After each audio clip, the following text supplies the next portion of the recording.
no stranger to the fallout. It's what got us here. Ever changing, some chameleon. Blood, sweat, and tears. We'll never make it if we fall to everything that brings us down. With a comeback is now. Blood, sweat, and tears. Fight for what we want. Doesn't matter the cost. Every day, put in work. Blood, sweat, and tears. Nothing comes overnight. Strength in numbers, start to line. We don't bow to fear. Blood, sweat, and tears.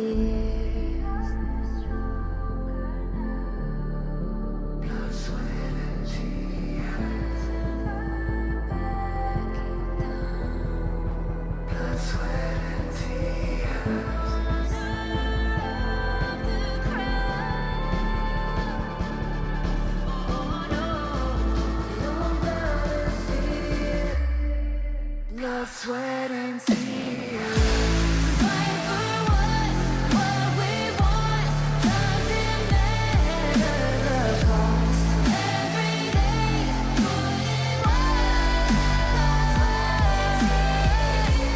Nothing comes overnight.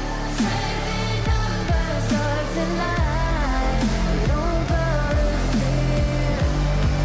Blood, sweat, and tears.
I feel it deep flowing through my blood. Rising up to become someone. And taking it all on my own. What a sweet victory. And taking all of my control. Awaken something deep in me.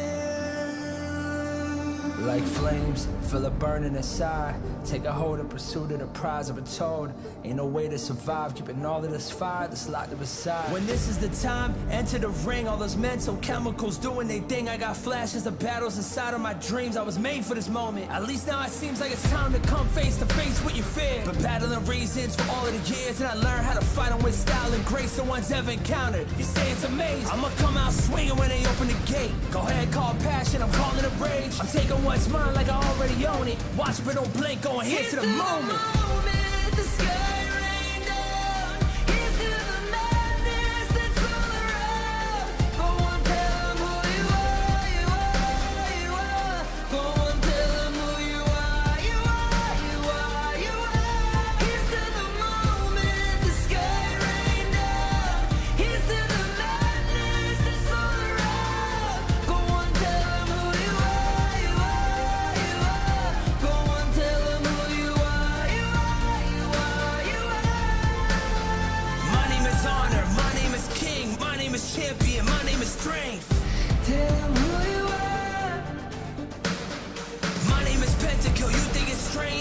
keep ringing inside of your brain. I hear it every night. Here's to the moment the sky rained down. Here's to the madness that's all around. So tell him who you are, you are, you are.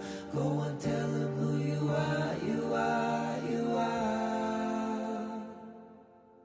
Here's to the moment the sky rained down.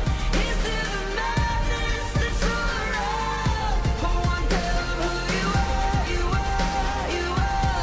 Go on, tell him who you are, you are, you are, you are. Here's to the moment the sky rained down. Here's to the madness that's all around. Go on, tell him who you are, you are, you are. Go on, tell him who you are, you are, you are. Go on, tell him who you are, you are, you are.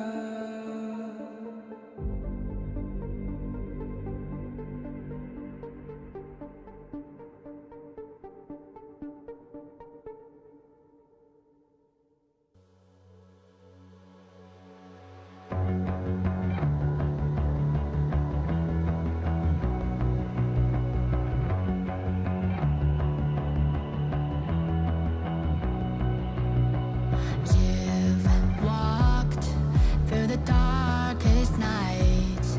You've heard the crowd, felt the blinding light. You were standing there when your heart comes alive. It's a dream of ahead, and it never dies. Right here, right now, give it all, get it out. Never a surrender. I fight and never fail. I am a contender. A challenge I can feel. The smallest lies become the brightest enemies. Relentlessly. And even if you fall, you gave it everything to be a king.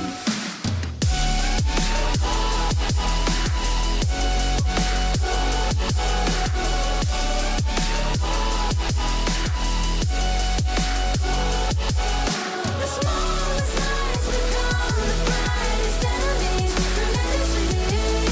And even if you fall, you gave it everything to be a king. You carved your way with a sharp attack. You watched it all burn, and you never looked back. There will come a day when your fears will rise. You protect your crown, so it never dies. Never a surrender. I fight and never fail. I am a contender. A challenge I can feel. The smallest lies become the brightest enemies. Relentlessly. And even if you fall, you gave it everything to be a king. On my way, on my way. Find my way, find my way. On my way, on my way. Dream my way, dream my way. Never a surrender. I fight and never fail. I'm a contender. And challenge I can feel. The smallest lies become the brightest enemies. Relentlessly.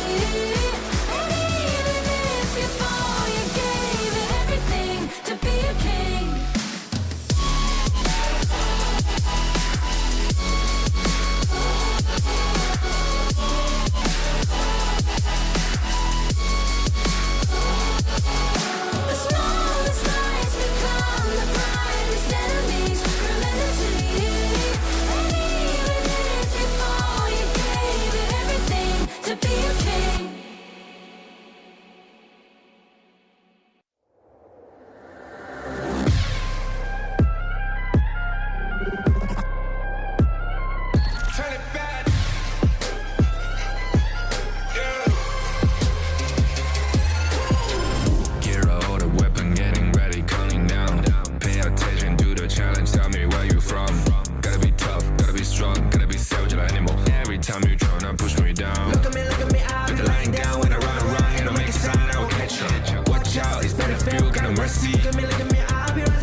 never hesitate for another moment, but my bone is golden.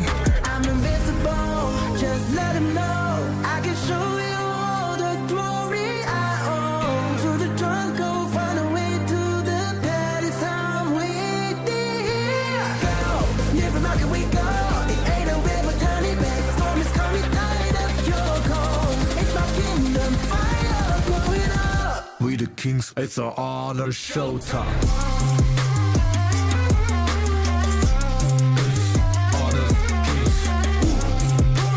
Guess we're gonna burn up. On a killing spree, I told you all this. All my enemies, they go on silence. Wipe them out for only 6 seconds. We got honor. You wanna get me juice, kind of the one who made the rules. You have night to choose, only one way, got night to lose. I gotta shut down. We got no cry. We burn it 5 as 1, crash in pieces, you can cheat. First blood, double trouble, then I take a pen, I kill. All you do is sweat and look at me still victory. Say. I've triggered my soul For down. my pace. We the champions, screaming, I'm invincible. Just let him know. I can show you all the glory I own. To the drunk, go find a way to the palace. I'm waiting here. Go, live from out, can we go?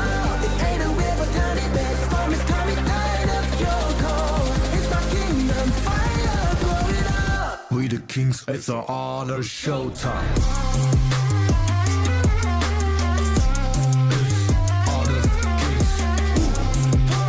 Guess we're gonna burn up. On a killing spree, I told you all this. All my enemies, they go on silence. Wipe them out for only 6 seconds. We got honor.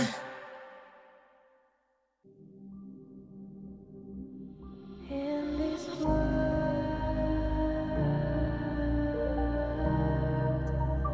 only ones in this world.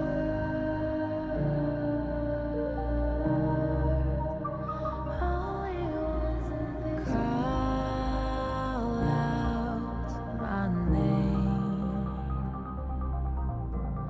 Cut through the sound of the rain. No matter how I feed the flame, you know I feel the darkness and the pain.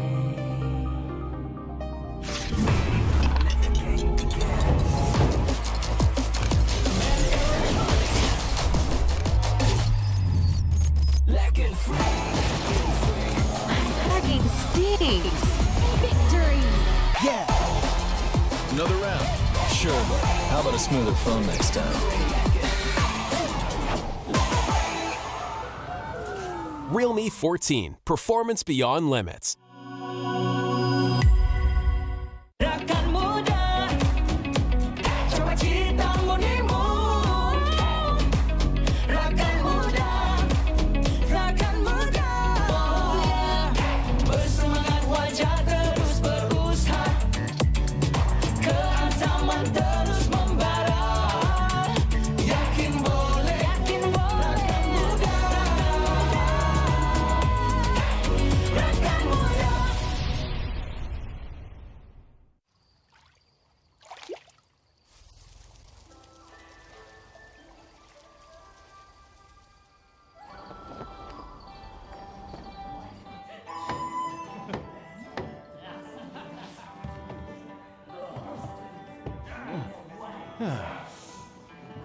Innkeeper, Huh? this is from the guest upstairs. Huh? My, I'm rich. He said it was a repayment. Huh? Innkeeper, I'd like to take that off your hands. Name your price. Come on, indulge me. Sorry to keep you waiting. Here.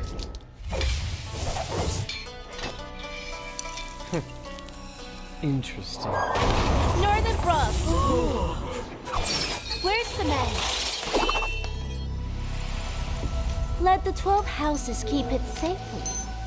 Let's spare the world another bloodbath. You'll have to ask My blade. Fine, I'll play your game.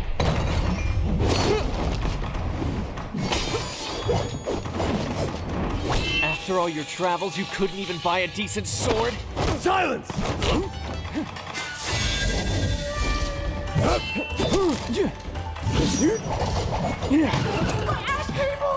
You have skills, but I see plenty of openings.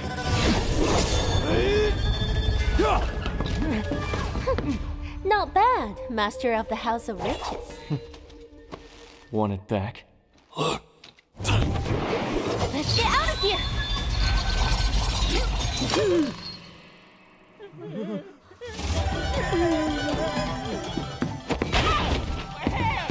Sorry!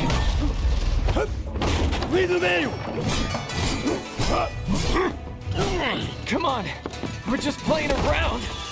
Why so serious? This concerns the good of the martial world. You can't have the book! Allow me? You prestigious schools talk a big game, but you're all just making excuses for yourself.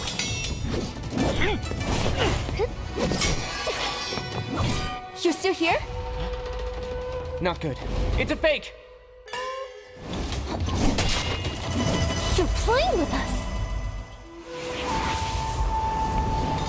Illusion magic! Run! If only I had an opening, this would never have happened!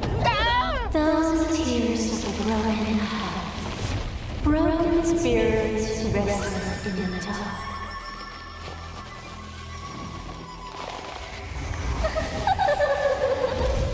There's no way to resist. We'll get the secret after. Magic. Despicable! That's why Megan keeps the martial manual for itself. For that treasure.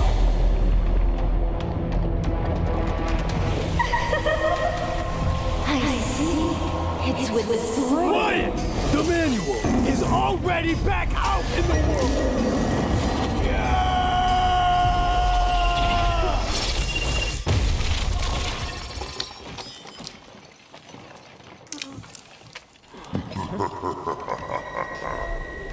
An excellent performance. The forbidden? Welcome to the inn. Welcome to your doom.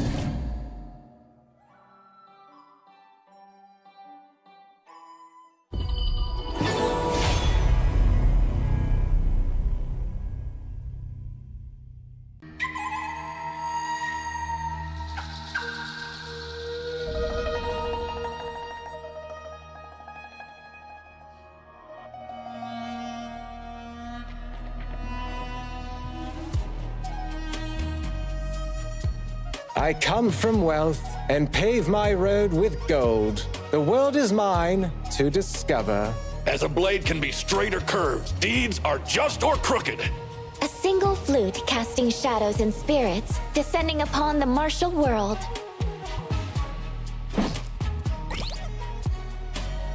With the might of stones, I shall crush my foes!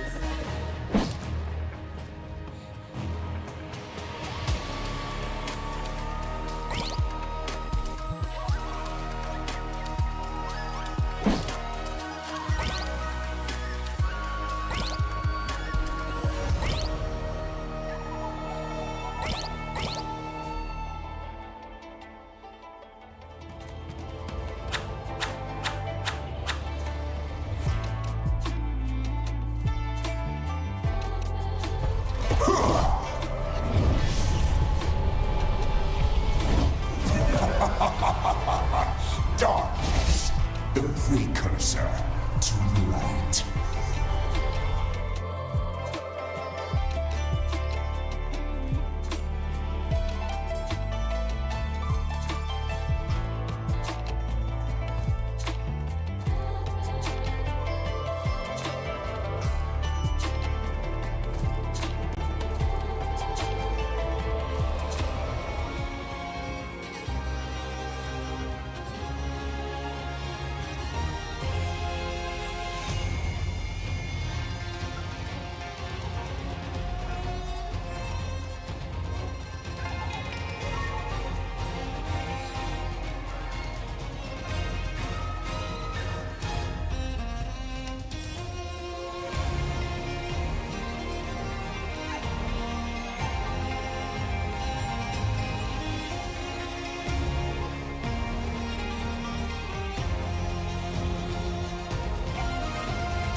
Such feebleness, unable to withstand a single blow.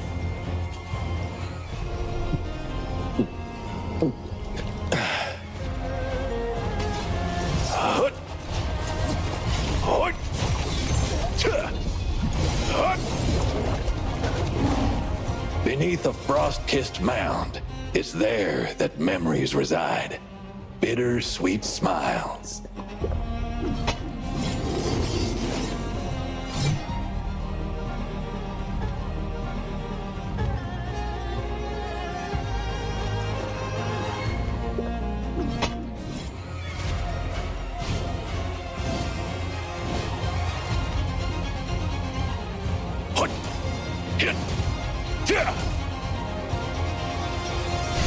The journey to Plum Manor is long and arduous, but still, I have to go. Crossblade! Across frozen rivers!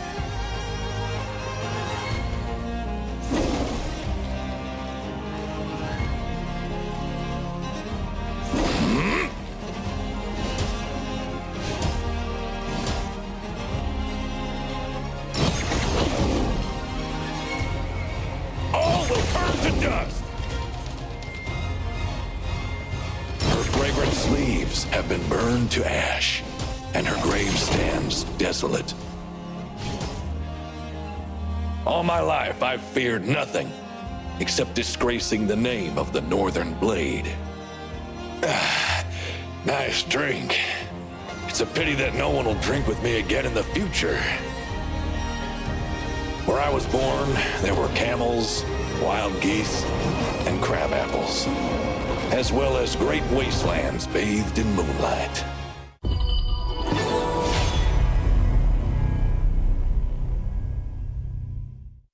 From a single spark, the fire begins.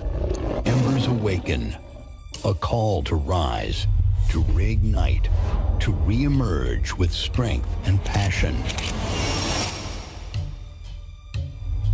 Malaysia's first ever official Honor of Kings League, a symbol of pride, power, and the roar of something unstoppable. A new group rises from the ashes. Fresh fire, unwritten stories, fierce hunger. This league is their proving ground, and they're here to burn. Team Secret fight to claim what's theirs.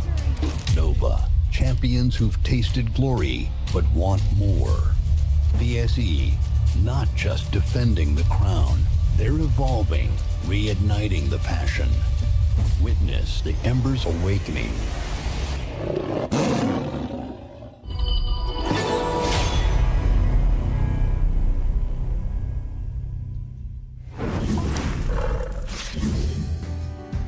Hello ladies and gentlemen, welcome back to the MKL Spring Season 2025 Regular Seasons Week 4 Day 2. And I'm your today caster Ming-Shen with my partner Holla. Hey, how are you guys doing today? And I'm super excited to be here. Of course, as you said, it's going to be week 4, day 2 of the MKL. We saw some serious updates or upsets yesterday with O2 making some serious waves, and they're going to be going up against Seoul Esports in our first series. I'm excited about that one, Ming-Xuan. Yeah, me too, because we know that actually O2 Esports is totally rise right now. They is going crazy, and they're also able to break the Nova's undefeated record, bring themselves to the place 4 right now. So definitely today they are also will perform so well, and I'm looking forward for their performance for today. Yeah, I mean, that's the biggest thing. I mean, they were able to upset Nova Esports. I think a lot of people, myself included, was very surprised by that output because they really just turned it up. Nova Esports, it seemed like they were a little off. Some of the strats that they used, especially with the draft of the Athena pick, was a little bit off. But again, they had a little bit of room to maneuver, seeing as that they're still the #1 place team. But they're going up against a completely different team in Seoul Esports. They've been 8th place. They haven't really found their footing. What are your thoughts on that team, Ming-Xuan? Yeah, actually, because we know that basically this is our second round for our double robin. But for Seoul Esports, there's not much time for them right now. They need to chase back something. So the most important things for Seoul Esports, they need to try their best to claim more and more marks because there is really dangerous right now, and how they can catch up some points in these extremely critical times. This is really important for them.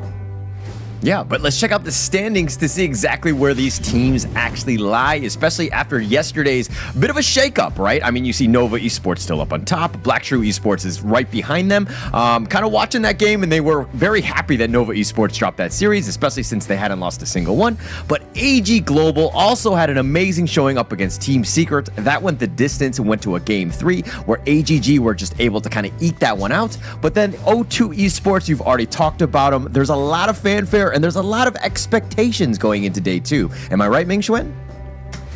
Yeah, definitely correct. And follow that, we can find out that DT Gaming is in the 5th place, and followed by Team Secret, Toda, and our Seoul Esports, one of the team for the match 1. So definitely for Seoul Esports, O2 Esports is a giant, is a monster right now. So they're quite, I would say that they need to overcome something, some stress to fight against with this O2 Esports. Yeah, I mean, it's going to be a bit of an uphill battle, so to speak. It's not going to be the easiest thing for Seoul Esports, but again, they had a great showing up against DTE, where they've gotten that first series win up against them. But let's check out the schedule for today to kind of get everybody up to date with where we're going to be. The first series, we've already kind of talked about it. It's going to be Seoul Esports going up against O2 Esports, BSE, Black Shrew Esports going up against Team Secret in this second match of the day, and the third and final one is AG Global going up against Todak. And I think all 3 series, Ming Xuan, are going to be amazing. Yeah, all these 3 series, they have their starting point, they have the attractive place that make me put a lot of excitement in it, because we know that BSE and TS also one of, I would say that both of them just have a lot of love and hurt between both of the team. And for the last one, AG Global and Toda, it definitely also put a lot of excitement in it, because we can find out in yesterday's interview, they just say that what is the team that you wanted to meet up during the KWC, and AG Global just say that Toda, because my best friend and there. So the good friend versus good friend matchup is going to tune in our MKL for today. Yeah, I mean, the friendship battles are always the best, but it's kind of like if you have a sibling, you always want to beat them out, right? You don't want to give up anything easy, and especially in this case where, you know, AGG have done very well. The fact that they're top 3 already, and they might even move into the, you know, top 2, assuming that they can win out some more of those games. So they're not going to go up against easy on any team, right? Especially against a team like Todak, who are, again, a bit of a struggle. They haven't found that second win as of yet. Yeah, for Toda and O2 Esports, they are definitely right now in a really, really dangerous positions. They also suffer a lot of things.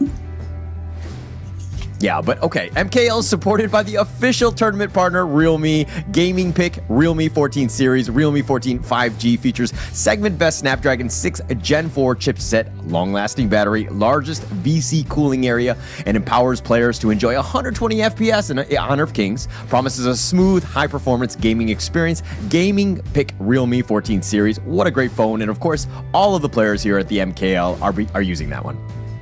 So you want to as strong as the pro players in our MKL, just go to grab this Realme 14 series. Yeah, and I mean, going into this one, like, look, all 3 of the teams, the series that we're going to see today will be playing on that phone. And of course, going in, the biggest expectations for this one is getting into the top 3, because that gets you into the KWC. That's the international tournament that everyone wants to be in, especially since there's a $3 million USD prize pool at stake at the KWC. What are your thoughts on that one, Ming Xuan? Actually, I know that most of the team, most of the player, they will just so dream of this kind of platform, dream of this kind of stage, because we know that when you enter the KWC, you have a lot of chance to fight against with a lot of experienced team and just learn a lot of things from different teams, different regions, the top player from different regions. So definitely, it is a great chance for them. Okay. All right, but let's take a look at O2 Esports versus Seoul Esports. This is, of course, going to be the lineup, the first match of the day. Let's go through Seoul Esports. It's going to be Jun Young, Frost, Ricky, JK, and Gui. And on the O2 side, we see K1, Care, White, X1, Kong Lin.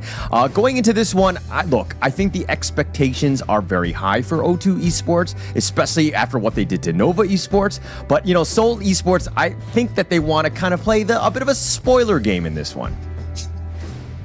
Yeah, actually the really last time when both teams meet with each other is a 2-0 game and O2 get it, but they were able to mix the two games shutdown in around 10 minutes.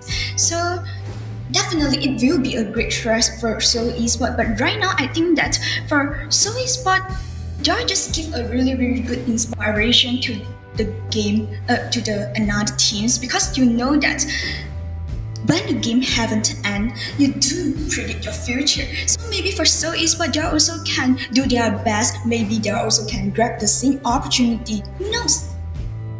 Yeah, and I mean, Seoul Esports at the end of the day, when you're losing, unfortunately, yes, it does kind of suck to be losing, but you're learning a lot, right? I think that they're going to be coming out with a way more experience. But let's check out the head-to-head between these two. It looks like we're going to be sticking to the roam lane to kind of get a little bit of a head-to-head on this one. But kill participation, 91% going into Junyoung. The assists, though, are definitely in favor of White here. But man, that average damage taken, a bit of a wash. Not the worst thing, only a 1,000-point difference. But the hero pool from O2 side, White, I think that speaks volumes about a player when you're able to play many different heroes. Right, Mingxuan?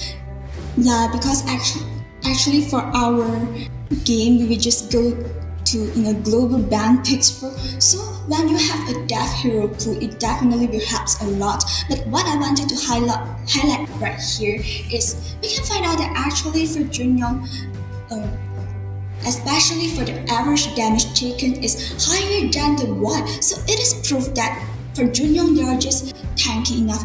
Every time during a team fight, Junyoung able to absorb a lot of damage and help their teammate to having a great team fight. So, but I mean, for Seoul Esports, sorry, go on. Just maybe for Seoul Esports, they are just suffer in a lot of failure, no matter it's in the in-game or the whole mashup. So maybe for them, they need to figure it out whether what is the problem. Yeah. I mean, they have to figure that out, right? I mean, the fact that they're losing, and when you're losing, generally speaking, you're going to be taking a lot more damage.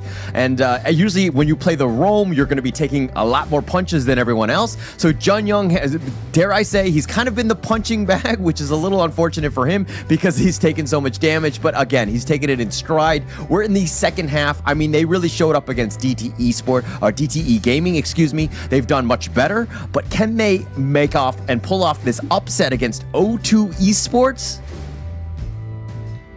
Yeah, maybe because we can find out that some of the times for Seoul Esports, they will just try to play like I wanted to open up a team fight and I wanted to fight against with another team, but actually some of them, especially for the front line, it will like power bank for the another teams.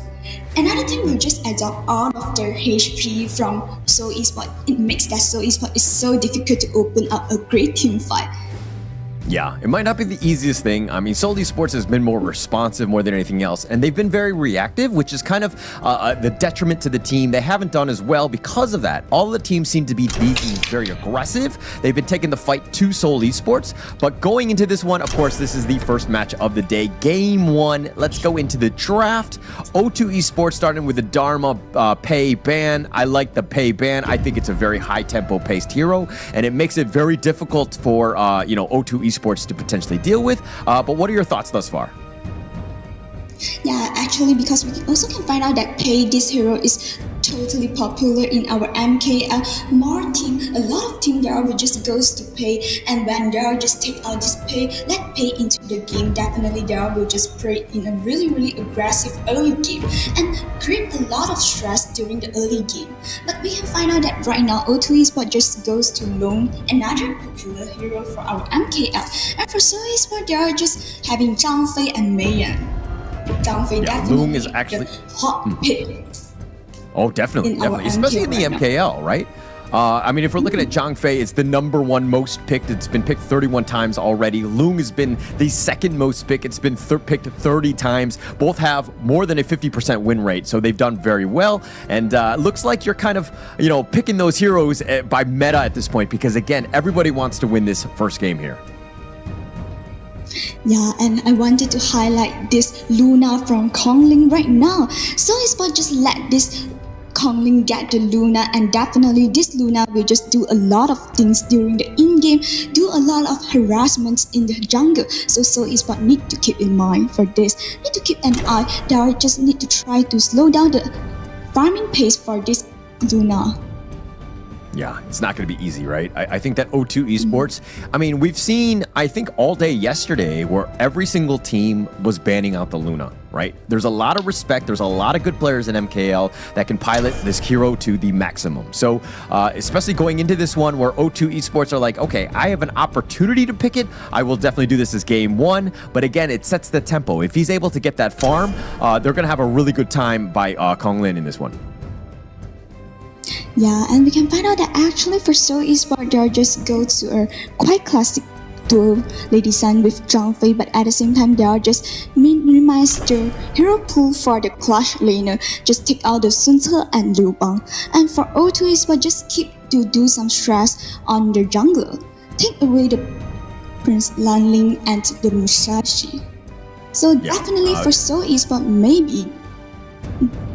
Yep. Targeting the jungles, right? I think that's the biggest thing. You want the best lane matchup for Luna, right? And, the Prince of Lanling makes her life a little bit difficult because you don't know where the jump is going to come. Musashi with that duel to the death, there's a lot of control and potential damage that she could be bursted. So they're trying to make sure that this Luna Konglin has a great game here.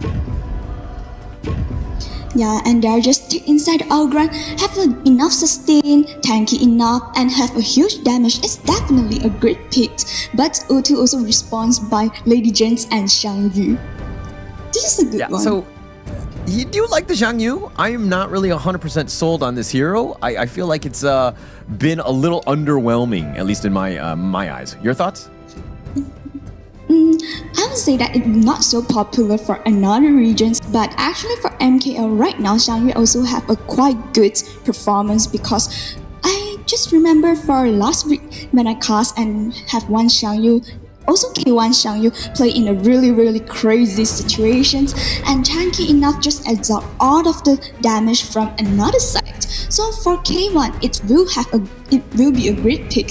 So I'm quite excited for this game. Okay. I mean, this is the right time to be doing it, especially in game one, where, again, if you lose this one, it's not the end of the world. But I think that there's going to be a lot of pressure going into this one on Konglin, right? How much space is Luna going to have? Is she going to be continuing to just farm and wreak havoc onto the Seoul Esport lineup, which are somewhat, if they get onto the ladies soon, JK, he might have a bad day. Yeah, so definitely we can find out that they are just directly to help this Lady Jane to take down the lane priority in the mid. So it will make Lady Jane will be more better during the early game to the lane priority. But right now we can find out that for this lane pool, just directly let this long play itself at the bottom lane because they're just trying to speed up the farming pace for Luna. Yeah, I don't think that, as long as X1's positioning is somewhat safe, he's not being super aggressive, pushing ahead, and freezing the lane as close to the tower, he should be it's very difficult to kill this Loom, right? Especially, he needs to just play safe, and he'll freeze the tower again, just wasting a little bit of time. But Ricky, taking a lot of damage at Konglin going in just like that, and that's going to be first blood. Wow, I would say that this is definitely a bad news for Ricky because we can find out that right now they are just playing a really aggressive way and directly take down this kill. And we can find out that if let O2 take down this kind of advantage, it definitely will just do a lot of snowballing actions in the early game. Yeah, especially since Seoul Esports. I mean, the whole win condition for them is get Gui as much farm as possible on this Augurin.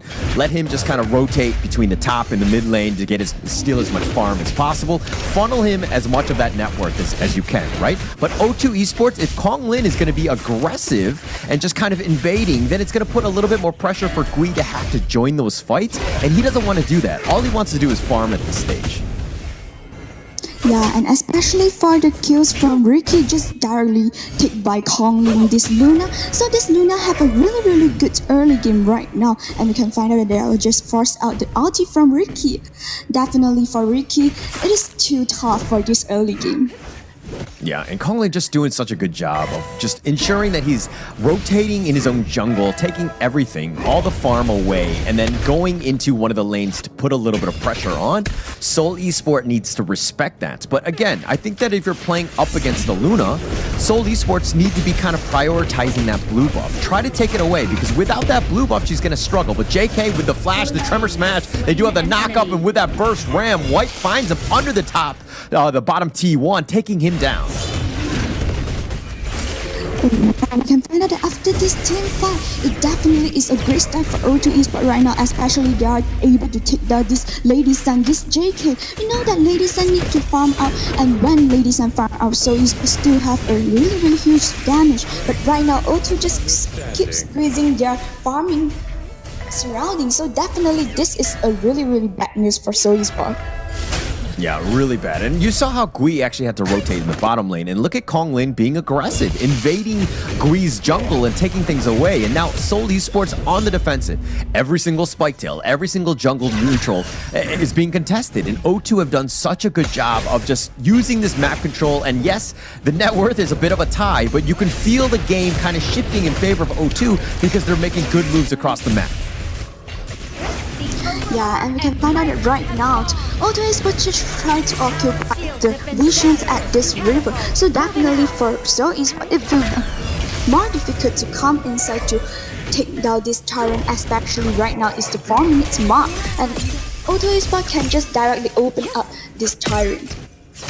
Yeah, I mean, really, Seoul Esports, nothing that they can do. The Unending Sorrow was committed by Ricky. Again, just a little bit of pressure, just see what they do and how they respond. And seeing as that ult was on cooldown, Seoul Esports really not able to take any sort of fight.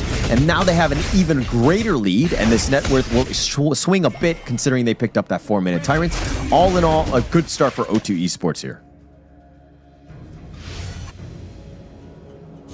Yeah, actually, okay, and here we go. This 4-minute tyrant. Yeah, after I mean, this 4-minute tyrant, actually. I mean, Crimson being picked up, I think O2 Esports have done a great job of just securing all of that farm. If you're looking at the Seoul Esports side, a little bit different. I mean, they're putting, again, it's all about the Gui. It's all about trying to get as much farm as possible. And you see how Ricky's just kind of, you know, pushing into the other lanes because they want to funnel even more into Gui. But now X1 with that Flaming Palm, Jun Young has to retreat here.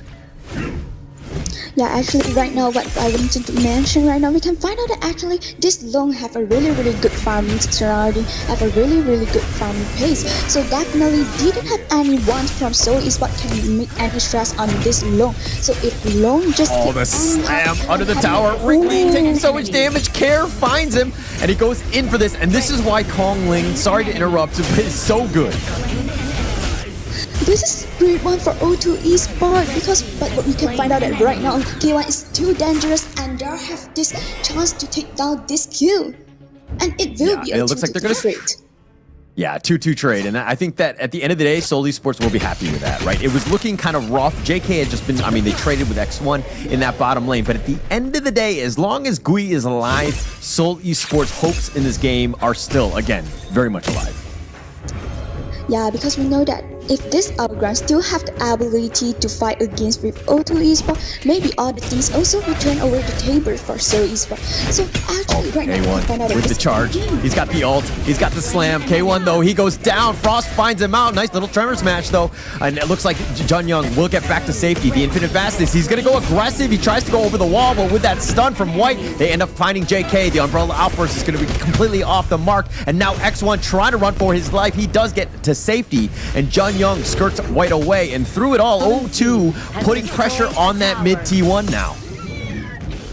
Oh, actually, after this team fight, I would not put any favor on both of the team because we can find out that O2 Esports just lose 2 kills, but they were able to take down the middle turrets from Seoul Esports. But for Seoul Esports, we can find out that we can highlight that actually Frost do a really great job.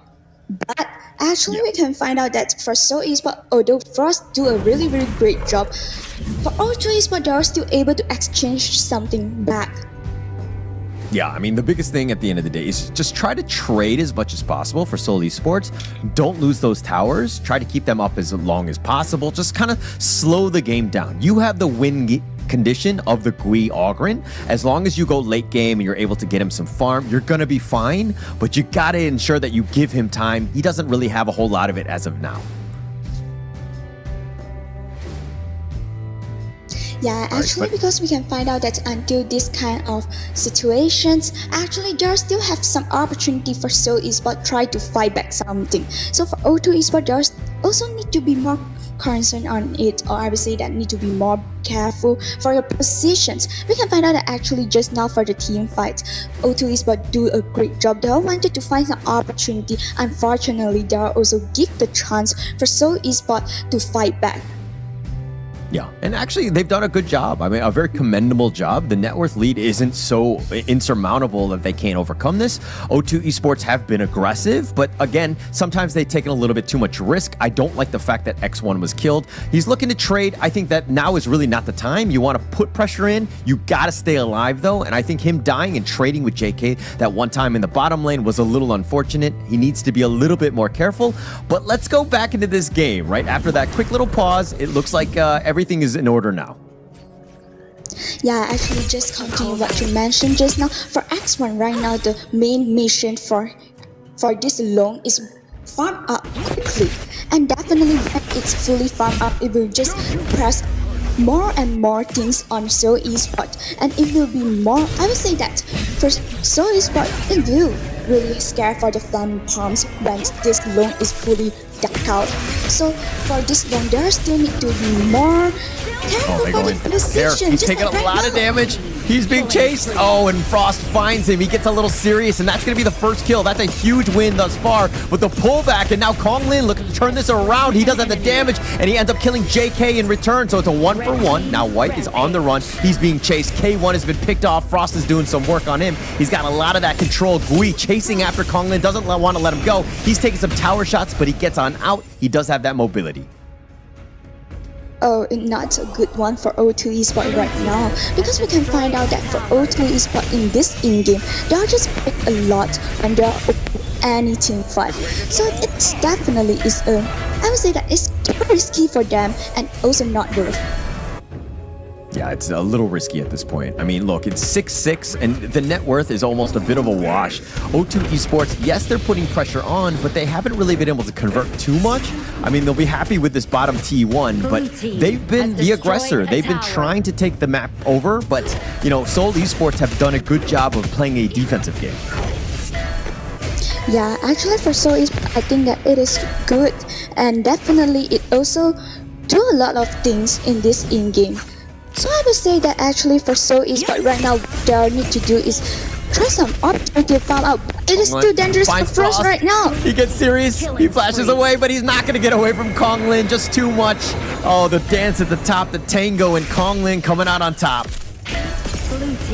I would say that O2 Esports just seek a really good opportunity for these kills. Kong Lin going in again. JK, no chance. The Unbridled Outburst completely whipping Kong Lin at half. The Stampede on top of this one, but the Tremor Smash in return. And with that Burst Ram, he's been slowed down, and Jun Young gets picked off with that Flaming Palm to help in. And now Gui and Ricky on the run. Not much they can do. All they can do is watch with 3 members down. O2 are now starting to capitalize.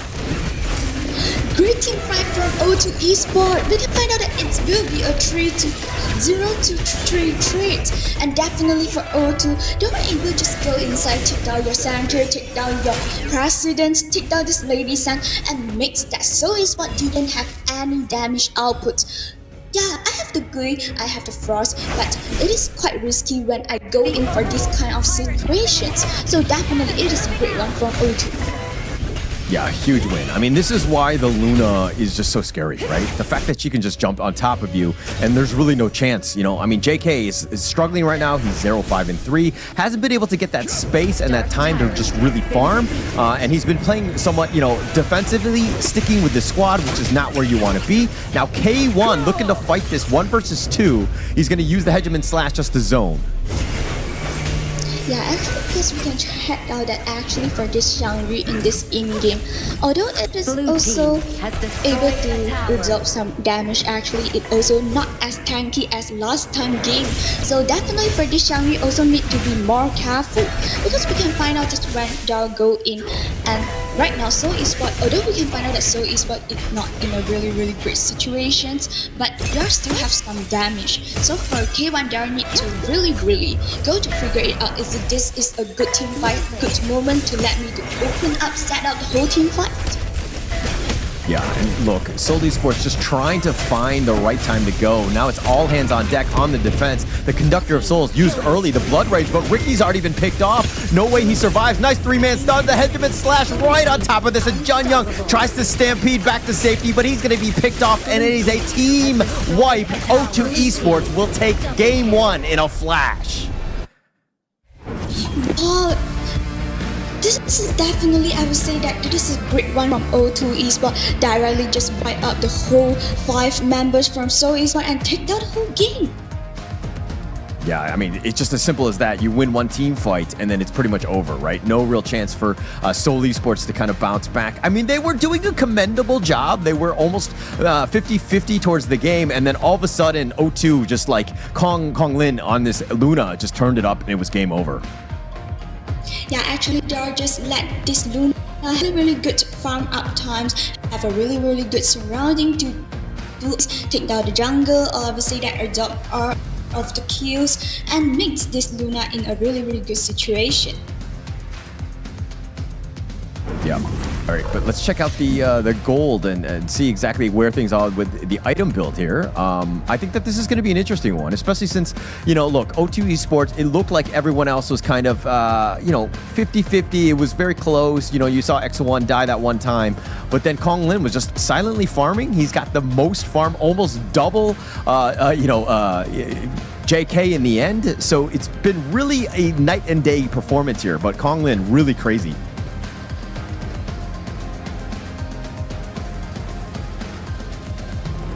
Yeah, but going also into this one, Seoul Esports, I mean, look, JK tried to do his best. The fact that he was 0-6-3 really couldn't get anything going. I mean, he was just completely outclassed in this one. Let's be honest. I don't want to sugarcoat it.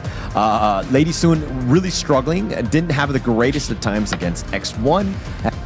Didn't give him a lot of space. And Seoul Esports, again, this is where the things are, especially in the early game, the laning phase, to really be looked into.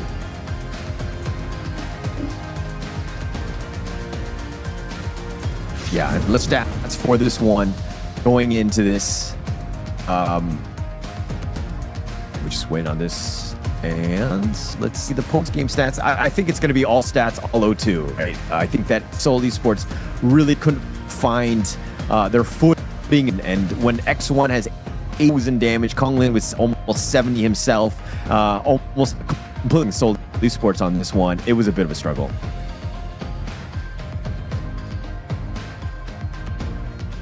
Okay, and so, I mean, look at this other damage here. If look, Jun Young took, so he had the most damage going into this one in that head-to-head with Uzend, and White was only 45,000, but K1 took most of the brunt on because, I mean, they were trying to focus it in, but K1 and White were always in front. Difficult for Seoul Esports to really take any sort of fight on. But yeah, I mean, Gui took 70k himself.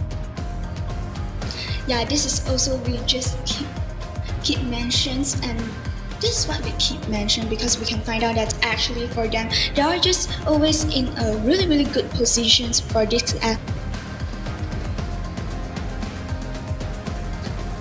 Yep. All right. And it looks like, I mean, look at the gold here by Kong Lin. The fact that he had 11k. I mean, the next highest from Seoul Esports was 7.7, right? So completely outclassed. This was the Kongling show, and I think that, hey, if you're going up against O2 Esports, you gotta be super careful, especially in the draft. You cannot be giving the Luna up to O2 Esports. It's just way too much. But checking the gold graph, again, just O2 Esports, look, they were very close up until that 7 minutes and 38-second mark, and then you just see Konglin completely just scale up. And the fact that, I mean, he just took over the game, really no chance for Seoul Esports to get, because again, very squishy. The fact that she's mobile and she's on top of you, really no answers for that. Seoul Esports really struggled just trying to just slow him down. They weren't able to do it. Gui was not able to kind of outclass him in terms of that farm lane, in that jungle, and keep it on pace with the farming. So again, this is where Seoul Esports need to do a better job of protecting their own jungle, let Gui get going, and at the same time kind of limit what Konglin is bringing to the table, which is not the easiest things to do, especially since if you don't have a draft that kind of looks to kind of hone in on the Luna, you're going to have a tough time. But the MVP of us, this one, I think it's going to be very easily done. I mean, this has got to be Konglin. It's 506 with this 23% damage here. Yeah, it's totally crazy, and I would say that it is quite pretty KDA for this Luna, and definitely we can find out every time this Luna just dive in a really good timing and just take down Lady Sun, or I would say that make a really great threat to Seoul Esports. So definitely this Kongling is really expert on this Luna. Yeah, very strong. I think just the mobility and the fact that, like, they had no answers, right? It was very difficult, and they couldn't get away. I mean, they played around. Even Frost was trying to, like stop the Konglin Luna from moving around, and he would miss his Get Serious. The pulls were, just completely dodged. Konglin is an absolute monster on this Luna. You got to be super careful. Yeah, so we can check out all this really interesting action, really interesting engagement in our highlight. We can find out that this is a really, I would say that important kills make them have a really great early game. Yeah, really good early game. I mean, just kind of set themselves up for this one. I mean, yeah, they won from like the 7 minute and like 38-second mark. But look, this is the Konglin show. Like, it's going to be the highlight reel for him, for O2.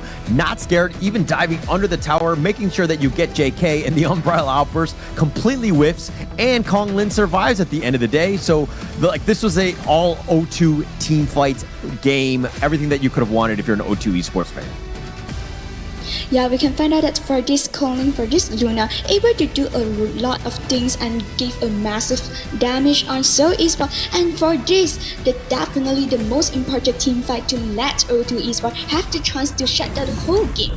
And for X1 also claim a double kills. So actually, I would say that for Seoul Esports, they need to try to figure it out. Is it my second games I want to go the same strategy to protect out my presidents, to protect this Lady Sun, or I would say that protect the Marsman strategy? Because we can find out that for this O2, they are just used to play a quick and fast-paced game recently. So for Seoul Esports, maybe they can change some things and change the plan. Maybe it will have another effect.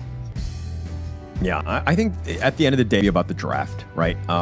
I think O2 Esports, I mean, you've even seen the meta kind of shift. It tends to be a little bit more assassin style, very highly mobile, in your face, very damaging glass cannon type junglers. And you can see that, O2 right now, Konglin is able to just kind of pilot these heroes to the maximum, right? So it's very scary. And I think in the draft, you got to figure out a way to deal with whatever you allow Konglin to pick up, right? They picked it first phase. They were like, hey, we're going to play the Luna. In response, you need to kind of shut her down in some fashion. You need some sort of cloud CC to kind of deal with her. Yeah, actually, when you can find out that you just give this kind of strong jungler to Kongling, definitely Kongling will just take over the whole game. So it maybe will also hints for Seoul Esports, maybe they can just go down up some Musashi or something like Jing, that also Kongling's really pro in it, and it might just give some stress on this O2. Just for O2, they can give some stress on Seoul Esports also. Because we can find out that for Seoul Esports, they are just really used to this kind of protect precedence, used to for this kind of compositions that I would say that mostly will be stronger in the late game. So, but O2 response is when you want to play a late game composition, I just let you be not alive until the late game. Yeah, I think Seoul Esports, I mean, you have to understand also what Luna wants to do, right? She wants to take all of the buffs. She wants to take the blue ones especially. If Seoul Esports were to invade the enemy jungle and to prevent it as much as possible or not give it up for free, I think that you have to contest those things. You have to change your playstyle. If you don't have the draft to do it, you need to figure out some way to stop her. And they really didn't have the answer for that one. But we're going to get into the second game, see how Seoul Esports bounces back in this one. Yeah, definitely for both of them. So Esports and O2 Esports, when they are just already used the Luna and the Zhangfei, they are just straight away banned away. Because we know that for Luna and Zhangfei, both of them is a popular pick and popular band in MKL. So for Seoul Esports, Mai also one of a popular band. Yeah, I mean, very popular. It's actually the 7th most pick in MKL. It has a 65% win rate with like 23 games. It has been an absolute monster. Someone you need to respect, and most teams are happy to pick that first. But seeing as that Seoul Esports were going to be picking first, they actually ban it themselves. They do not want to give it up to O2 Esports and give Care any more help at this point. And we also can find out that Dharma is going to be for O2 the opportunity to take Dharma in the game. Yeah, I think Dharma, a great first pick. I think you can never go wrong with the Dharma. Every single meta thus far, every single season, the Dharma has always been there, and you can nerf him, you can nerf any way, but that truth mantra will always just be game winning in a way. So very good hero to start with Seoul Esports here. Yeah, actually for O2 Esports also a great one. I would say that they are able to take this Diada and Ali, because for O2 Esports they just have a quite high winning rate for this two here. All right, it looks like the Yixing is going to be picked up by O2 Esports. Seoul Esports, nice. Little D-Renjie, Lianpo, very balanced, tanky. It has like the Lianpo Dharma combination, so you have a lot of control, you have a lot of team fights. And, look, O2 Esports going with the Yixing to kind of break that combination up, potentially setting up that board to kind of isolate them together. But it is not the easiest thing to do, especially, I mean, look, this is a very squishy lineup from O2 Esports. We did see Team Secret go up against it. They went with a tankier one, a very brute force one with like the foods that would just kind of isolate them with the Sage's Might. Something that they might potentially do again. But, look, Seoul Esports, they've already got a Clash laner, they've already got a farm laner, so O2 Esports probably know that, and they will not be seeing a foods in this game. But we're going to see in this second phase of the draft here. Yeah, so actually we can find out that for both of the team after the first pick, I would say that it's quite complete and stable, and O2 Esports just let this outground come inside the game, and definitely it will just make the whole compositions become more sustained. Yeah. Look, the Ogren is going to be great for O2 Esports. You need somebody who's a tanky frontliner. He does everything, and he does a lot of damage, right? And especially since it kind of pairs very well with the Yixing, also looked at as a bit of a counter for the Ogren when he wants to kind of path of passing over that terrain. You have that taking liberties to kind of throw him where you want him. But again, just protecting the squishy, cream-filled filling guys of the O2 Esports lineup, a really good pickup there. Oh, we can find out that Seoul Esports just let Agudo and Shi come inside our game, but at the same time, O2 Esports also respond with Guan Yu. Guan Yu can just directly we can find out that just make some stress on D-Ranger, but at the same time, it also need to be careful on this Shi, because Shi can just directly pull away this Guan Yu. So it also a great stress for Guan Yu. Yeah, but Guan Yu, if he's able to get to the back, find the right angle, pull people along, I think that they're going to have a great time. But Seoul Esports here, they're going to be going with the Agudo, and the Shi is to kind of round out this draft. But going into game 2, we know the players, we know the heroes that have been selected. Ming Chuan, who do you give the edge to in this game? Actually, I would just more prefer and I would just give my favor to O2 Esports because we can find out that for this composition is completely now have the people to open our team fight at the same time also will just give a lot of stress on the backliner from Seoul Esports. So let us just come into the in-game, figure it out who will be more advantage during this game.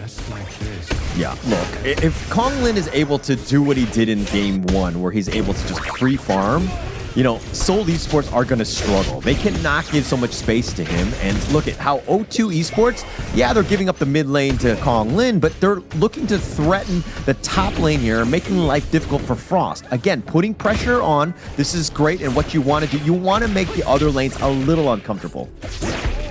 Yeah, actually, because we can find out that for this kind of compositions, especially, we need to have some farming place for this Outgrant. But if Seoul Esports didn't go to squish the farming surrounding for Konglin, didn't give any stress, didn't give any harassment on Konglin this Outgrant, and this Outgrant will just go in a really, really crazy way.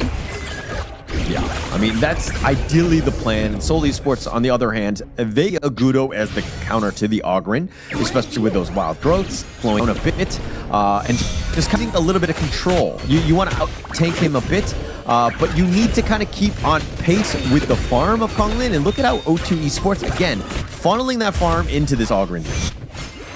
Yeah, definitely we can find out that for O2 Esports, they'll just know that what is my to doing these actions. It is really clear. If I wanted to take the lane priority of the mid lane oriented to take a lot of resources from you, it is because that I want to boost up the farming pace of my Outgrant.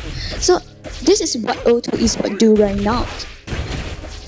Yeah, they need to ensure that he's got that space, but also another hero that needs space, of course, is going to be X1 and JK. Both of these guys are dueling. Seeing as that the idea is being a little bit of aggressive here, and with that board kind of being set up, they're going to go into this one. White actually finds it, and Care gets first blood. O2 with a nice rotation by Care.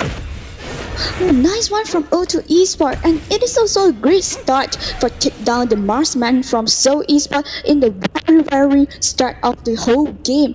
And actually, I think that it's also one of the hints for Seoul Esports. You know that they are playing the Ishin, and definitely Ishin will just come down to have this O2 Esports have more priority on the bottom lane. So definitely, it is a great one from O2 Esports. Yeah, really well done. I mean, Care, like, if he's not in the mid lane, Seoul Esports needs to be like, have those klaxons going and just be like, alert, alert, he's not there. We need to be careful. We need to just make sure that our positioning is even more defensive. Because, like, if he comes in like that, he just gets that kill, and you see how they capitalize on that. Yeah, it will be a vision games. So if there are the people at the mid lane find out that, oh, the Ishin is missing, so they just need to give some, I would say that give some signal to their teammate. And we can find out that right now they are just playing in a really, really aggressive way. And for this Agudor, just unable to secure the small resources from them. Yeah, just be a little defensive. I mean, Seoul Esports, I think that Gui needs to be more aggressive. The rest of the squads could be a little bit, you know, more defensive. But Ricky looking to go in, throws out that orb, is not going to connect onto anything. And it looks like he's going to do the walk of shame back into that mid lane. But setting it up for this 4-minute Tyrant here. Yeah, definitely just reach our 4 minutes mark. So it is really important for both of the team right now because we can find out that although Esports have a slightly advantage on the go, if they give the opportunity for O2 Esports to take down the Tyrant, it will be the snowballing, start of the snowballing. Yeah, it'd be a great start, but O2 even picking up the first Tyrant of the game. I mean, it's not the end of the world, but it's definitely in favor of O2 at this point. Konglin using that smite for good measure, and now Seoul Esports need to figure out a way to deal with this. They have the board. Ricky flashes out of the wall, or the board, excuse me. He does stay alive, but now Jun Young looking to turn this around. He's going to go for the Tremor Smash, but he's going to be off the mark, and for shame, and White going in, 1 versus 3, going aggressive, and through it all, I think Seoul Esports are going to limp away. Oh, risky. Actually, I think that for Ricky, just a little bit damage. If O2 is able to put more damage on this Ricky, and definitely Jarvis. Oh. Yep, they're gonna do some damage. JK taking a lot. I mean, he dove in. White thought, he thought about it, got a little cute with that bitter farewell, but wasn't able to lock him down. But now JK actually has to recall back. That is a disaster, especially at this stage of the game. Yeah, actually we can find out that right now O2 Esports just know that maybe I will not just take down the kills. Yeah, it's better I just have some kills, but right now if I have the ability to let you out rhythm just in a really, I would say that when they lose their rhythm, and definitely it's the time for O2 Esports White in a really risky low HP. Oh, nice. Heroic charge finds Ricky, and that was the angle that we were talking about. If he's able to do it, K1 finds the perfect one, sets it up, and Ricky just gets run over by a drive-by by K1 here. Yeah, actually, I would say that for O2 Esports, actually, they're also quite risky and just now situations, but they're able to grab the opportunities to make some stress on the Seoul Esports, because we can find out in the team fight, the position for Seoul Esports is quite like some of them is more closer at the mid lane and some of them is in their red side. So it definitely they need to figure out that when I'm opening a team fight, or I would say that do some disengagement or engagement, we need to stay more closer. No, I disagree with that, because I feel like Seoul Esports, you're losing and you're feeling this, right? And they're like, okay, we need to group up. But then now you're taking less farm across the map, and the top and the bottom, you're sticking there, and you're essentially just kind of sharing whatever creep wave comes in that mid lane. And it's actually slowing you down, and that lead will grow further and further in favor of O2 Esports because they have all this map control. Yeah, actually we can find out that right now O2 Esports just take away control the jungle, and they'll just do a lot of harassment on the jungle for Seoul Esports. So actually for Seoul Esports, it is too passive right now. Yeah, the world's my boy. They're going to go in for this one. The nice little truth, setting it up. They do some damage, and Kare is going to be killed. Kong Lin is still up in front. K1 looking for that angle. They find Gui and Jun Young. Both of them have been picked off. JK is going to be killed. He gets the execute on this, and K1 diving the tower. He's going to make Ricky's life difficult. He wants that heroic charge, pushing him back into White, and they get the pick off, and K1 drives away with White in the passenger seat. Oh, definitely it's a great one from O2 Esports, because we can find out that after this team fight, they are able to take down 4 kills from Seoul Esports, and at the same time they also can have the chance to take down the jungle from Seoul Esports, because this is the open up of the jungle to O2 Esports right now. Yeah, and look, Seoul Esports right now just they're reeling, right? This is a tough situation for them, and the fact that team fight by O2, just being able to dive in. Yes, Kare died early, but that was a great window of opportunity for them, and O2 Esports capitalized. Yeah, so actually right now for Seoul Esports, they still need to try to find some opportunity, but definitely they're unable to farm out right now, because we can find out that O2 Esports just take away the whole pace, take down the whole things, and just, I would say that keep controlling all the things, and this K1 also make a lot of stress on Seoul Esports right now.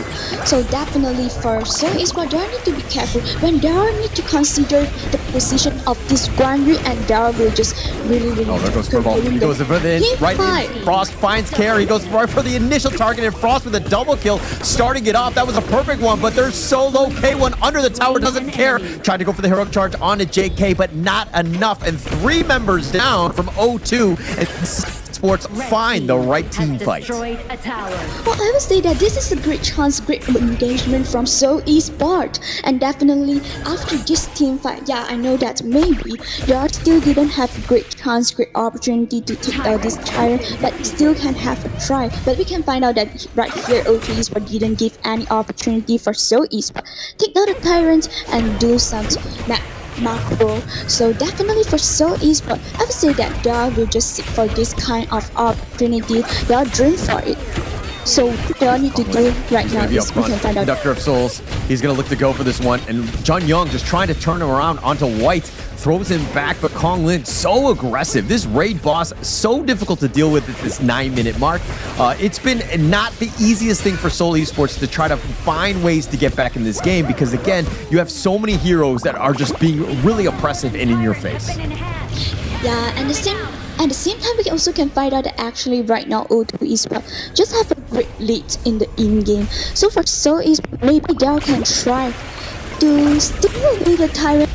Definitely O2 Esports will not give this chance to them. Konglin, he's going in for this one. He goes right for JK, but Ricky's going to be picked off the Tremor Smash. White is going to be killed in return. Konglin looking to fight this one. John Young is down. Konglin finding him out, and 4 members down. We has to recall, and off of triple kill off of Konglin. This game has been 2. Oh, only one way alive right now is definitely a great chance for O2 Esports. But I would say that one of the good news for Seoul Esports right now, Seoul Esports able to take down O2 Esports 2 members, so maybe they can just slow down the pick from O2 Esports. Yeah, it's going to be down maximum in terms of level 15. He's 5-0-3, 9K to his name. He's got everything. He's basically money bags at this point. And Seoul Esports, look, yeah, I mean, your Gui had to keep pace. He's 3K behind Konglin. The Agudo has struggled. They have not been able to kind of create the team fights that they want, and they've been pushed back. O2 Esports in the driver's seat looking to close this game out. Yeah, it is a great gap between both of the jungler, and definitely this is also why Seoul Esports is so struggle on it, because we can find out that right now they need to withstand on a lot of damage from O2 Esports, but they is not tanky enough. Yeah, the world is my board. They trapped in JK. He's going to look to go down, and Konglin finds him. He is not scared. He's going to use the Blood Rage, taking up everything, but now Konglin is going to be killed in return, and X1 takes down that top T3. They go for this one, and White gets the pick off, and 4 members down, and Jun Young just trying to survive and not able to do it, and it's a team ace. O2 Esports will take game 2 in the series. Definitely a good performance from O2 Esports. We can find out that for both of the game, O2 Esports just perform like a dominator, take over the whole things. I control the common resources, I control your jungle, I control the whole things, and at last, I control the crystal from Jill. And definitely, I will say that I will highlight this Konglin performance. No matter is the game 1 or game 2, make a great stress on Seoul Esports. Great one. Yeah, a really great one. I mean, just being able to close out the game, understanding how to do so as well. Konglin was very aggressive, went into past the T3, was tanking up 4 people as well as tower shots. He thought he was going to be fine, but through it all, I think it was all he needed to do was just kind of tank it so that the rest of the team can just kind of clean up behind him. And again, this was an all O2 game. What a great game, and to close out that series like that. Yeah, actually, I would say that O2 just proved that, yeah, I have a great improvement. After I just taking down the Noah, the top one of our standing, I have more confidence to fight against for the rest of the game. Definitely is a good one.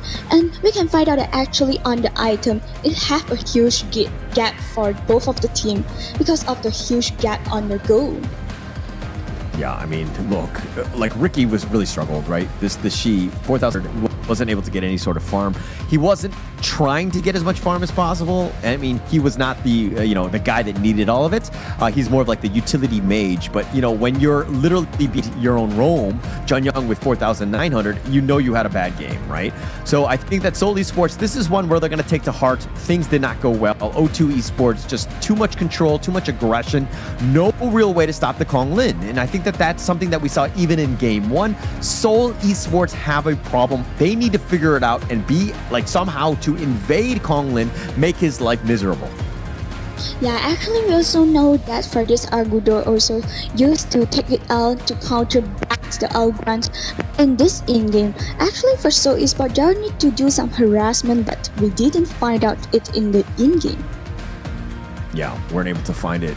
No real opportunity. I mean, look, O2 Esports, everybody just really gelling well with one another, making good moves when they needed to. Kara got focused out. Yes, he died 3 times, but he was constantly targeted by Frost. Most of those kills were on Kara. And you get rid of the utility mage, you're going to have a much better chance. Frost had that one really good double kill where he kind of set things up with that truth mantra, got on top of Kara, got that pick off, which really helped them win. Seoul Esports needed to do that 3 or 4 more times because, again, they had no real answer for Konglin. Yeah, and definitely because we can find out that for this Kongling just farm up in a really good situations, having all of the resources, and we can find out that from the very first, the teammates also will help this outground to speed up the farming pace. So definitely it will be a great opening for O2. Yeah, no real chance. I mean, Seoul Esports, look, Gui and JK with 65,000 damage, 75,000 damage themselves. They did quite a bit. I mean, keeping on pace with Konglin and X1, but it was more about the objectives and how O2 Esports was moving across the map. Every single time the team fights were about to happen, K1 is in like the perfect spot to just kind of push the Ricky away or to kind of, to bully him a little bit and push JK into the heart of the enemy team. And that makes it very easy for O2 Esports when you have Konglin with all that damage, as well as X1 cleaning up. Yeah, definitely. And actually, we know that for Shi also have the ability to stop down the Guanyu, but definitely in this game, we can find out that this Guanyu just play very well, play so well, from in a really good situations, and able to seize a lot of opportunities to open a team fight. So definitely, they didn't give the chance for Ricky to do something. Yeah, but let's check out the gold graph and see exactly the story of this one, the tail of the tape, if you will. O2 Esports, full control, right? Even before the 4-minute mark, they were kind of skewing in their favor, able to take it all the way down. And by that 12-minute mark, the game was over, right? They really had no chance. Seoul Esports, yeah, there are a couple dips in this one, and they made it a little bit tough. But they really, again, were not able to just deal with the team fight and how O2 Esports were initiating on top of them. Yeah, actually, I think that for O2 Esports, they just have a really great ability on stack up the momentum during the in-game. So for O2 Esports, definitely, no matter it's for the game 1 or game 2, it just become like a one-side game. They'll just take over the whole things. So it's definitely, I would say that one of a point for O2 Esports that I'm not the previous O2 Esports already. Yeah. I mean, this is a different team. I mean, O2 Esports really starting to shine. I mean, look, they're looking like a powerhouse at this point, right? They've really just kind of upset Nova Esports. They come back in with another convincing win. But here's the MVP. Of course, it will be Konglin. Let's just rack up another one because this guy is just getting all of them. He's just like putting the team on his back. He's 6-1-7, 29% of the damage, but the 43% of the damage taken on the team. He was always that frontliner that was so difficult for Seoul Esports to deal with. Wow, it is crazy. We'll find out that just tanky enough at the same time also can fully deck out the damage that this outrun have. I would say that for both of the King Konglin just perform so well, and at the same time provide a good surrounding for their teammates to fully deck out all the things, but able to shine at the same time. Yeah, no real way. I mean, look, you got to invade his jungle. You got to make it uncomfortable for him. He's free farming. I mean, that is a ideal situation, and everyone else from O2 Esports are doing a great job of providing that space. And we'll see it most in the highlights, just how aggressive Konglin was and being able to just like push them back. Seoul Esports, almost every single fight is going to be them running away. Yeah, actually we can find out that during their team fight, yeah, we can find out that actually for Seoul Esports, they also can claim some things from team fight, but definitely O2 Esports will just go inside the team fight again, make another engagement, and make the Seoul Esports can't run away for their life.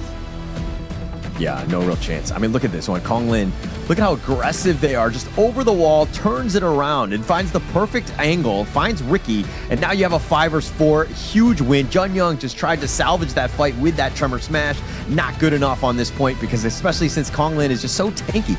And this is the final push. Konglin, Blood Rages, 4 members on him, tower shots galore. Yeah, you kill the raid monster, but now the rest of your base, everyone else gets cleaned up. O2 Esports just, again, finding that next level, and that team fight has been phenomenal today.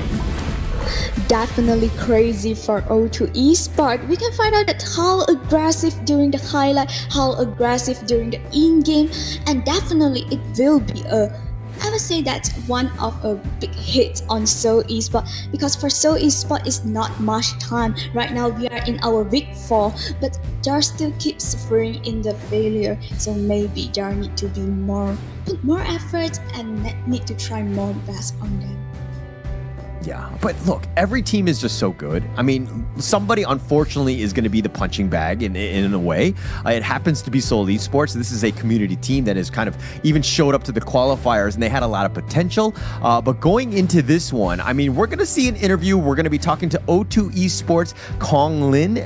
We want to see exactly kind of what his thoughts were in this one. But let's wait a minute for that.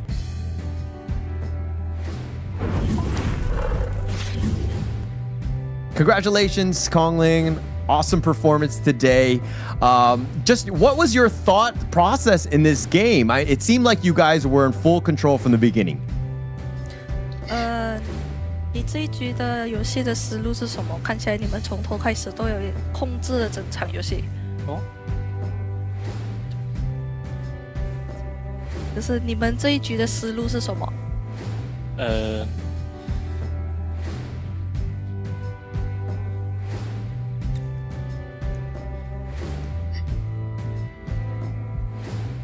就是我们能看到呢，其实在我们的第3周之前呢，我们的状态就是有回暖。其实在这期间，我们的队伍有做出了什么调整吗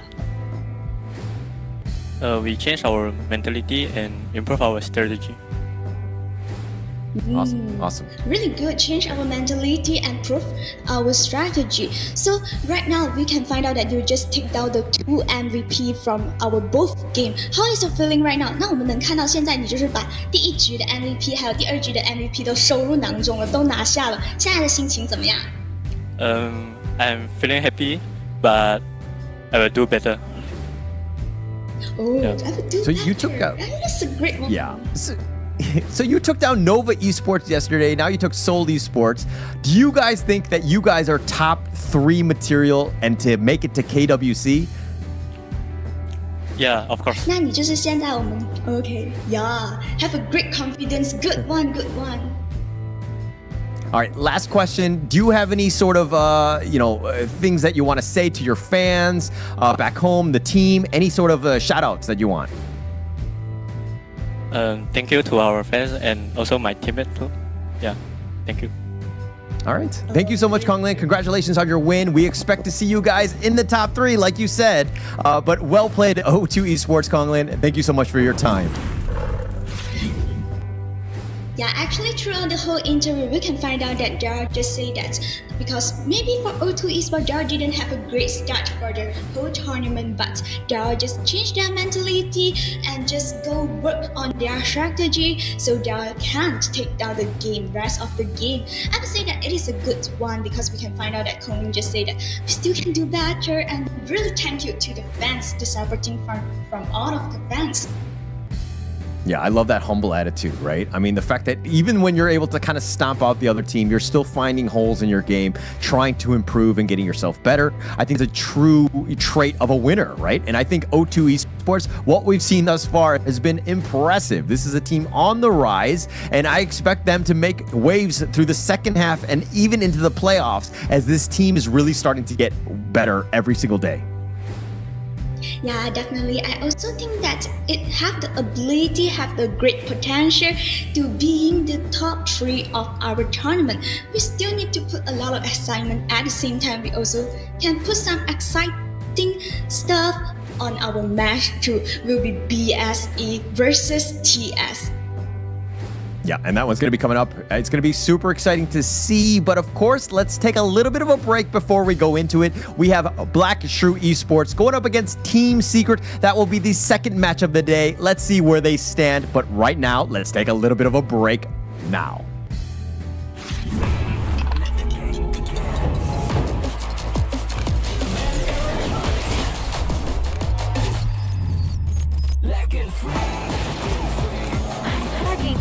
Victory! Yeah! Another round? Sure, but how about a smoother phone next time? Realme 14. Performance beyond limits.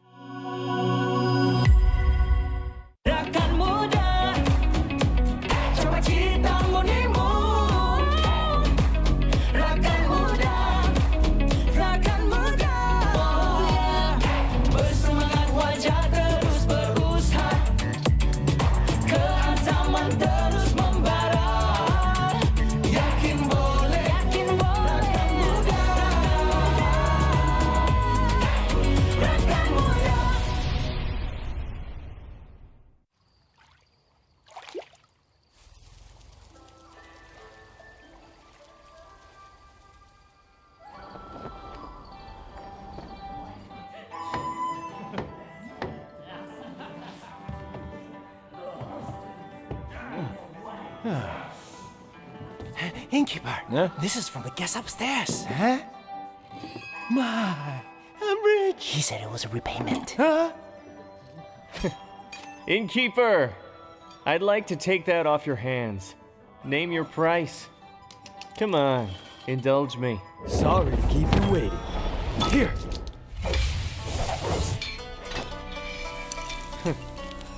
Interesting. Northern Brook. Where's the man? Let the 12 houses keep it safely. Let's spare the world another bloodbath. You'll have to ask my blade. Fine, I'll play your game.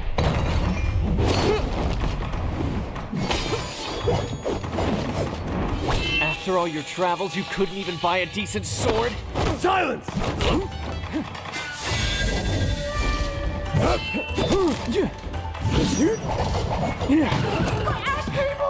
You have skills, but I see plenty of openings.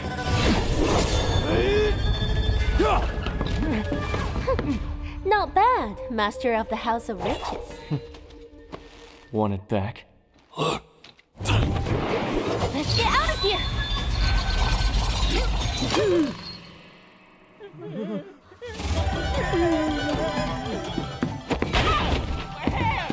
Sorry!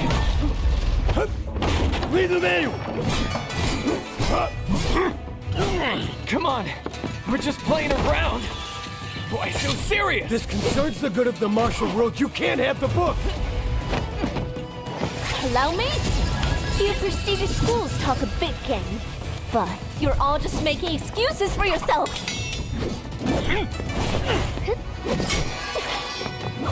You're still here? Not good. It's a fake! You're playing with us. Illusion magic! Run! If only I had an opening, this would never have happened! Those tears of a broken heart, broken spirits restless in the dark.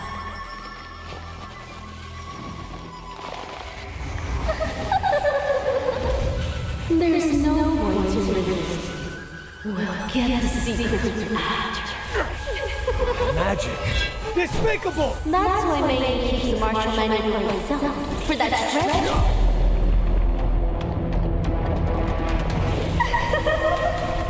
I see. It's with the sword. Quiet! The manual is already back out in the world!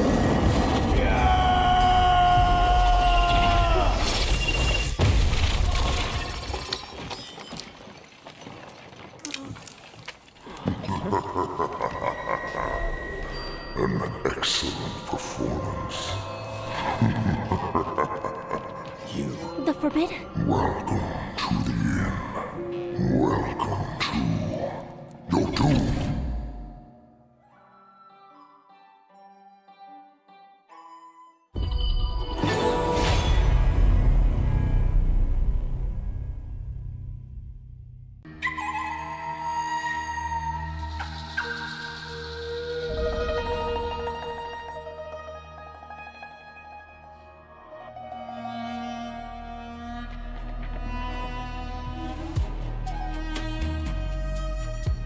I come from wealth and pave my road with gold. The world is mine to discover. As a blade can be straight or curved, deeds are just or crooked. A single flute casting shadows and spirits, descending upon the martial world.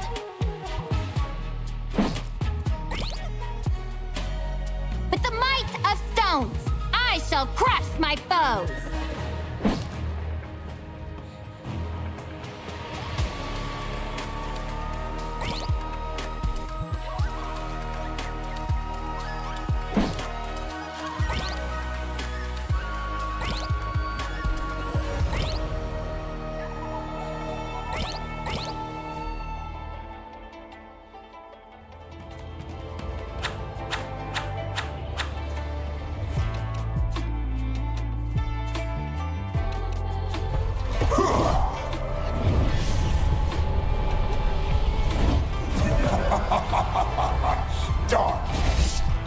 precursor to light.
Such feebleness, unable to withstand a single blow.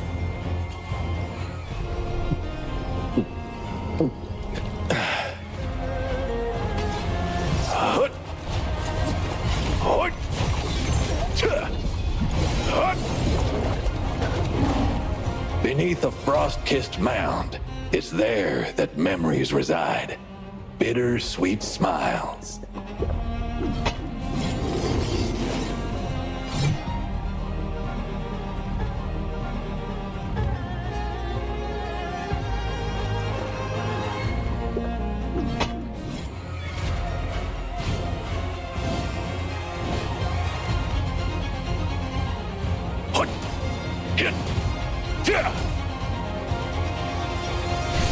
The journey to Plum Manor is long and arduous, but still, I have to go. Crossblade! Across frozen rivers!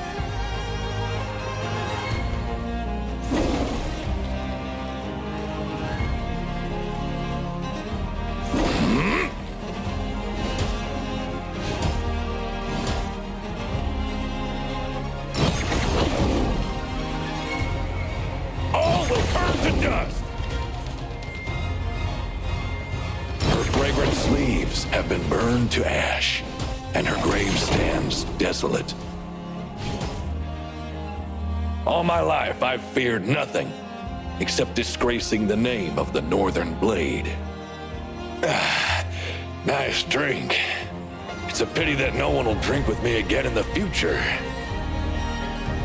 Where I was born, there were camels, wild geese, and crab apples, as well as great wastelands bathed in moonlight.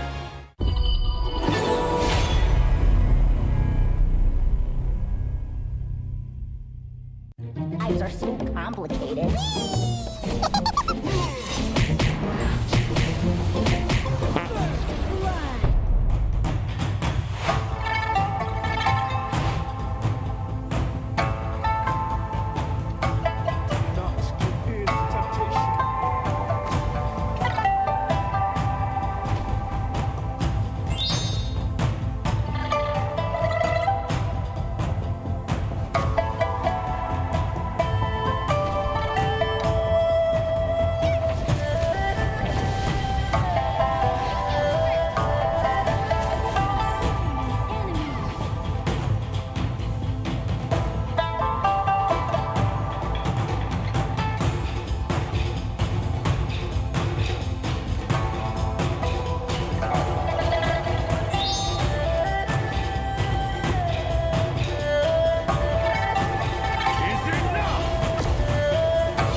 Your little business isn't worth my time.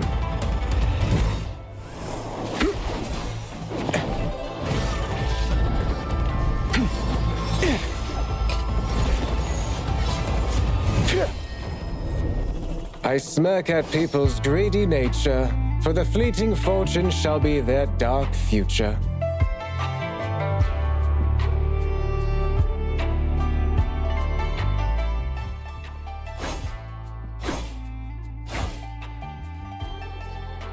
Hey!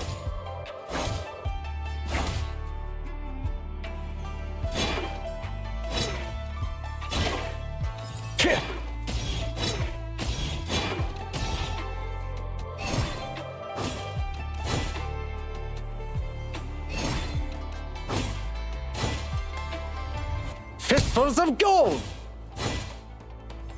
Light as willow blossoms!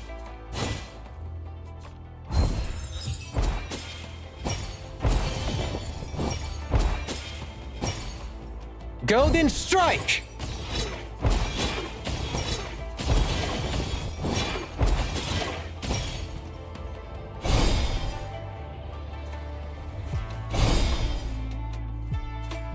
Dressed with dignity, moving with grace. Elegant as a soaring swan. The human heart is unpredictable. Even the righteous can be untrustworthy.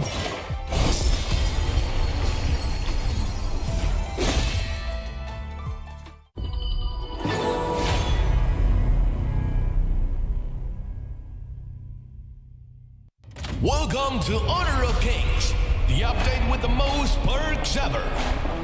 A great battle is about to begin in the new season. All alone?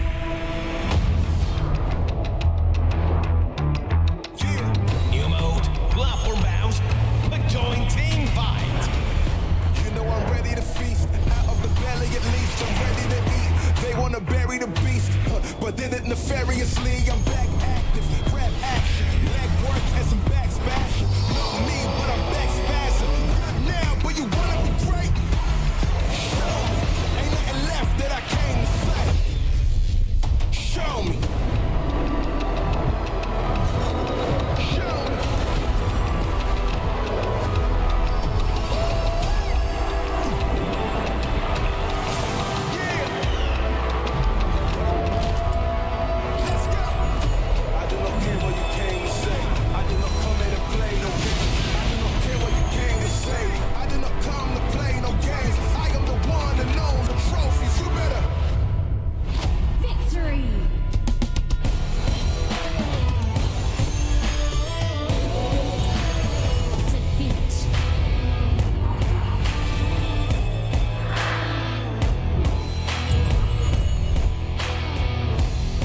It's high five day.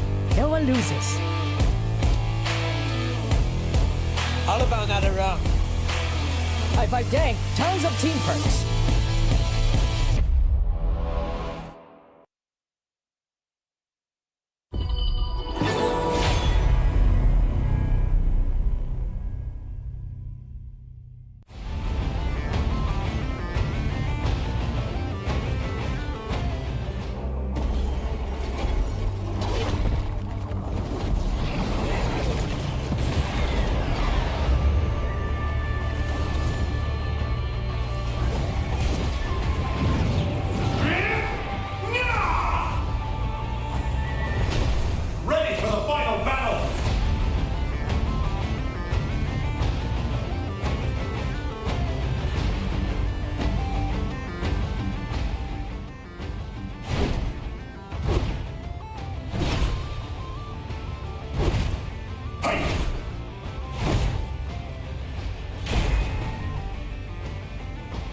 Crimson Ambitions!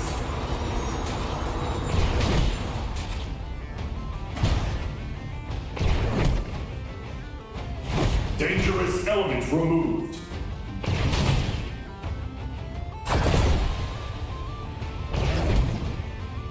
Supercore enabled! Always at the front line!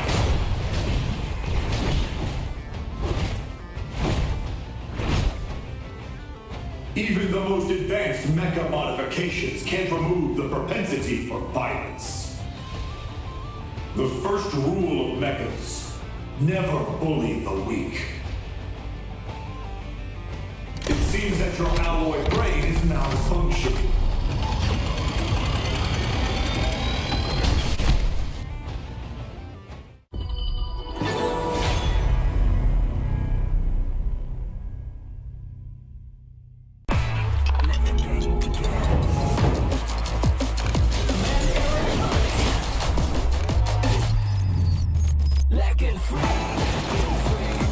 Packing steam. Victory. Yeah. Another round. Sure, but how about a smoother phone next time? Realme 14. Performance beyond limits. Rakan muda, coba cintamu nimu. Rakan muda, oh yeah. Bersemangat wajah terus berusaha, keazaman terus membara.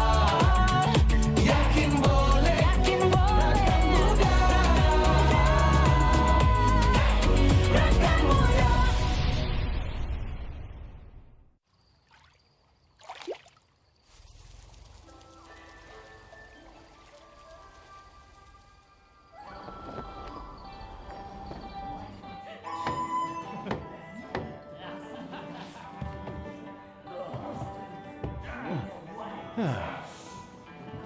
Innkeeper, this is from the guest upstairs. Huh?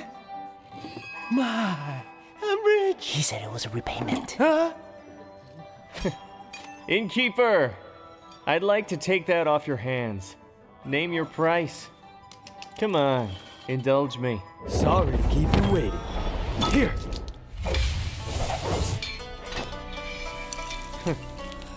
Interesting. Northern Brook. Where's the man? Let the 12 houses keep it safely. Let's spare the world another bloodbath. You'll have to ask my blade. Fine, I'll play your game.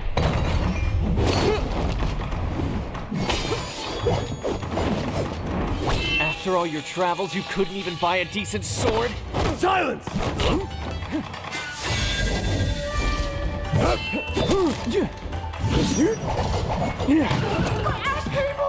You have skills, but I see plenty of openings.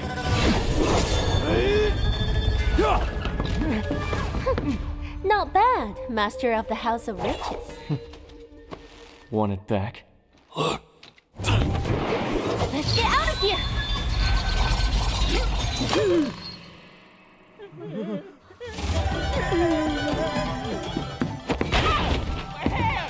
Sorry! Read the manual! Come on! We're just playing around! Why so serious? This concerns the good of the martial world. You can't have the book! Hello, mate? You prestigious schools talk a big game, but you're all just making excuses for yourself.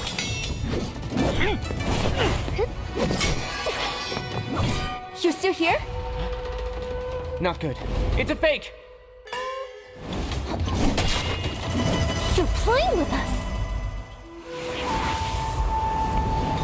Illusion magic! Run! If only I had an opening here, this would never have happened! Those tears of a broken heart, broken spirits restless in the dark.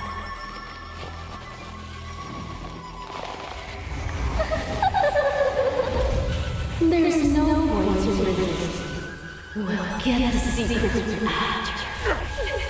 Magic! Despicable! That's why Megan keeps the martial manual for himself, for that treasure.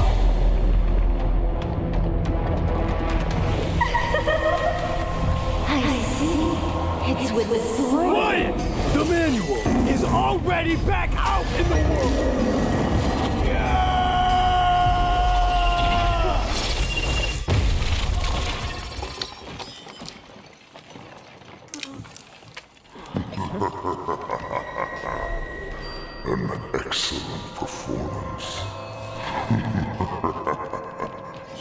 The forbidden? Welcome to the end. Welcome to your doom.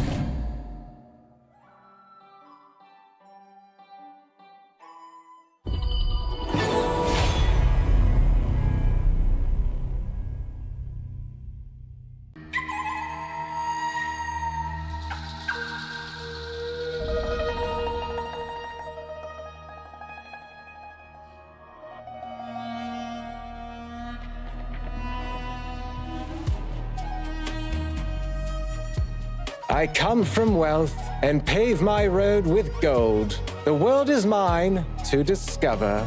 As a blade can be straight or curved, deeds are just or crooked.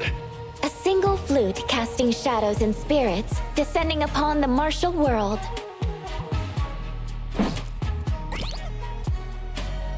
With the might of stones, I shall crush my foes.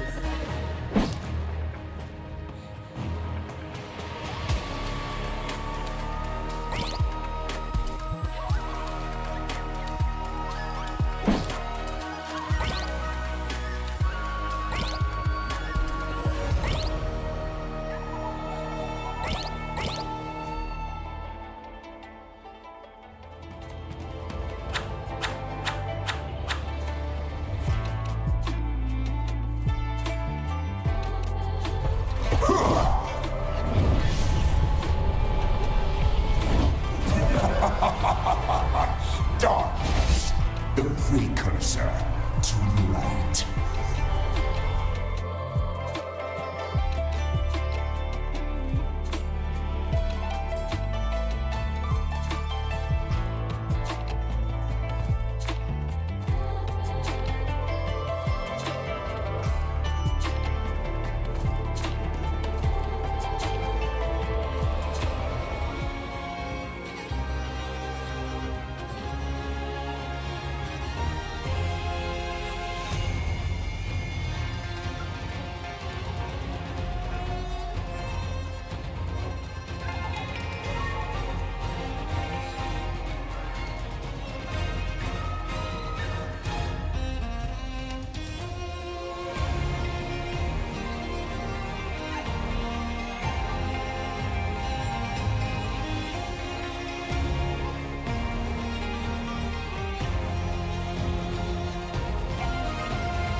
Such feebleness, unable to withstand a single blow.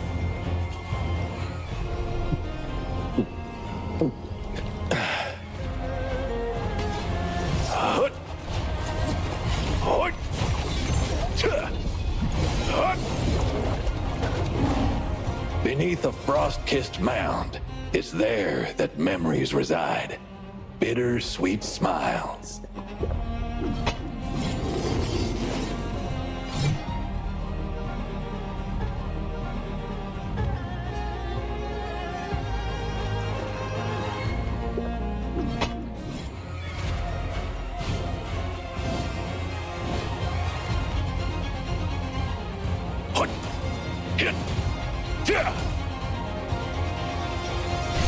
The journey to Plum Manor is long and arduous, but still, I have to go. Crossblade! Across frozen rivers!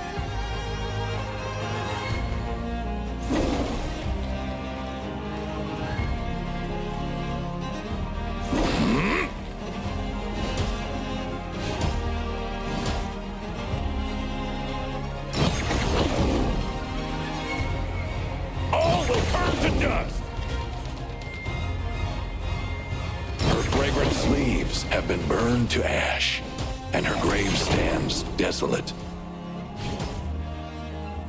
All my life, I've feared nothing except disgracing the name of the Northern Blade. Nice drink. It's It's a pity that no one will drink with me again in the future. Where I was born, there were camels, wild geese, and crab apples, as well as great wastelands bathed in moonlight.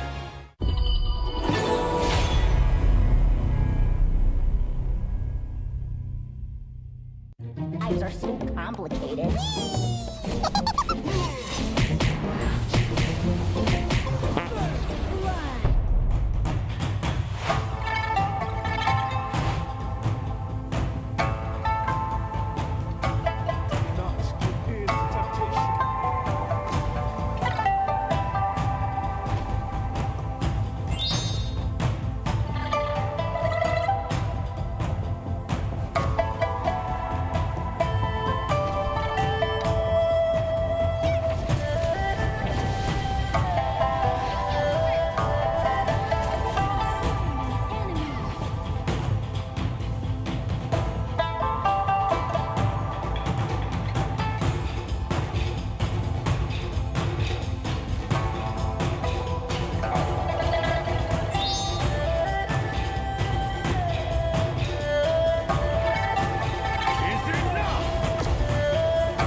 Only the weak worry about humiliation.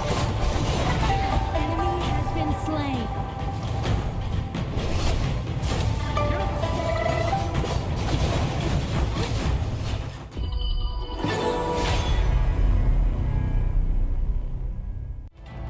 Your little business isn't worth my time.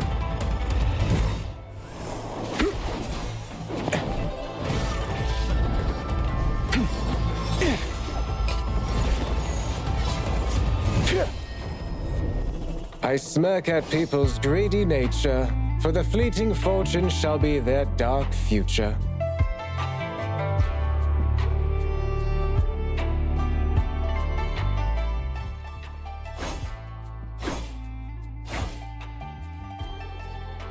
Hey!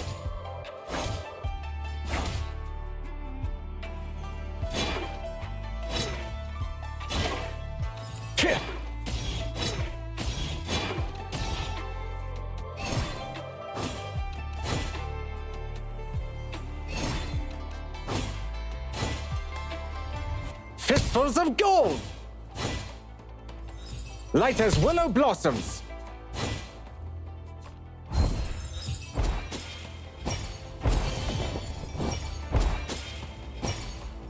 Golden strike!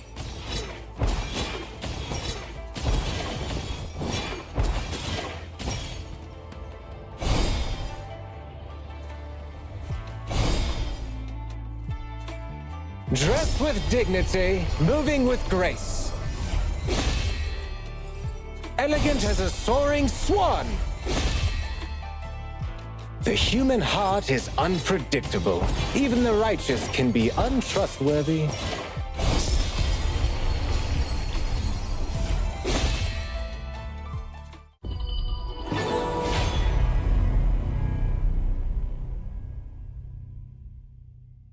Welcome to Honor of Kings, the update with the most perks ever.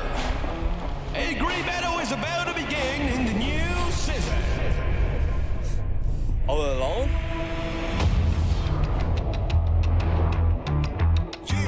New mode, platform bounce, quick join team fight. You know I'm ready to feast. Out of the belly at least, I'm ready to eat. They wanna bury the beast, but did it nefariously. I'm back active, grab action, leg work and some back spasm. Not me, but I'm back spazzing. Good now, but you wanna be great. Show me, ain't nothing left that I came to say. Show me. Show me.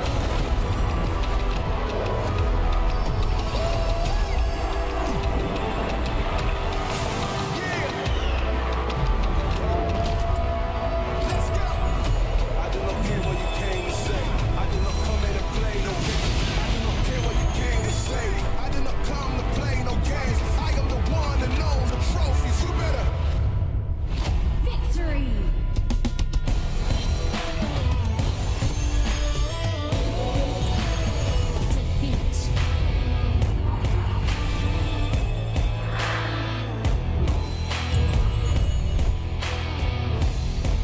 It's high five day. No one loses. All about another round. High five day. Tons of team perks.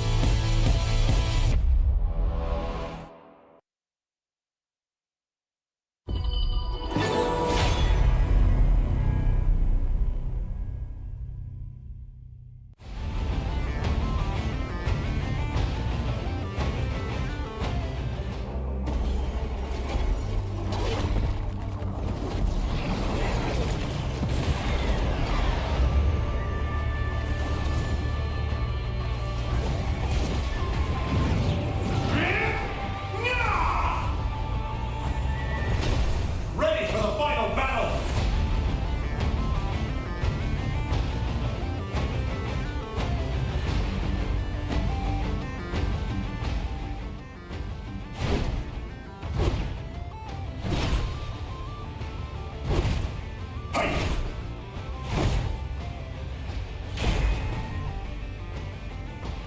Crimson Ambitions!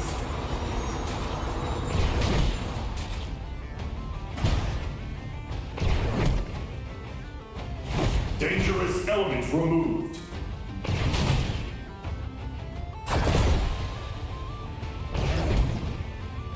Supercore enabled! Always at the front line!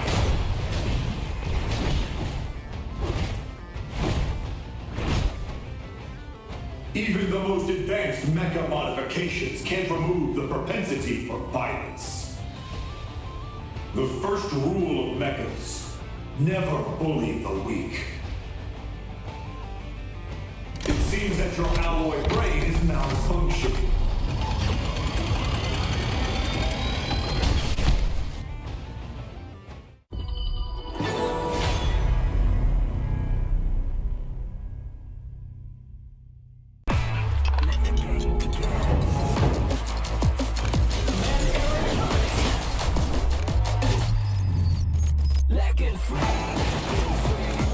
Hugging stinks. Victory. Another round. Sure, but how about a smoother phone next time? Realme 14. Performance beyond limits. Rakan muda, coba cintamu nimu. Rakan muda, oh yeah. Bersemangat wajah terus berusaha, kehansaman terus membara. Yakin boleh, rakan muda, rakan muda.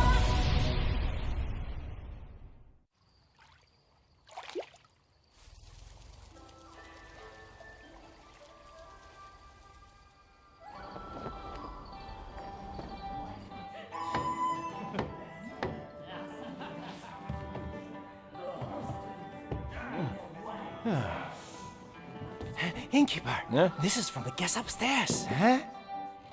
My, I'm rich. He said it was a repayment. Huh? Innkeeper, I'd like to take that off your hands. Name your price. Come on, indulge me. Sorry to keep you waiting. Here.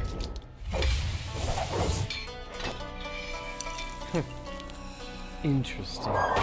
Northern Brook. Where's the man?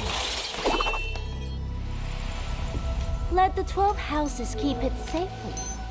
Let's spare the world another bloodbath. You'll have to ask my blade. Fine, I'll play your game.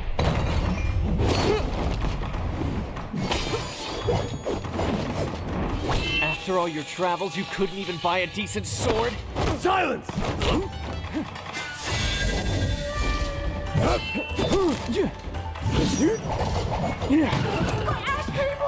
You have skills, but I see plenty of openings.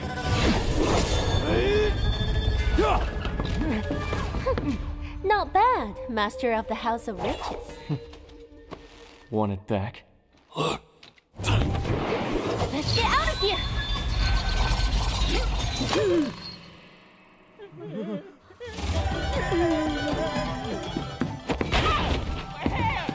Sorry. Read the manual. Come on. We're just playing around. Why so serious? This concerns the good of the martial world. You can't have the book. Hello, mate? You prestigious schools talk a big game, but you're all just making excuses for yourself.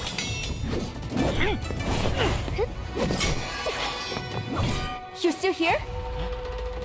Not good. It's a fake. You're playing with us. Illusion magic! Run! If only I had an alternative, this would never have happened!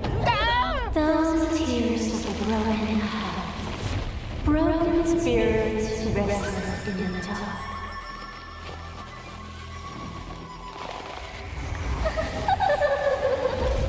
There's no way to resist. We'll get the secret after. Magic. Despicable! That's why Megan keeps the martial manual for himself. For that treasure.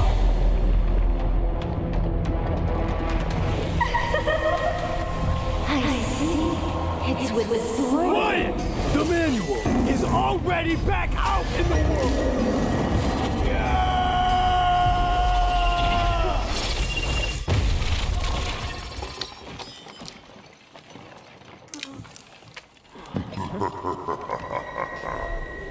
An excellent performance. The Forbidden? Welcome to the end. Welcome to your doom.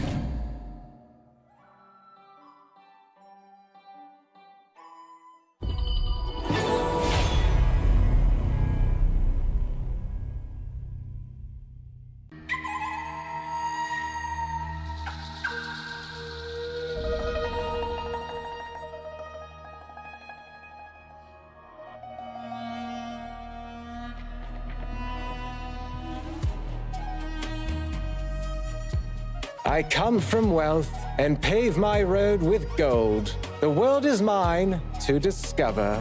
As a blade can be straight or curved, deeds are just or crooked. A single flute casting shadows and spirits, descending upon the martial world.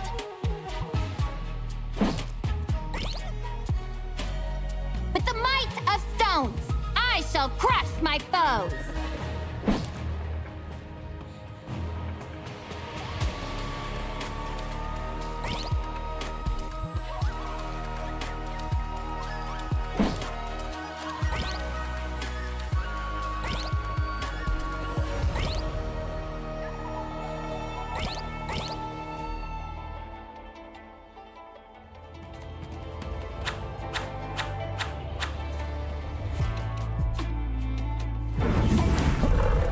Hello and welcome back to the MKL Spring 2025. My name is Holland. With me is the amazing Ming Xuan, and we have a great series ahead of you. It's going to be Black Shrew Esports going up against Team Secret, who actually ended up losing against AGG, and now they're in the 6th spot. Ming Xuan, your thoughts on that thus far? I'm excited that we have the possible to find out that if Team Secret are seeking for the chance to make a great revenge, and this is the day, because we know that for both of the team they are just fight against for very many times, and basically recently when they are just meet up with each other, Team Secret's just unable to gain any wins. So for BSE, definitely they are just wanted to continue this kind of situations, just continue taking down Team Secret. But for Team Secret, of course, they are just looking for the chance and opportunities to make some revenge. Yeah. I think that the revenge, the rivalry has been ongoing even from as far back as Season 2. These are two teams that have been playing each other for quite some time. But let's check out the player lineups. There's been a little bit of shakeup since way back in the day. But again, Black Shrew Esports, this is a squad that, we no strangers out there to many of us. It's going to be Musang King in the jungle, Xiang Clash, Jiong in that mid, JR in the farm, Dian as the roamer. And then on the Team Secret side, you got Sun, Guxing, Xuan, Nuono, and of course Shisan. This is two squads that have seen each other time and time again, Ming-Xuan, but are you going to give an edge to any of these teams in this matchup here? Actually, for me, I would just give my favorite to BSE because we can find out that in the game recently, BSE, we know that when we talk about BSE, we are just used to relate this team with a fast pace, quick rhythm, strong early game. What we can find in recently is in the in-game, they all prove that I not only have the fast pace, quick rhythm, strong early game, when I'm playing the macro, I also can do a really, really great job. Yeah, but let's check out the head-to-head on this one. I think that this one's going to be very important to watch because, again, Team Secret has been a team that's hasn't really found their footing as of now. I mean, a lot of it has been on the back of Sun here, but look at his KDA. He has struggled a bit if you're comparing that to JR, who's one of the top-tier junglers, or sorry, top-tier farm laners with his 6.47 versus the 3.8. The average GPM, again, skews in favor of JR. The kills as well, but the only thing that's slight edge in favor of Sun has been that kill participation. He's been there just a little bit more than JR in that regard. Yeah, actually, this proves that when Sun just go inside a team fight, it suffer a lot. Maybe I can take down some kills, but at the same time, I also need to pay my life, so it will influence the average KDA. Yeah, I mean, look, KDA is not the end of the world, but it just seems like, when Team Secret playing, they've been trying to do some sort of crazy draft. They had a Foods farm laner, not the craziest thing, but it was a nice counter draft to AGG yesterday. But going into today, that last game, they had Neza in the jungle. And I mean, it's not the greatest, but it's more of a counter pick, and they picked it in the first phase, which really threw me off because it's a very fast mobile lineup, but it seemed like the rest of the lineup wasn't really built for that as they picked up the Lubin number 7 as well. Yeah, actually, for just like you mentioned before, for the Fuzi pit, actually to say that for Fuzi pit, it's not so popular in current patch into MKLs.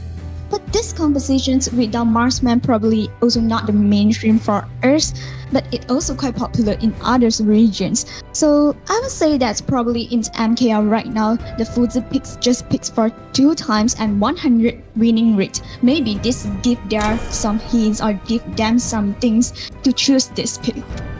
I mean, it was pretty much a counter pick because at the time, AGG just had this very mobile, very squishy lineup, and they needed to just lock them all down.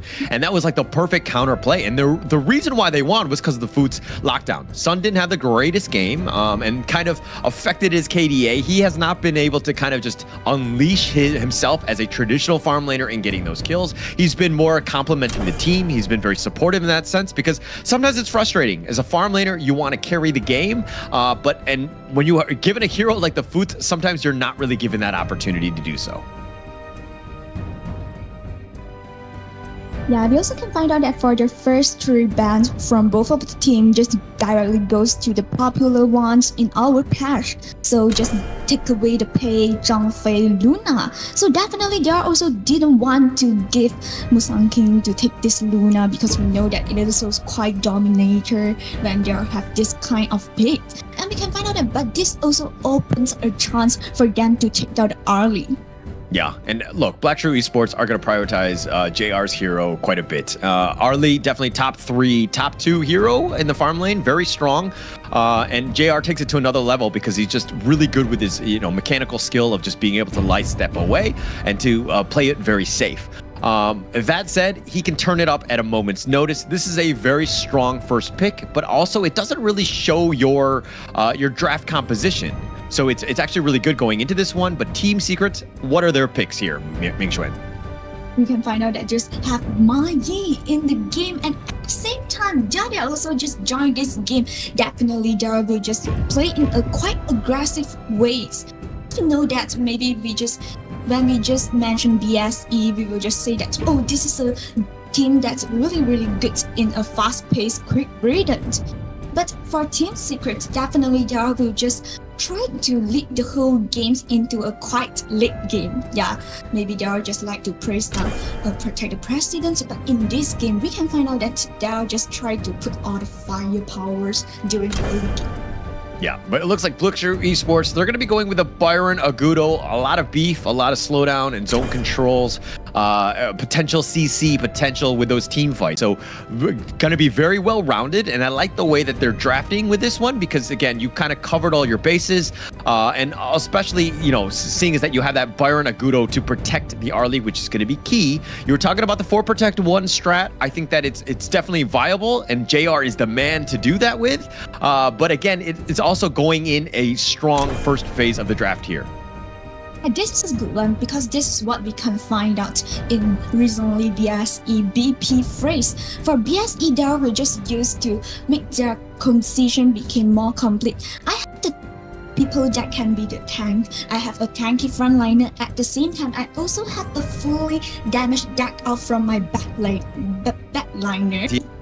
And we can find out that BSE just take Mozi and Lady James into the game. It is a good one for the Cannon Blast from Mozi. Definitely is a great harassment that can let Team Secret feel that, oh, it is so annoying.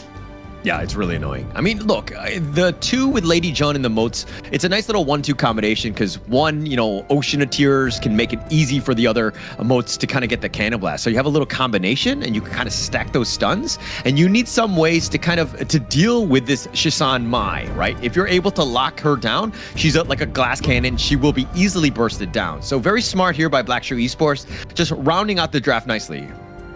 Yeah, and we can find out that Team Secret just let Dunt as the final pick of their compositions. Definitely it will solve the problem that for Team Secret, for the first 4 picks, they are just not tanky enough. But right now, I have the Dunt come inside my game. And so I also have a quite tanky frontliner. So it is a great one for Team Secret. A lot of stuns from Team Secret here. You have the potential, right? With that flash truth from Juan in that Dharma, and then you have, going in with that Guqing, Dune with that Wind Slash, that potential 1-2 combination. The team fight is unreal, right? The same point, Black Shoe Esports, very evenly matched drafts going in, but Ming Xuan, do you give any of these teams an advantage going into this game 1? Actually, in my perspective, I think that both of them, this kind of composition is just like a 50-50 situation, but I think that after the level 4, we might find out some things.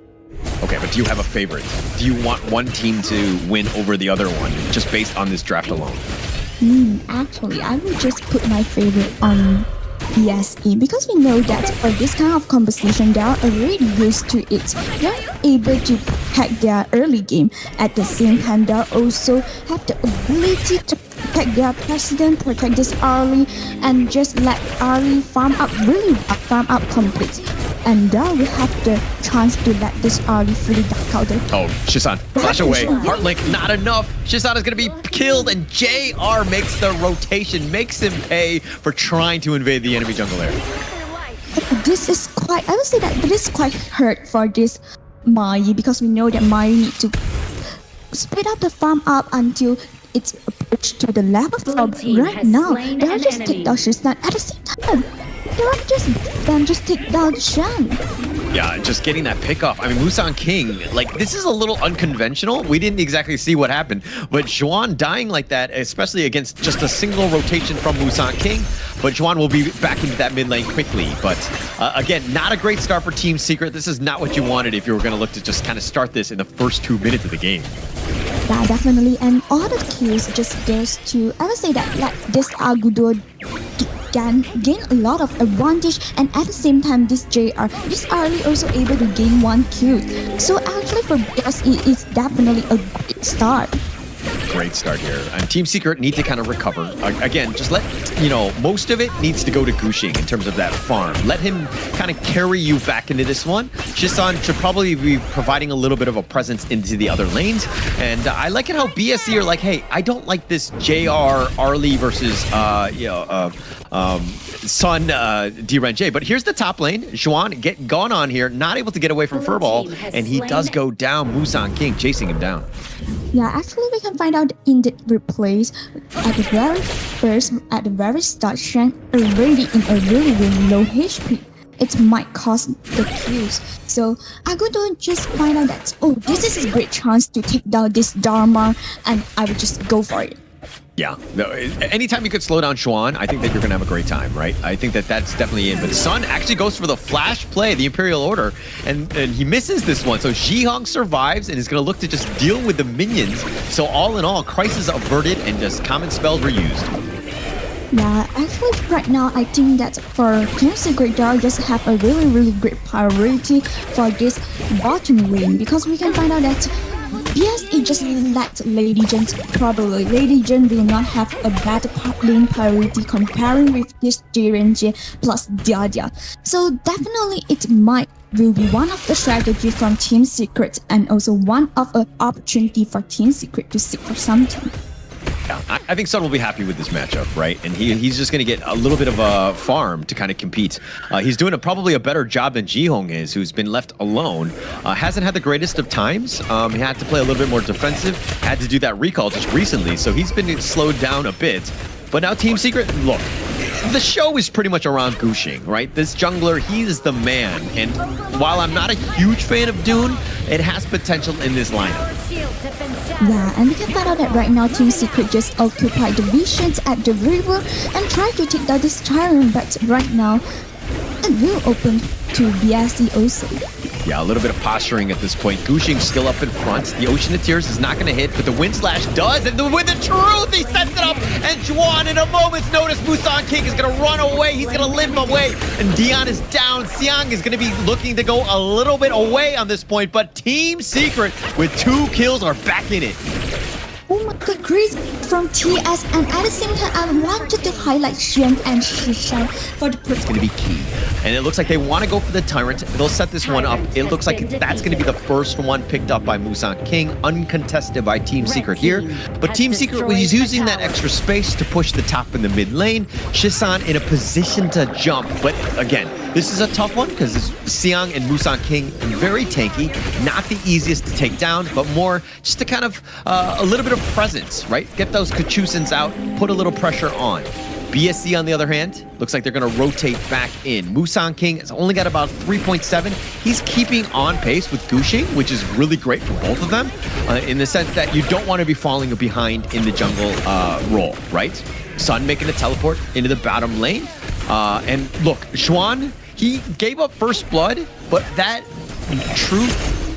flash truth play was absolutely amazing. And there's a reason why you can never count this man out. Yes, he might not have all the items, and he's taken a lot here, but you gotta be super careful when the team fights are about to happen, because he can show up at a moment's notice and turn the tides of that fight. BSC, on the other hand, look, Xiang will continue to push in that top lane. It looks like the teleport will be happening, but Shisan has to rotate over. Now you've kind of basically induced a reaction that they have to make. Team Secret are going to look to just respond on this one. But BSE looking to group up. I'm not a huge fan of this, especially since, you know, that net worth is now being a little bit shared. But BSE, look, they're a little bit behind and they're starting to feel a little bit pressure, and they want to protect their jungle more than anything else. Having Team Secret just walk by and Gushing, look at this guy. Gale's Benediction up forward, does not care what you throw at him. And now they're putting pressure on this mid T2. Jiong, though, looking to just kind of defend and kind of just deal with the minions. But through it all, Sun takes the mid T2 very quickly here. And Gushing, this is what he really wanted, was the Crimson Golem here. He gets cannon blasted in the face, so tanky. He's gonna shrug it off. Not really much BSE can do. And now Team Secret in the driver's seat. This is a different game, right? We knew that these two teams were gonna really want it. They're like heavyweights, trading blows for blows. But yeah, I mean, this is what you wanted with that Crimson. Yeah, actually right now for BSE, they'll just try to protect some things, secure some things. Because right now, if let Team Secret just keep taking over the whole things, definitely the gold gap will be more bigger and bigger. So for BSE, they will just try to slow down Team Secret. But right now, it's also quite difficult for them because for BSE, they are just not tanky enough to overcome the damage from Team Secret. Yeah, I mean, damage is one thing, but it's just like overall items. I mean, they're playing safe because BSE don't want to give up any more kills. They got to give JR a little bit more space to farm. Yeah, so actually for JR right now, this is also one of the points for BSE can chase back to Team Secret, but also one of the point that Team Secret can directly take down. So actually right now for BSE, they just can try to find some, I would say that they need to find some chance, find some opportunities. Do not open up a team fight, but at least take down some things from Team Secret. Yeah, I look, this lead has grown. Team Secret have taken full advantage of that map control. And the threat of a team fight, right? BSE, as you were saying, they don't really want to take a team fight, and most of it has been enforced upon them. Team Secret just being aggressive, right? Gushing and Sun doing a great job of just kind of using that kiting ability to push them away. And BSE have to play defensive. Look at this Crimson Golem, another one potentially going the way of Team Secret. But here's the Unruly Blade. He goes in for this one. The Wind Slash, not enough. Juan, though, will find that one. Nice 3-man stun, and Musan King is down. And now BSE with only 4 members. How do they hold this bottom T3? Oh my god, I would say that they'll just directly melt down the Musang Kings, and you know that Musang King is one of the most tanky heroes in BSE, so how BSE can stand off the damage from Team Secret right now? So definitely they are need to say that luckily the lane haven't arrived, the wave haven't arrived. Yeah, and I mean, look, it looked like yes, he's tanky, but going up against Team Secret when everybody's prioritizing you, especially with Xuan just jumping in on that, I mean, it made it seem like he was not a tanky hero whatsoever. And now with the Shadow Tyrant potentially going the way of Team Secret yet again, Dion looking around, spots it out. It's too little, too late at this point, and no real contest, especially since Musan King can't get in position to even potentially smite this one. So now Team Secret up yet another big neutral. It's turning into a 4K net worth lead at the 10-minute mark.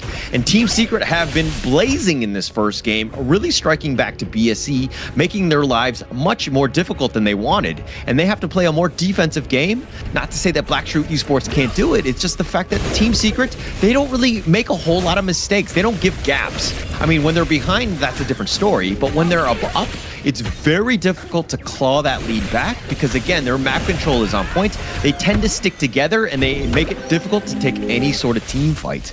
And BSE, again, we can find out that right now Team Secret didn't give them any opportunities. They are just playing in a really careful way. I have the people to just take away the visions to find out that what is BSE doing, and for my teammates to just create a great surrounding for them to take out the common resources or open up a team fight.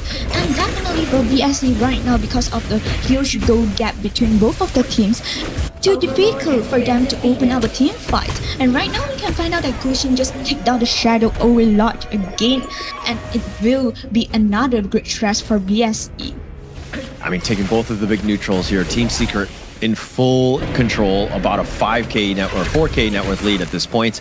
And yeah, they're just making life very difficult for BSE to even kind of compete in this one. They're taking whatever scraps are given, all the lanes that are slowly trickling in, and they're all kind of sharing this. This is a losing battle. They need to figure out ways to create a little bit of space in the outside lanes. Yeah, and actually we also can find out that when they are just fights, when they are stay in the high ground, fight for the high ground team fight. Actually for BSE, they also can't do anything because right now there is still, I would say that not tanky enough.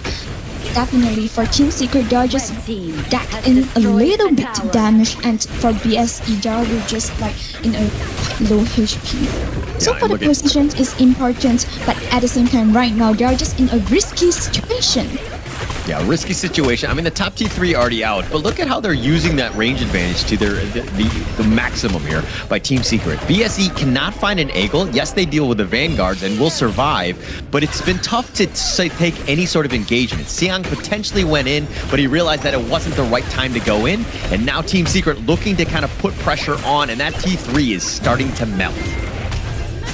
Right now, the 3 of the high ground turrets all just fell down, and this definitely make Team Secret have more chance to take out the whole game. But we can find out that Team Secret also play in a quite steady pace. I would say that I just go back to gain back the resources, but right now we can find out that Musang King just take down this red buff.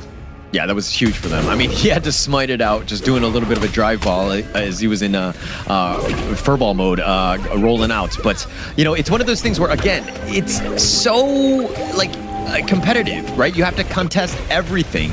And BSE trying to find any sort of farm, it's so difficult right now because Team Secret are making it very difficult for them. Yeah, and actually we can find out that for Team Secret, they also didn't, I would say that, I will not like, oh, when right now I gain all the advantage, I will just try to shut down the whole game quickly. No, they're just playing in a really steady situations. I try to do all the things that I can when I well prepare, and I will shut down the game. But right now, BSE also know that this might be the final chance for them, so they'll also try to come. Oh, they go in. They go Stem Strike. They cut him on the back. They found Sun, but they're doing so much damage to Xiang. He's going to be bursted. And Guxing goes in, the thick inside the box, trying to slow him down, but Sun is going to be killed. They found Jihong. It's a 2 for 2 thus far. Cannon Blast is going to be a little off the mark. They're continuing on and forward. Guxing goes. He's fighting 1 versus 2, and he's been picked off because JR's got some serious damage. Wow, amazing for BSE after this team fight. I would say that it's not a perfect team fight because also just bow down for someone because right now have the chance to swipe out the whole team. 1 cannon blast. But Shen also in a quite risky compositions. Is it their need to try to find out these positions? No. Yeah, I mean, look, it was super precarious at that situation. BSE with a great team fight, bouncing back in, but their Crystal actually took damage from the top lane. If BSE came out even, they might have just lost that game, especially since JR actually had to recall back to kind of fix that lane.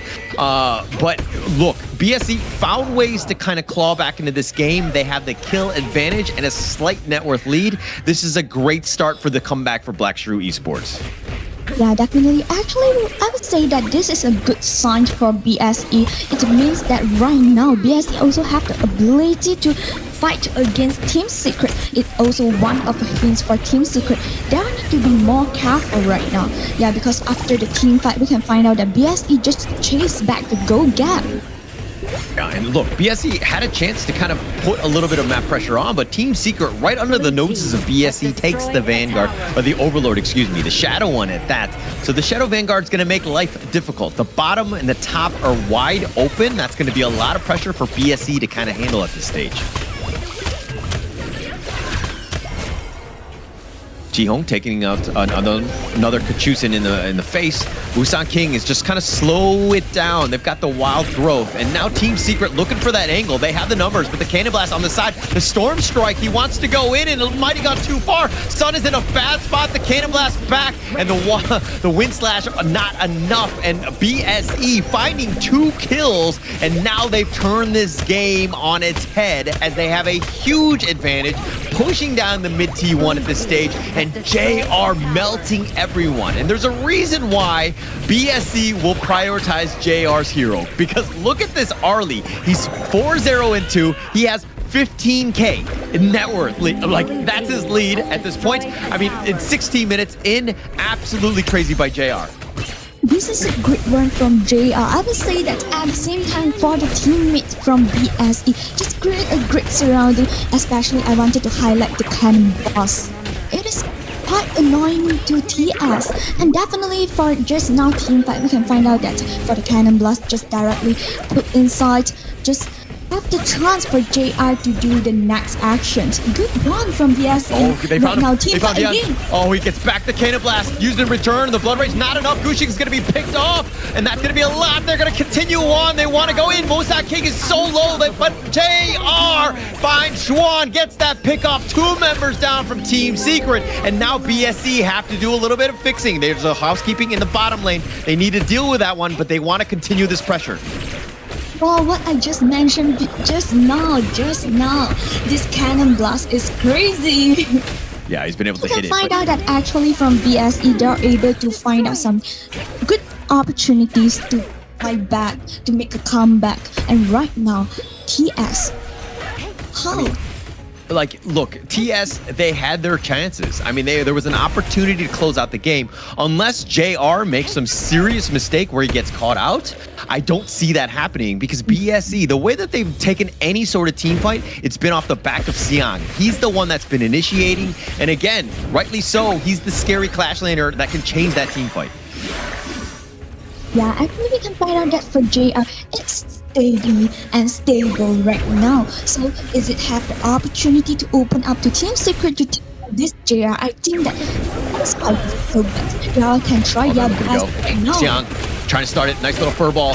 They go, Kushin goes in forward. He's going to use the Blood Ray, but he's getting whittled down, and Xiang finds the pickoff. They get the kill, and they get Shisan. Jiyoung is making it happen, and Musan King, he's going to be dead for life number 1, and Chuan not able to get away, and BSE, all 5 members are still up, and it's a full-out retreat. Team Secret on the run. Musan King trying to slow it down. They almost have it. The Cannon Blast connecting onto 2, and they find him, and Nuono gets picked off as well, and BSE knocking on the door, taking the mid T3. It's a matter of time as BSE are looking to take game 1 here. Has destroyed Oh my god, I would say that this is quite perfect team fight from BSE. We can find out at the very start for the team fight.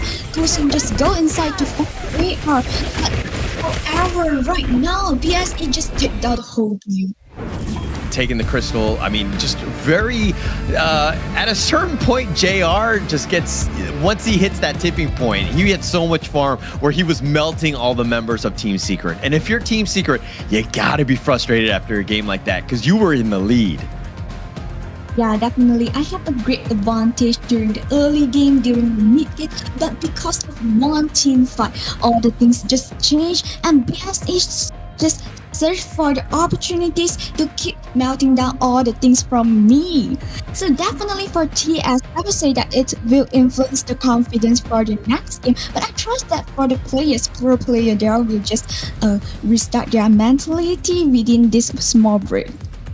I think Team Secret right now, look, you got to kind of forget that game. I know that they must be feeling good because they had that chance. They had an opportunity to close it out. But the fact that BSE were able to bounce back speaks volumes about this team where they're like, hey, we're not panicking. We still have this game. Oh wow, I wanted to highlight this good KDA from JR, 5-0-7. Say that for their teammate also create a great surrounding for this early to fully deck out all the things. But for this JR also in a really good position, especially for the very last team fight during the in-game. Find out that at that team fight, Kushin just go inside and find this JR, but it is the Sage's Century on JR. And by one more life, one more chance, and they'll just create the whole things became another story. It's almost like he didn't even need the Sage's Sanctuary because his positioning was so good. I mean, he didn't die a single time, but his 17,000 net worth, almost 18 by the end of the game, he was just carrying this team on his back, just finding those pickoffs. Once Team Secret were like, oh crap, we just found JR, we're not able to kill him right away, it was pretty much game over. And through the far superior positioning of JR and ensuring that he stays alive, it just made life hell for Team Secret here. Yeah, actually, I would say that the whole 10 of the player also did a really great job, but unfortunately, I would say that Team Secret didn't grab a great opportunity to shut down the whole game, because we can find out that actually for Team Secret, they are just gained the advantage on the high ground turrets. Only one high ground turret left from BSE, but Team Secret, because of one team fight, let BSE just having a comeback. I don't know if it was just one team fight, and we'll check out the highlights, right? Because once they were able to kind of take the top and the bottom T3, there was a moment, there was like a tipping point where they lost like one team fight, and that one team fight, it just snowballed, right? BSE just had too much farm, and there was no way to deal with this late game lineup, this monster lineup of Black Shrew Esports, and the stuns that they had really just set them up for just JR to just like kill everyone. Yeah, I can find out that for Team Secret, it's already did a great early game. So right now, maybe for them, they just need to figure it out. Is it an problem in my mid game? Or I will just need to gain more advantage, or I will just go for the strategy with more, I would say that more quickly. Then we can find out in the gold draft, it definitely is not a one-side game for this game one. And it was going to be an exciting one, right? I mean, just teams going back and forth. Black Shrew Esports, a little bit of an edge in the first 3-4 minutes, and then Team Secret found a pretty good, sizable comeback, and they were like putting in the hammer to BSE, and they were able to take down those T3s. They had an opportunity to close the game out, but BSE with just that one team fight just completely changed the game, and it was pretty much all BSE at that point. Yeah, this is what I wanted to mention.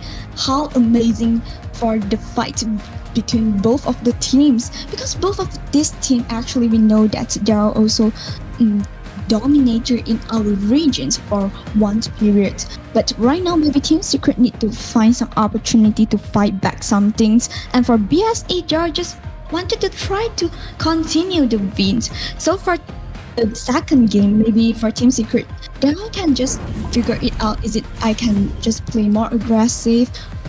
And we can find out that for the MVP just goes to JR.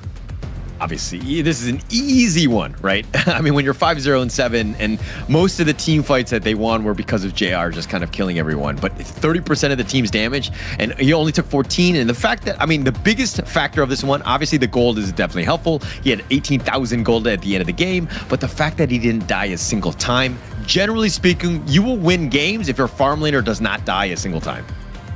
Yeah, actually we also can find out that during the in-game, the teammates like Agdo, like was also create a great surrounding for this early. So definitely it also a great job for another team's mate from BSE. But this JR totally crazy in the in-game. Crazy damage and just fully deck out the whole things make a great stress onto Team Secret.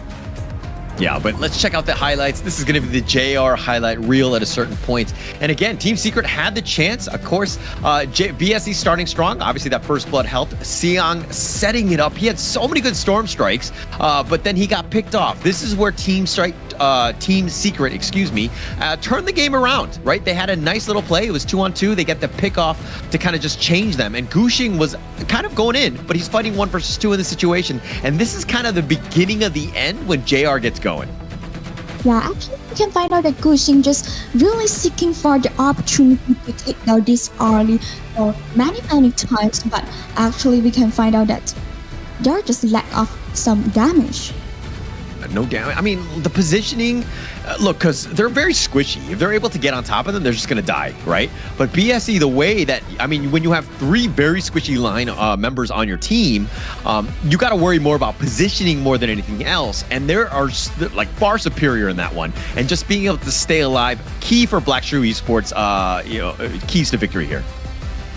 Yeah, actually this also proved that both of the team has a great ability. I can play in when I'll say that for BSE, when I gain the hit win situation, I also can able to take a good game, good wins, and at the same time, I didn't gain any advantage, but I also can turn over the table. Good one from BSE. And right now we can find out that for BSE, they just goes to the red side and Team Secret goes to the blue side. Maybe BSE wanted to do some counter. Yeah, I think that that's going to be ideal for them. I mean, going into this one, BSE have to be very, very congratulatory of the team, right? And just pat each other on the back. That was a great comeback win, and being able to do it. And this is why the MKL is just so tight. I mean, the teams are so strong where, at a moment's notice, like if you're not able to close the game out, you've lost that window of opportunity and they shut it down. Black Shrew Esports ensure that they get that victory. Yeah, just like what I think for the first start for today, predict the ending for the whole game because you didn't know that who is gains the win. And we can find out that right now Team Secret just banned away Mai. I'm saying it is not. It's not. Yeah, I mean, look, Team Secret have picked it up themselves last game, so they're going to look to just ban it. There's a lot of respect on this Mai, right? Especially with Jihong playing it, and they don't want to let him have that opportunity. But they ban out the pay, also a very, early game monster, and they want to limit what Musang King can bring. But yeah, just very targeted ban thus far. Yeah, not only a popular band, at the same time also a respect band, because we know that BSE just used to take down this pay during the game too and play a crazy aggressive early games during the game too. So definitely this is what I would say that both of the team just have a really good knowings between both of them. So there will just go for a lot of respect then. Yeah, I mean, you got to target the player at times. There's a lot of beasts throughout the MKL. It's hard to just target any one player on the Black Shrew Esports. not the easiest one. But I think the Team Secret, look, they need to go back to the drawing board. They need to kind of shore up some of the weaknesses in their draft. And I think having a good, strong starting pick, looks like the Leon Poe, let them get going, right? And Nuono might be a maestro on this hero, so it's a good start. Yeah, and definitely we also can find out that in week 2, week 3, week 2, Lianpo appearance is just keep increasing, and until right now, week 4, definitely for Lianpo also quite popular. So actually for right now, we can find out that both of the team is really knows each others. They will just go for something like, oh, I know that you are so great in this hero, and I will just directly take away. I will reduce all the risk that I have. So it's a great one from both of the coach, I would say that. Yeah, I mean, look, these drafts, it really comes back to the how much, the teams, if you've got a coach and you're fortunate enough to have somebody who can help do all that research, because it is important, right? I think the draft gives you a huge edge. If you're going in with a draft that's completely countered, you're going to have a rough time. And that's going to be key, right? Especially in the global ban pick. And yes, these are only best of 3s, and you're it's not the full flavor, so to speak. It's more of like an appetizer of what the global ban pick is all about. This is something that was, it's been around since 2018, from all the way from the KPL. This is something that's been founded in honor of Kings, right? It's a huge one in the sense of it makes the game way more fun because you're not playing the same heroes all the time.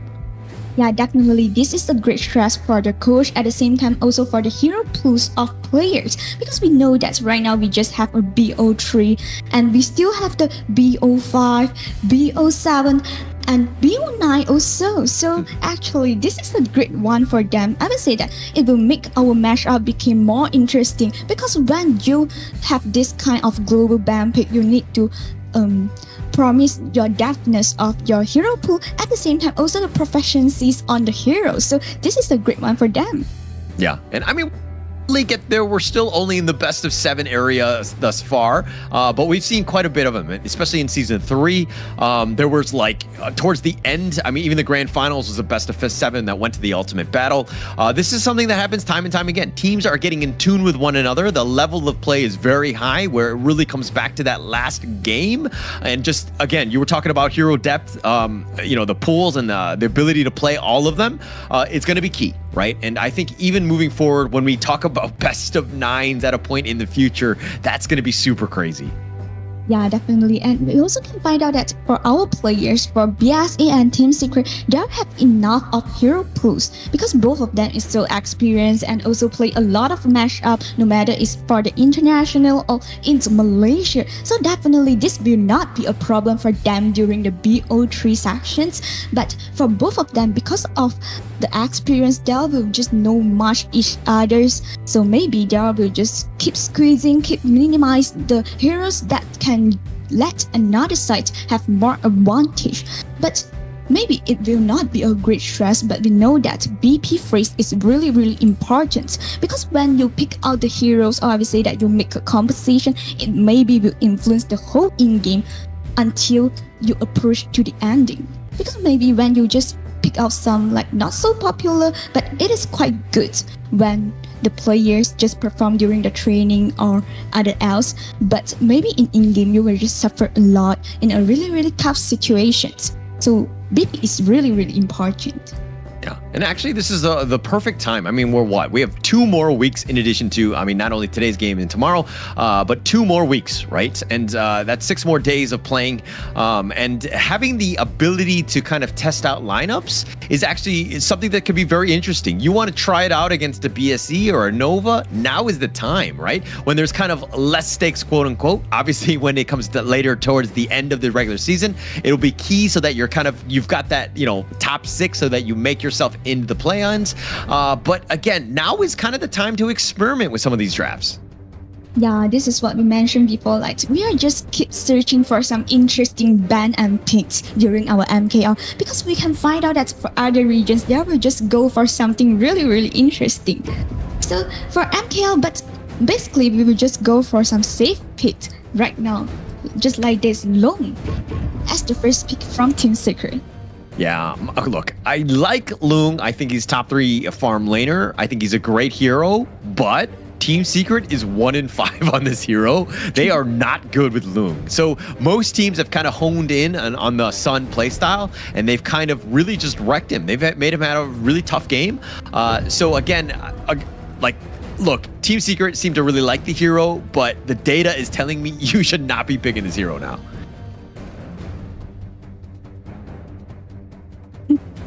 Yeah, because we know that for this hero Long have a really high mobility, and for the flaming palm also crazy damage. But actually for Team Secret, it's probably will not be the best pick for them because of the data also show us. But right now we can find out that BSE just goes to Zhangfei, Charlotte, and Mankey. So definitely it can give a hint for Team Secret that Dao can just squeezing the hero pools for their marksman. Yeah, great. I mean, Zhang Fei, we already talked about #1 hero in MKL. A lot of potential there. But plus you have the Menki from the Musan King, just kind of getting those perfect little dream roams, setting it up, and kind of being on the chase because you got to figure out some way to get onto the Lung. But Team Secret picked up the Yuan, which I really like, especially in the first phase of the draft, because it can be very flexible. You can do it as a roam, you can do it as a mid, or even a jungle for some people. Obviously, Team Secret already have the Ogren, so you're not going to be seeing it there. But it has a lot of mind games attached to it.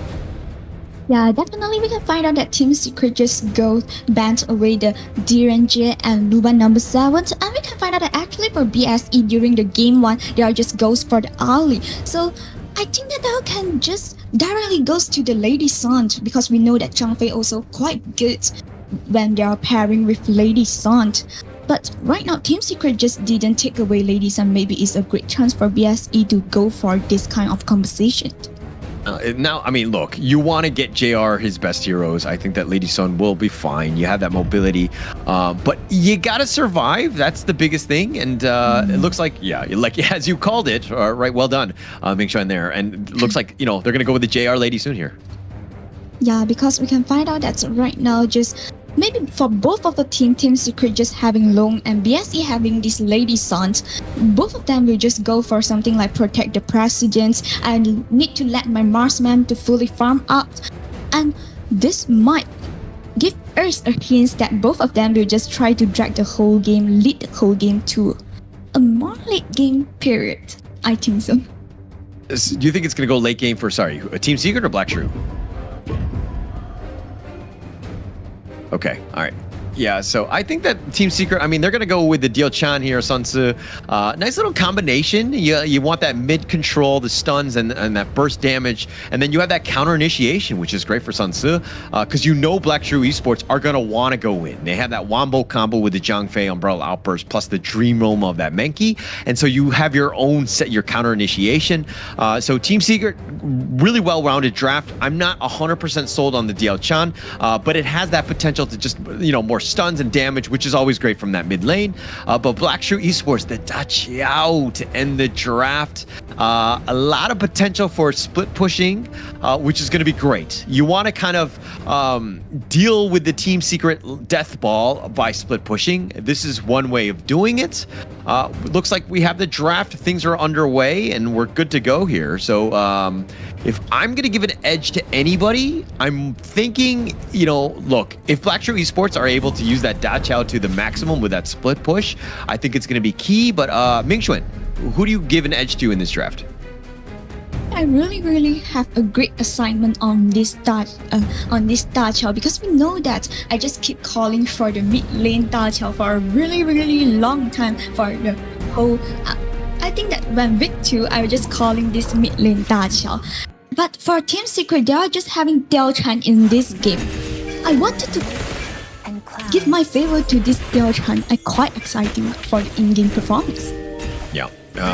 A lot of pressure, I would say, on Shisan to kind of make sure that he does what he needs to. He needs to stay alive, get those stuns going, right? I think that it's going to be a lot onto him. But, look, Nuono will do his whatever he can to kind of help with the sustain. And now you're leaving Sun all by himself to deal with JR. I think it's going to be okay in that farm lane here. Yeah, maybe it will be the 1-to-1 games. I would say that they will just put more attention on the top of the map, and definitely for Long, and Lady Sun, they will just let them play themselves first. But for Zhang Fei, I think that they will just let this Lady Sun with this Lady Sun until level 4, and this Zhang Fei will just do some harassment on the jungle. Yeah, look at JR. Already level 3. Sun is just catching up at this point.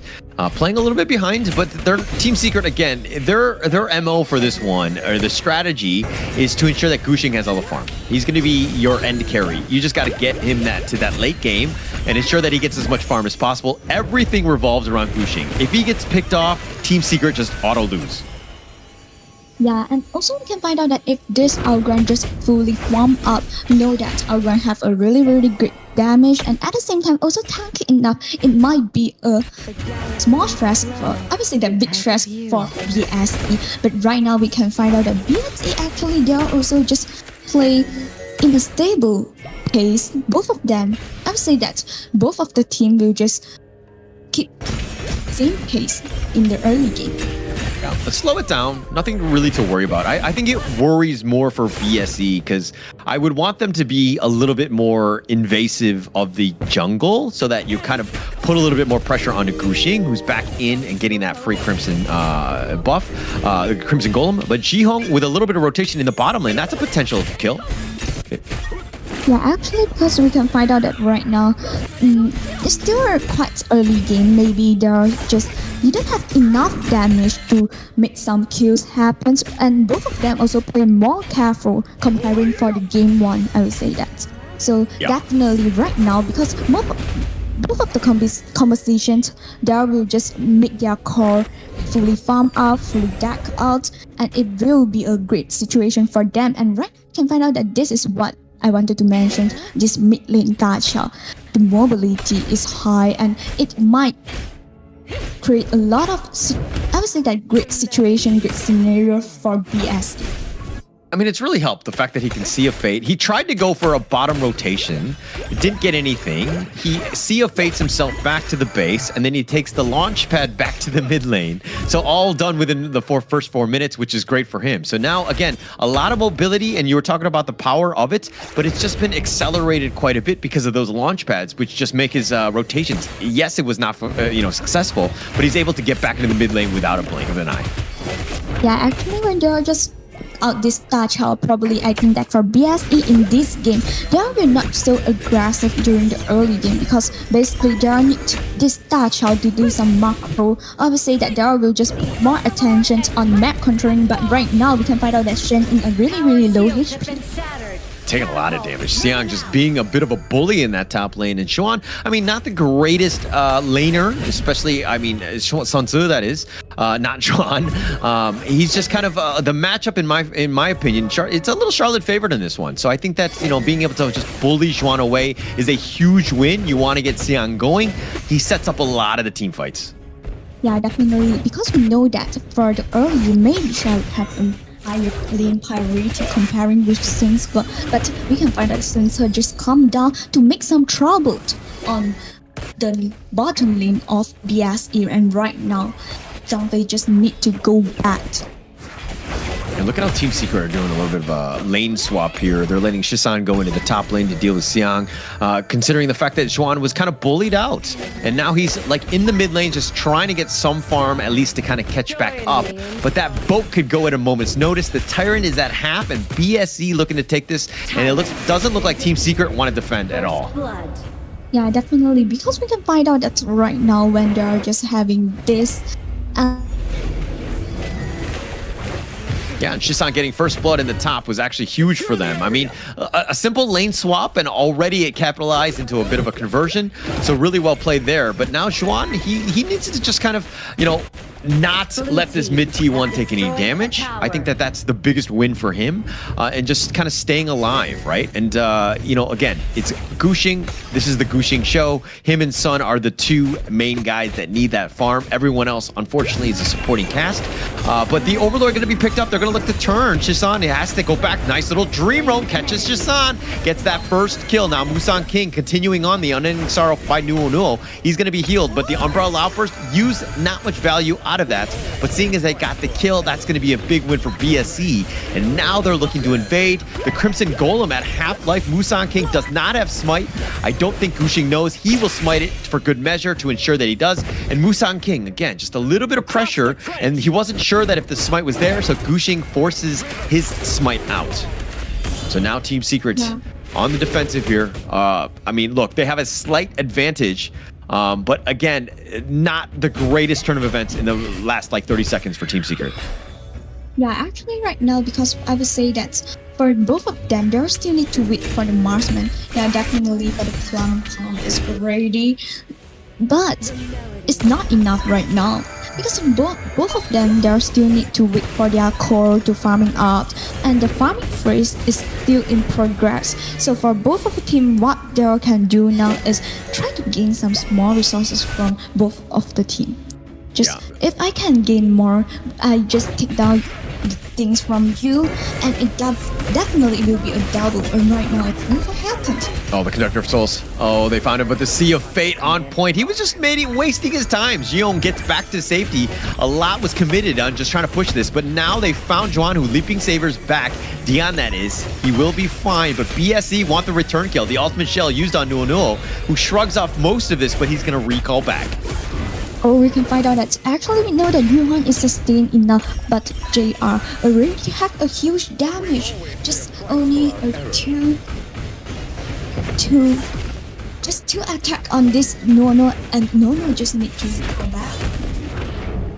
I mean, he just needs to stay alive. He's going to take a lot of damage. I mean, and just kind of sustain with everybody else. But Musang King goes for the smite, but Gushing actually wins the smite battle, gets the red buff, and that's going to be a huge win. Because again, if he loses that and gives it up to Musang King, Team Secret, you're going to slowly, like, you know, fall behind at this point.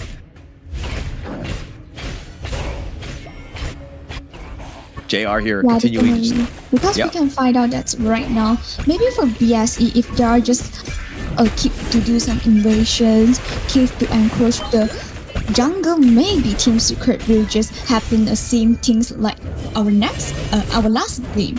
So for Team Secret right now, they all need to be more careful and try to secure the things from themselves. At the same time, take something from BSE. Yeah, get Gushing going. I mean, this is the guy. He's going to go in. Musang King with the Dream Realm aggressively. The set sail used it in counter. They have the nice little two-man stun. The Blood Rage, though, and it looks like Nuo with the Unending Sorrow is going to heal them up. And now BSE, I mean, they're pretty much full life, but not really anything out of it. Team Secret's still sticking around, just dealing with the minions, and it looks like there's going to be no kills on both sides. Actually, it is a good opening from Team Secret's side, but definitely we can find out that this is what the advantage to having Da Qiao. Da Qiao just can recall all of them back to the line as fast as they can.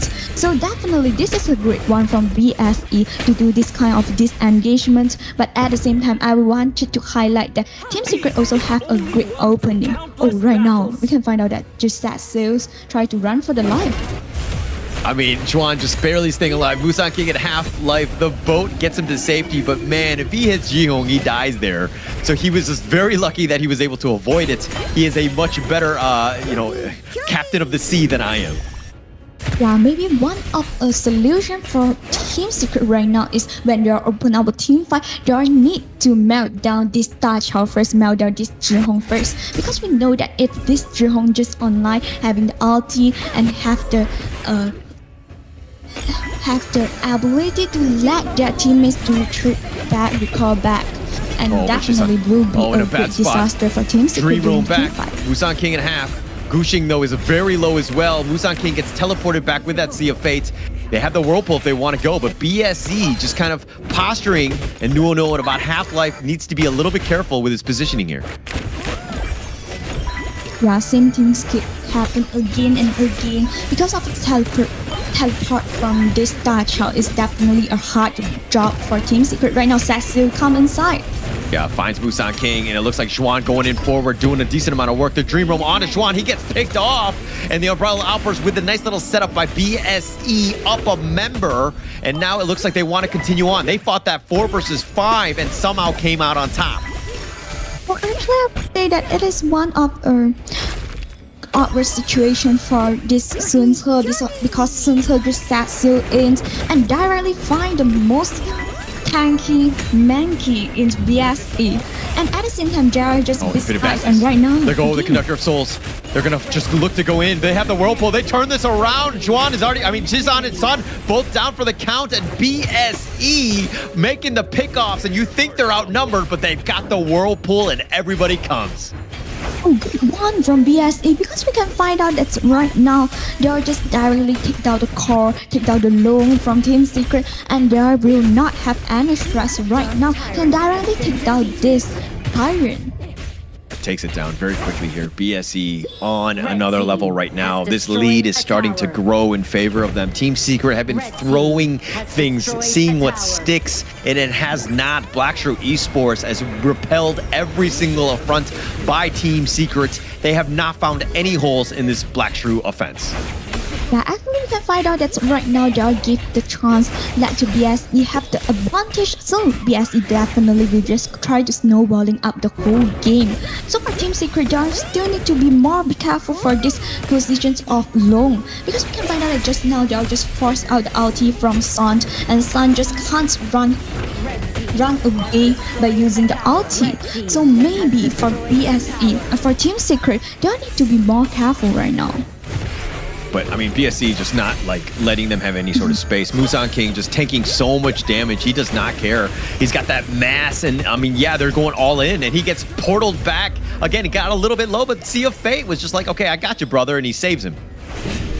Yeah, definitely. Actually, right now we can find out that's for Team Secret, because the most important problem from Shizan, the infinite fastness, he gets back. Shizan though is solo. Gushing trying to fight this 1 versus 5, and with that Blood Rage, I don't think that's enough, and he does get picked off. JR finds him, and that control from Dion, the infinite fastness. Oh, it's not going to be enough. Oh no, it looks like he's going to be just backing off at this point, and it looks like a BSE with 2 members up are just going to back away at this point. It will be a 2-0 trade. I would say that good opening from this Zhang Fei, because we can find out that for this kind of situations, maybe BSE all of them just in an unhealthy situation. So they're going in. He has the control. They find him, and JR, if he goes down, that's a huge one, and they do find him. Shisan gets him, but now that Dream Roam, here's the revenge tour. Musan King wants to go for at least Shisan, but he's been scared away. Sun shows up, and the Sea of Fate, Musan King will get back to safety.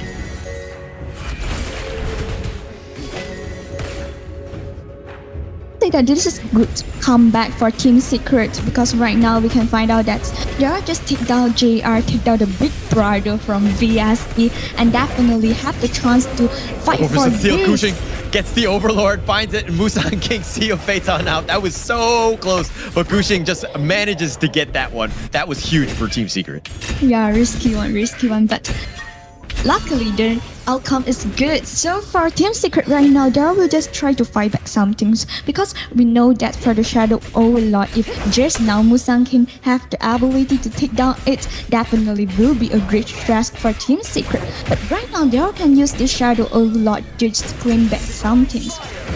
Yeah, and look, they need a little bit of space. They need to put pressure on. If they get this mid T1, all in all, not the worst thing for Team Secret, but they need to figure out a way to get onto JR. Jihong with those Sea of Fates has made life difficult. Saving everybody, he's been on Johnny on the spot. Yeah, because we can find out that right now, because they cannot gain a lot of vision, cannot gain a lot of space, maybe this Shadow Tyrant also will open for Team Secret. But for BSE, they definitely will not hope that Team Secret can take down these common resources so easily. So they will just try to make some trouble on it. Oh, they found Sun, but he infinite vastness. He gets back to safety. They need to be a little bit careful. But again, Sun, very aggressive with his movements, being a little bit out of position. And now look, Xiang in the top lane is providing pressure. So this is going to be a potential opportunity, especially with that back door. If they go for this Tyrant, it opens it up, and Xiang could potentially open that one. Yeah, because we can find out that for the high ground turrets on the top lane also quite low HP. So if you wanted to take down this Shisan, they have the damage, and they end up killing him. Shisan just caught out, sticking around, and found out.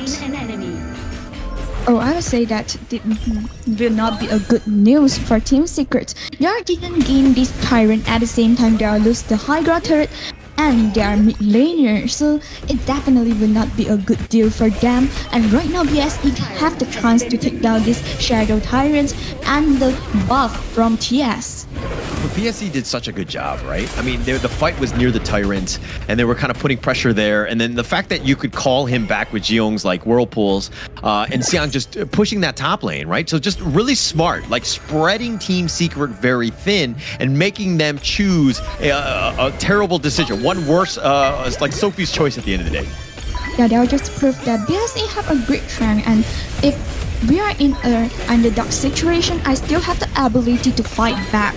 And right now we can find out that because the wave is calm, they'll just take down the high ground turret.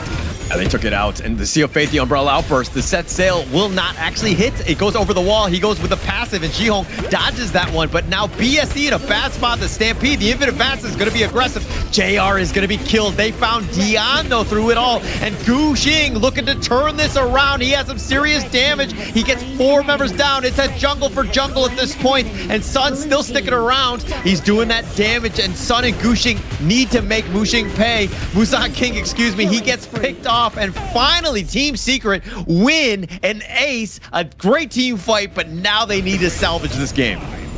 Good job from this Gu Xing, this Outground. I would say that it definitely make a great stress on BSE.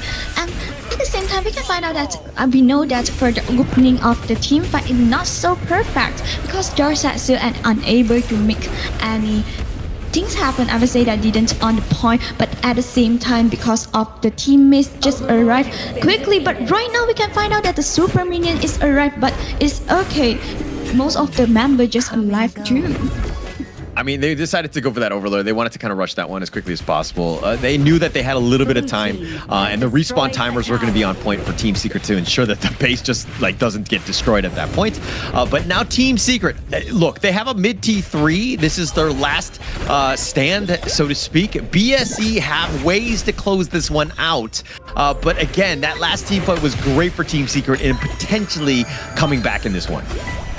Yeah, because we know that actually right now for them, maybe they will just try to push the visions from BSE, because we know that if BSE just didn't have the opportunity, didn't have the space, maybe everything will just go different. And Sea of Fate save used yet again onto Musan King. Team Secret putting pressure on. Musan King is starting to hit these punches. I mean, he's starting to feel them, right? He's taken a lot, and he has to now run away.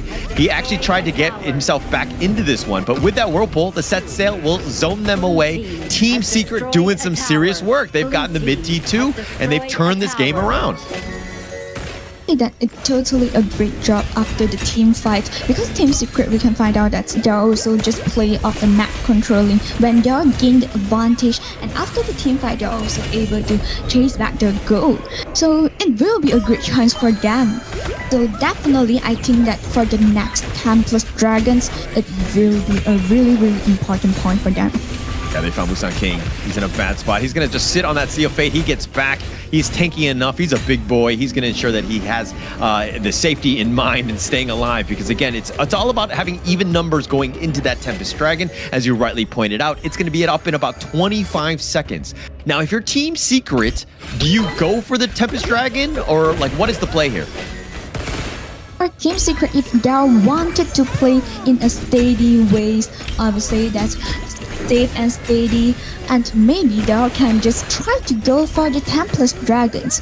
But at the same time, we also need to know that because that BSE also have the ability to steal away the dragon, maybe they can just make some reduction of the member on BSE, and they'll just shut down the game. Musan King gets saved yet again. That Sea of Fate. He was looking to trade with Gu Xing, and the Whirlpool, he brings him right back in. Dion is about half life. The set sail is there, but mind you, the top lane is pushing. Something to take note of. Busan King is about half life, getting a little bit low. Susan gets the pick off, and Siang with a huge window of opportunity. Are they able to get more? The unending sorrow from Nuo looking to turn this around. JR's being focused, being chased by Gushing, the infinite fastness, and he's going to be killed. That's going to be life number 1. JR looking to turn this around, and that's another life for Sun, turning that one. But Nuo has been picked, and BSE have the numbers. All 5 members, they're looking to chase you down. They're looking to take down Gushing, and it looks like they eventually, over time, they will. But with Zihong been killed, and JR, and somehow Juan finding those picks, he is the last man standing, but he needs to deal with 3 members of BSE. We never predict the ending until the very, very last. Right now, we can find out that the super minion just come into the base, and this is the time for BSE to take down the game too. And just like that, right, with just a single team fight, look at how the tables have turned. BSE finding an opportunity just to win that team fight, finding Shisan. He got a little out of position, and once you have that numbers advantage, it's pretty much all she wrote for Team Secret there. Yeah, actually, for both of the team, they are just did so well for the game 1 and game 2. Say that it is a really, really amazing match for today, because we can find out that we will not know who will gain the next advantage, who will get the next resources, who will win the team fight. I think they all did a great job, but unfortunately, we will have only one winner for today's matchup. So I would say that great strength on BSE. BSE just proved that, yeah, I also can play really, really well during the late game. Yeah, very smart. Just the way that they were able to close that game out. I mean, Team Secret looks like they were able to make a little bit of a comeback, but BSE is just like, no, not just yet. We still own this game. And checking out some of the items of the KDAs, I mean, look, JR 533, that's going to be huge. But Musan King on this Menki, like, look, he tanked so much damage, and the fact that he was 5-1 and 9 off of the many, many saves by Jiyoung, I mean, this is a really nice 1-2 combination that they got going. Yeah, definitely. We also can find out that have a lot of great openings on this Mankey. Mankey just able to just go inside and go around and give BSE have a really, really good opportunities to take down the member from Team Secret. So definitely a great job on this Mankey. Yeah, really good job. I mean, it's understated. Just, I mean, his presence was there. He is my clear MVP on this one, because like the fact that he was always in the team fight. Team Secret just wants to get in the house, right? And Musan King was literally Hodor holding the door down and not letting anyone by him. He was just an absolute beast. He took so much damage, and the fact that he was, again, he only died a single time speaks volumes about his play as well as Jihong, because his Sea of Fates were literally game winning. Say that in this game, BSE have a really, really great cooperations with their teammates. We can find out that no matter it's because of the Mankey or because of this Star Child, always have the opportunities to let their teammates to go back to the crystal or do some recall back, and having a great, I would say that great sustain on the team fight. Oh, for sure. I mean, look at Musan King, like 265,000 damage taken, but he was actually dealing the second most, on the team, like 160 himself. So he was constantly just being able to do all that damage plus taking it all. He was everything that you would want. And look, I love the play of Jihong and JR, just really setting it up. The team understands what everyone needs to do in each of their roles, and this is why BSE right now second place, but man, they could be number 1 in a blink of an eye. Yeah, they're definitely just set out the whole great tune of the team fight and let this Musan King go inside to be a first member to absorb all the damage, and at the same time they're also giving them an opportunity to take down the kills. So we can find out through this gold draft, definitely still not a one-side game. Yeah, definitely not. I mean, both of these teams had an opportunity to get in this one. But I mean, if you like took out all of the different stats, the team names, and you're like, hey, which of the teams actually won? You're kind of like, you know what I mean? Like, you don't really know, because this gold graph looks very skewed for both ways. The fact that BSE were able to salvage this after that comeback by Team Secret speaks just like about how powerful BSE are, understanding that, hey, if we get a single pick, we can turn this into a team fight or a game-winning match. And off off of that, right? They found Shisan, they got that pick, and that was just all gravy at that point. So this is what the most interesting things in our today match are. We will not know the ending, who will win, who will gain the whole win for this game until you watch to the end or push to the end. So we can find out that for this game, MVP goes to Musang King. The King, right? His 5-1-9, all the damage that he did, 28% of the team's damage, plus of all 44% of the damage taken. The guy was a punching bag and he liked it, and much respect. I mean, that was just like really well played. His positioning was far superior, but Ji-Hong was always there. Like, look, you're only as good as your team, and to have teammates like Ji-Hong to always save him when he was low, and there were times that he was definitely low, just really saved him. Yeah, because of the leap of this Da Chao and this Musang King, this Mankey, able to do the leap, go up the leap and go back to the crystal every time, so it makes that having this kind of crazy damage taken. A lot of damage taken. And I mean, look, Team Secret right now, they were super frustrated. There were so many moments where they were just like poking and prodding, but there was no way to deal with Musang King just up front, especially when you have those Sea of Fates. And look at these whirlpools. Setting it up, you got the numbers advantage, turning it around. Once you have that initial pick, it's so much easier to just kind of steamroll the rest of them. And Sun trying to stay alive, and again, this is why the Loong Team Secret just not great. Yes, it was a great infinite vastness here, and they were doing a decent amount of damage, but for some reason, they just find him out, and once you've used it aggressively, you don't have a get-out-of-jail-free card, and Sun gets picked off there. Yeah, definitely I would say that it is a great one for both of the teams when we go through this highlight. Find out that it also have some team fight that Team Secret having more advantage, but mostly BSC just can find an opportunity to fight back it. I mean, for me, I'm not a huge fan of the Diao Chen Shisan. I just felt like there was a little underwhelming, wasn't able to kind of do what he really wanted to have done. Plus the Sun Tzu from Xuan. Look, I like Sun Tzu as a hero, but the way Nongshan Red Force plays it, which is a secondary initiation, not the initial one, right? Having it as a secondary one when the teams are kind of grouped up, that's the ideal time. And with this lineup, he was kind of forced to be that original initiator, and he got cut off so many times. Yeah, actually we also can find out that for this kind of compositions that having Diao Chen right now, actually it's not really just fully deck out the, I would say that didn't do a great effect on it, because we know that we will expect that Diao Chen just go inside the team fight and dancing around on the BSE members, but actually we didn't just really saw it. Just really not as, you know, I mean, like just kind of caught out too many times. Didn't really do exactly what he wanted in terms of that. Just overall, look, there were definitely some holes in this Team Secret, like the play style, right? The execution is not top tier yet, and BSE have made them pay, and we're able to kind of just win out because of it. Because again, Team Secret just making some mistakes. Yeah, and you can find out that during the in-game, they also did a great job, I would say that, but actually not in a really, really good effect, and especially for the opening of the team fight. Maybe it need to polish it, because we can find out that still have some details, maybe there are lack of it.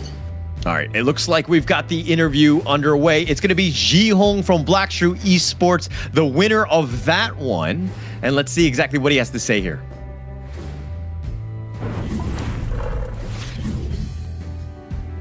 We're interview session right now. Hello, Ji-Hong. 那现在就是想问你，完成了这几个小局之后，你现在心情怎么样？现在心情非常亢奋吧，因为我们赢得非常不简单。他说he said that it's really, really exciting for him, and I just asked for the feelings, and he said that because it is a tough game. Yeah, definitely a tough game. But look, I thought you were the MVP of Game 2. You deserved it. Your Sea of Fates were so good. I just want to commend you on that one. Very well played there. 觉得说在第二小局里面你应该是那个 MVP， 打得非常非常的好。那对此你有什么想说的呢？谢谢你的夸奖。我们只是打出我们的东西，然后跟队友打出配合，才让我赢得比赛。He said that I just really appreciate for the cooperations within my teammates, and because of my teammate, we still have this kind of performance right now. So 其实我们可以发现到呢，其实在别的赛区我们能够看到很多很精彩的一些 BP 选择，就是比较小众的一些选择。在我们 MKL 里面，其实我们能看到，就是我们的选择还是会偏保守一点。那这一点你有什么看法呢？我的看法是，我们就拿出自己的东西，然后打好自己的东西就行了。So I just asked that we can find out that at other regions there will pick some hero that's really rare and really interesting, but MKL basically we will just go for some safe. So what is your perspective? And he just said that I think that we just do our best and just pick out our fire pick is okay. Awesome. Last question here. Jihong, if you make it to the KWC, which other 2 teams from the MKL do you want to go with you? 那如果你到了那个沙特的那个电竞杯，那还有另外2个小组，另外2个队，你希望可以遇到谁呢？我觉得不管是谁吧，我们都非常有自信可以拿下。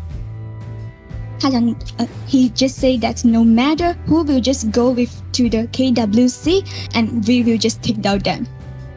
Okay. Well, thank you so much, Jihong. Congratulations. I expect to see big things out of Black True Esports. Really well played here. 谢谢你。OK， 谢谢。All right, so I don't like the fact that he avoided my question. Obviously, it was a very political answer that he gave there, but I really wish he just chose 2 teams, man. Yeah, because maybe they are just really confident that no matter who will just come with us, no matter it's in our regions or other regions, when we met out and I will just take down the another side. Definitely is a great proof that on this BSE have a great confidence on themselves. Also a great situation, great scenario for them. Yeah. I mean, look, a lot of the opportunities, the growth, and you're kind of seeing the team. I mean, there's a lot that we just saw. Black True Esports, I mean, that play won that one phenomenally. Team Secret, a formidable foe, really stuck it to Black True Esports. They had an opportunity, but BSE just too strong in the end. Yeah, actually we can find out that for BSE, they are just perform like a dominator, but although for today also quite tough, I would say that, because they are just also gain some disadvantage, also have some underdog situation during the in-game, but actually it is a good job for them already. Yeah, a great job. I mean, they're going to be very happy with that. I mean, they're gaining a bit of ground onto Nova Esports, who lost yesterday. But look, we have a 3rd matchup. It's going to be AG going up against Todek. That's going to be coming up, and I'm super excited of that one because it's the best of 3, and we're going to see exactly, is AGG the real deal? But let's find out after this break.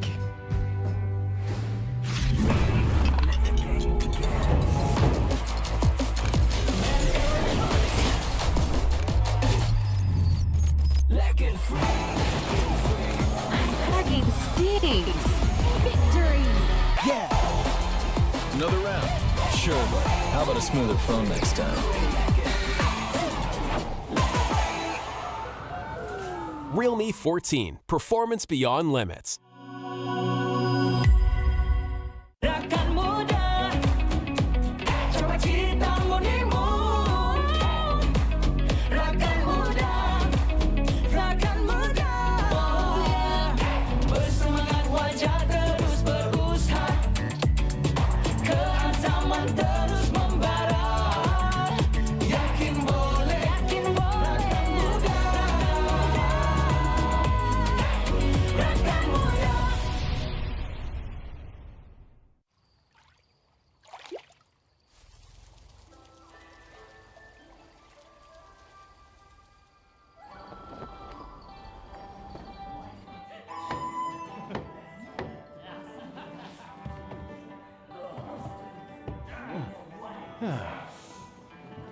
Innkeeper, this is from the guest upstairs. Huh?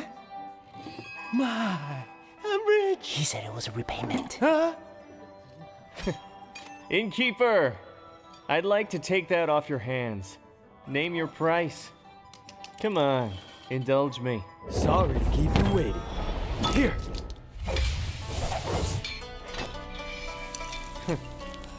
Interesting. Northern Brook! Where's the man? Let the 12 houses keep it safely. Let's spare the world another bloodbath. You'll have to ask my blade. Fine, I'll play your game.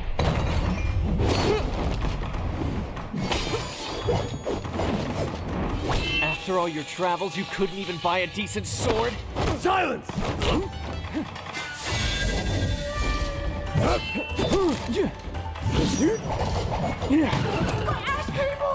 You have skills, but I see plenty of openings.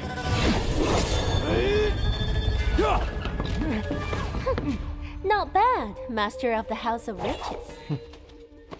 Want it back? Let's get out of here!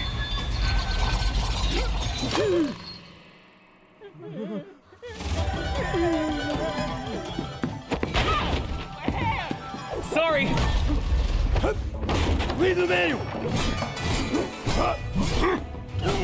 Come on, we're just playing around. Why so serious? This concerns the good of the martial world. You can't have the book! Hello, mate? You prestigious schools talk a big game, but you're all just making excuses for yourself.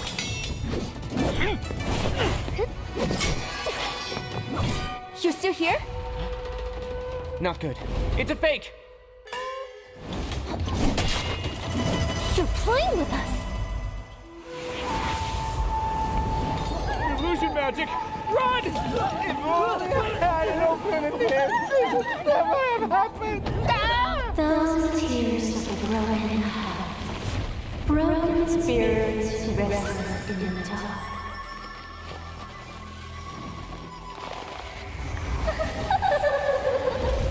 There's no way to resist. We'll get the secret after. Magic! Despicable! That's why Megan keeps the martial manual for himself. For that treasure.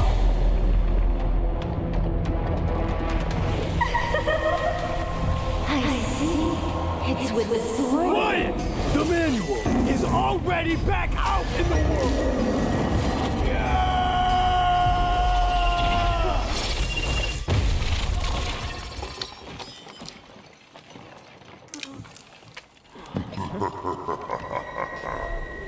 An excellent performance.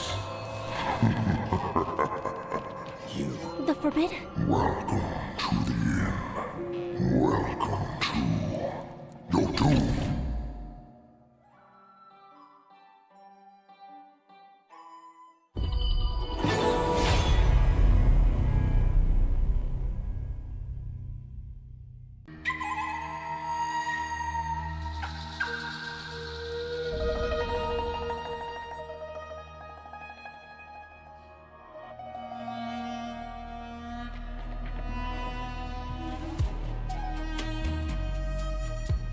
I come from wealth and pave my road with gold. The world is mine to discover. As a blade can be straight or curved, deeds are just or crooked. A single flute casting shadows and spirits, descending upon the martial world.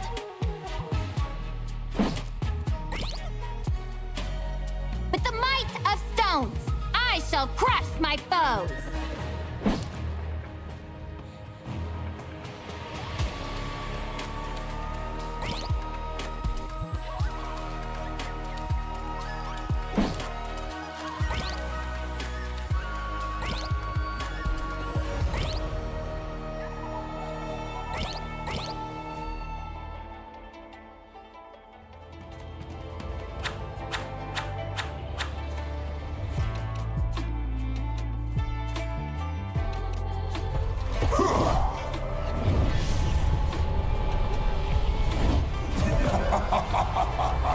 Darkness, the precursor to light.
Such feebleness, unable to withstand a single blow.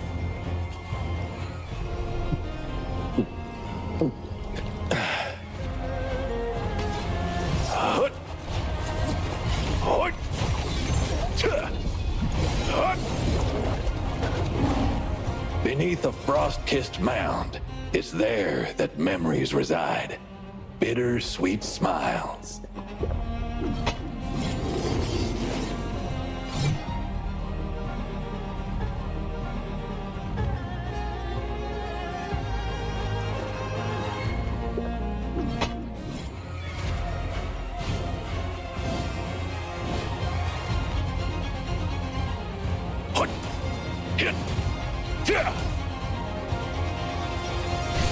The journey to Plum Manor is long and arduous, but still, I have to go.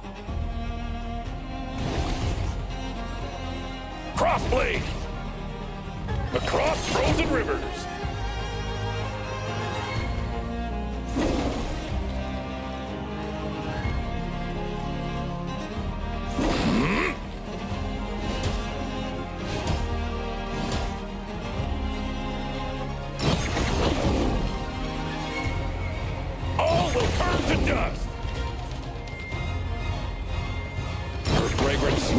Have been burned to ash, and her grave stands desolate. All my life, I've feared nothing except disgracing the name of the Northern Blade. Nice drink. It's a pity that no one will drink with me again in the future.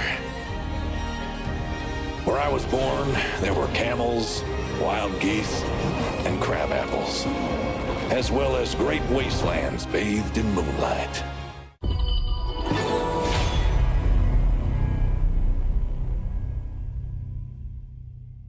Lives are so complicated. Hello ladies and gentlemen, welcome back to our MKL Spring Season 2025, and we are approaching our match 3 for today, AG Global versus Toda. So how is your feeling right now, Hollow, for both of the teams?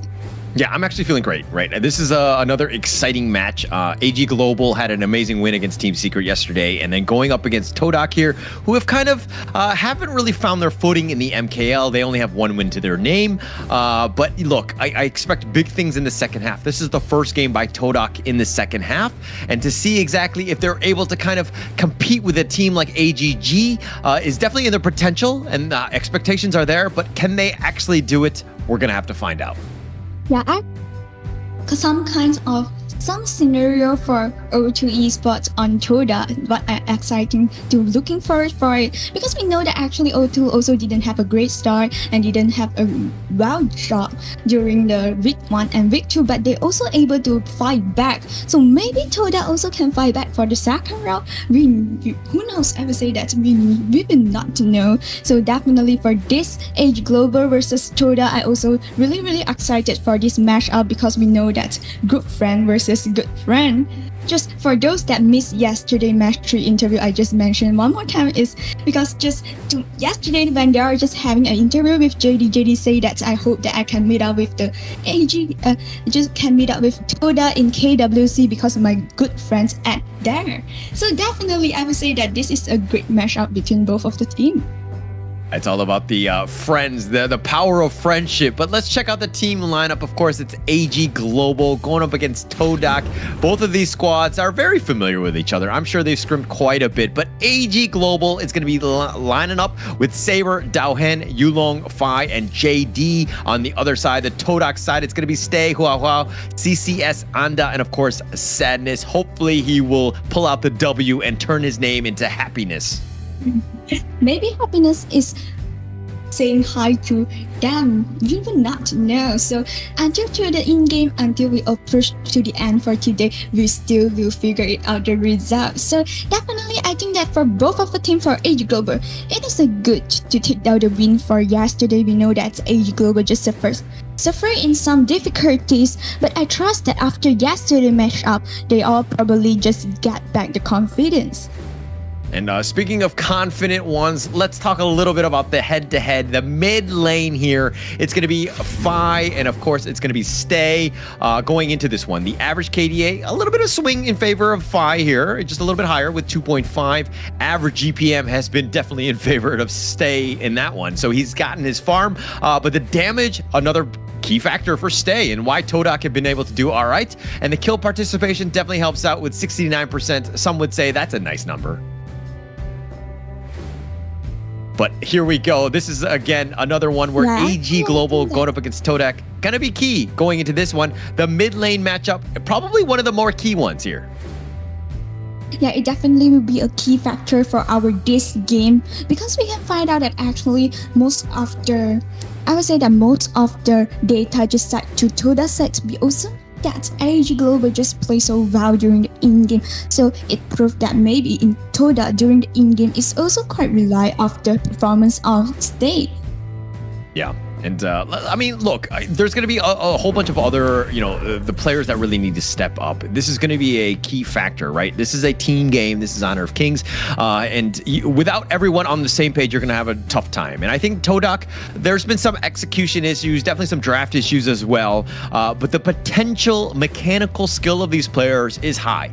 So that they have that capability. They just haven't been able to kind of put it together, so to speak, aside from that one series against Solely Sports where they were able to kind of beat them out. But this is a team that has potential, and they able to take down a Titan that is AGG? Again, we're going to have to find out in this series. Yeah, actually, because we can find out that for this day, until our victory and week 4, we also can find out a lot of team in the bottom bracket, or we say that in the bottom of the standing, they're able to fight back to make some comeback when they are fight against with the monster, or we will say that the Titan of the matchup. So definitely I think that I was looking forward for this kind of potential on Todat when they are just fight with this AG Global. Yeah, and look, I mean, Team Secret only has 3 wins to their name. They've just dropped 2 back-to-back in, yesterday and today. And Todak, I mean, yeah, they're 1-6. But if they were to get a second win here against AGG and to just kind of cover that gap a little bit, Team Secret have to be very worried, right? Because again, top 6 make it to the potential play-ins and playoffs, right? So if you're in the 7th and 8th spot, you're not going to get in and you have 0 chance. So again, more pressure on the Team Secret if Todak were to be able to pull off this upset against AGG here. Yeah, definitely for most of the teams in a dangerous position, they always just try to fight themselves to claim more marks and as more as they can, because we know. All right, but also, I mean, if we're looking at this one, AGG has been like what, like 5-3, 10-8. They've been able to kind of win out some of those close games. It hasn't been easy for them, but the fact that they're here in top 3, I mean, as a qualifying team, especially with like, O2 Esports up there and some of these partner teams like Team Secret and Todak not really being able to show up as much, it's been really different. And it's been, dare I say, a shakeup in the MKL. Considering only, again, the top 3 teams are moving on, and if you're on the bottom and you've got no chance, like, look, if you happen to be the champion of MKL, you're going in as the favorite into KWC. I think that speaks volumes about that team, because we've only seen champions coming out of Malaysia or, of course, China in that last EWC, but we don't really count them as much. I would say most in the Honor of Kings global scene, the global version of this game, it has been all Malaysia all the time. So if you want to see who a champion's going to be, it's going to be out of MKL. Yeah, so definitely I would just put a lot of excitement on our region, because I think that every region have their own potentials, but actually I was looking forward for MKL to make some miracle happen, because most of them just say that maybe it goes to the big stage, bigger platform. We didn't have so much advantage, but I trust that we will just make the miracle happen. But when you haven't entered to the stage of KWC, you still need to fight for the MKL to take the tickets to reach the stage. Look, I think it's, I mean, if Todak were to win, I don't know if it's a miracle, right? I think it's definitely something that was kind of expected. I think at the end of the day, there's not such a huge parity between these teams where you need a miracle to beat another one.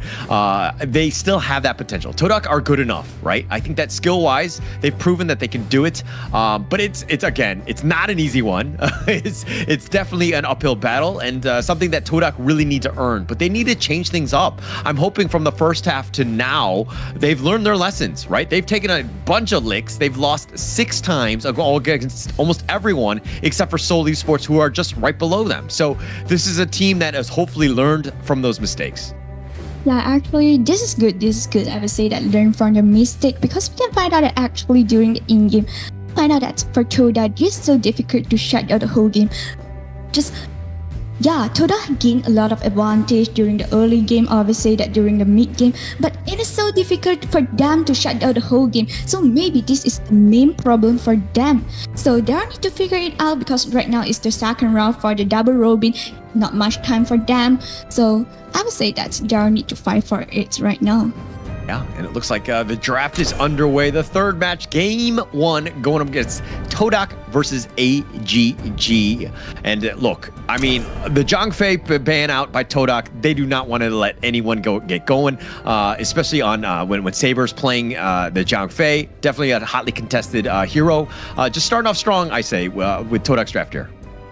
Yeah, and we can find out that for both of them, just get rid away the popular picks, Zhangfei and Ali, and it is normal, but I would say that for Toda, maybe they also can do some respect ban, because we know that for AG Global, there are some heroes that really strong, so maybe Toda can just take it away. But right now we can find out that Toda just banned away Dharma, and AG Global goes to Mai and take away these 4 popular picks in MKL. Yeah, a very meta heroes by the AG side, as well as Todak on both ends, right? I think it's, I mean, you always look at the blue side as more of like a targeted one, but, you know, the Dharma, the Zhangfei, very strong on the hands of AGG. So they're going to look to kind of just force them to play a little bit more standard. The stun potential, and we saw this even yesterday, where AG, they will pick the Dharma Zhangfei in the first phase, especially when they pick second and third. So Todak have definitely done their research here. Yeah, we can find out that right now Toda just let Loans come into the game. It is a great one, because we know that Loan is quite popular in our MKL, and I would say that it is the most popular pick on our marksman. But is it able Toda to just let the effect come out, or say that I'll put all the damage on this long half? We need to figure it out during the in-game. It cannot suffer the same thing with Team Secret just now. Yeah. Obviously, I mean, it's more about a playstyle thing more than anything else. Team Secret just haven't been able to find how Loong is best utilized with their drafts. But okay, AG Global, they go with the Lady Soon Byron. It's a nice little counter pick. It's you know, the Lady Soon is going to be definitely strong with JD on it, and then you have the Byron here, which has made some serious waves in the MKL. A lot of respect, a lot of that potential team fight initiation, which is going to be great here. Yeah, actually, until the first 3 pick, I would say that this Toda pick is quite solid, because we know that have Long, have Diadia, and at the same time also have Yixing to open up a team fight. It's a good one, I would say that great pick.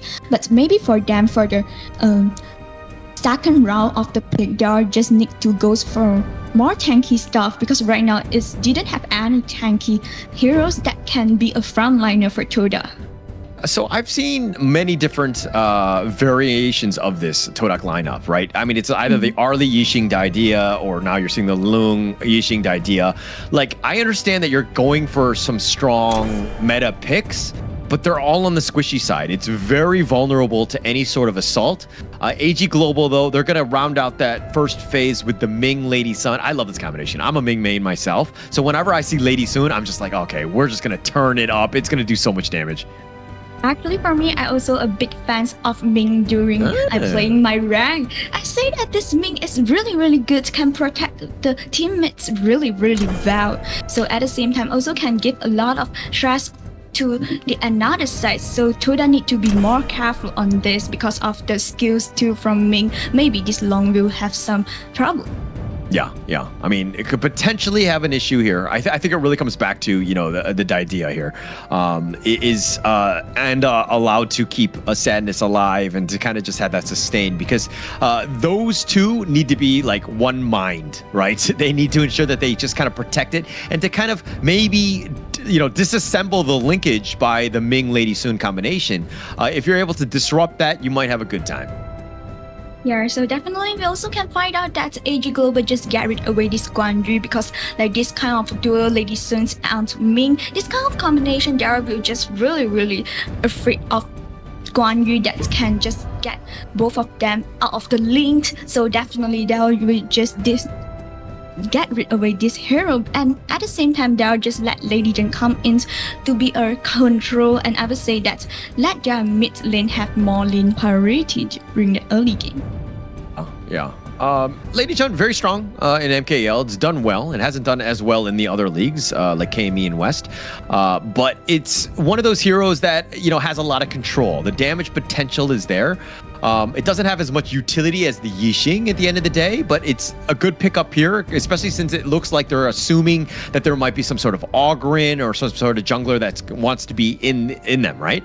And just kind of disrupting them from the back lines. But AG Global, I want to talk about the Guan Yu. This is a great hero to ban, especially when you have a Ming Lady Sun combination, because it disrupts that link quite easily. Yeah, and we can find out that for the last two picks from Tuda, they are just let Agudo and Charlotte in.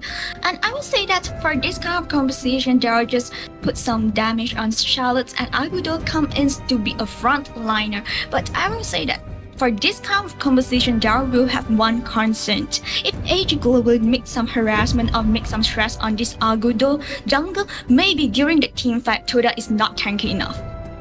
And there we go. We were expecting it. You know, it was a little bit of a last pick surprise by AG Global, but the Pei Byron combination, so strong. You know, you can invade the enemy jungle and you have this early game presence that Todak are not able to kind of recover from. I think that Todak are going to struggle dealing with this combination. And especially when you have the Agudo Charlotte, it's not going to be an easy game for Todak. I like AG's lineup going into game one. Yeah, definitely. I also will give my favor to AGG this conversation, because we know that when they are just pick out this Ladies Hunt and Ming, they are just promise their late game, but at the same time for the last pick for the pay, they are also secure for the early game for them. So it's a good one, but for Toda, they need to be more careful for the jungle. Yeah, I mean, look, you have to either defend, which is a little bit of a shift in resources, kind of protect your jungle because it's gonna be invaded by Yulong here. And look, he's already being aggressive, and you see how CCS has to deal with that. Just trying to protect it out, getting a little bit of a vision onto Yulong's movements, taking out the blue, especially early. It's gonna be huge as Hua Hua is now making a move over. Oh my, it will be a disaster situation for Toda right now, because we can find out that just Pei directly do some invasions, go inside the jungle and take down the buff from this Agudo. Yeah, and look at JD So and Saber, aggressively just going in, and now you're taking away from Hua Hua's farm, and he's gonna struggle. Like, he doesn't have the blue buff. He's kind of, you know, lost a lot of the neutral camps already, and now he's just kind of in the mid lane, stealing whatever farm he can from Stay. Not a great start for Todak here. And look, I mean, look. Actually, I would say that for AGG, this is a great open for them, because definitely they are just trying to do their best when they are having this conversation, but right now, Toda just responds back. I take down your small resources to make that I'm not suffer so much loss, you know, because right now for Toda, for Hua Hua, definitely this Agudo, they need to farm up.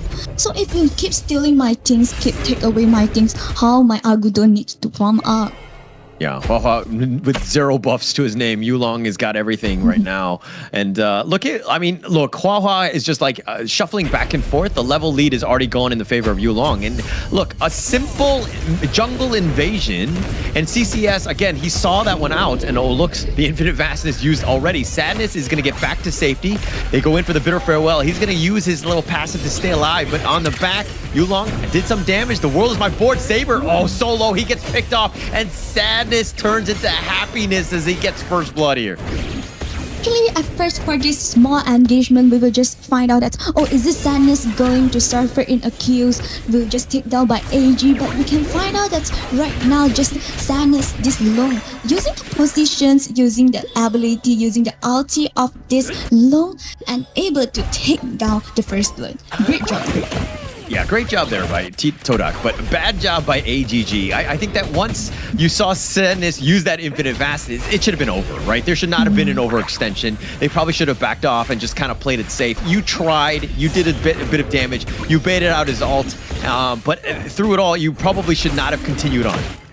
Yeah, Sadness just say that, I give you the chance to retreat, but you don't. So I will just grab this chance. Yeah.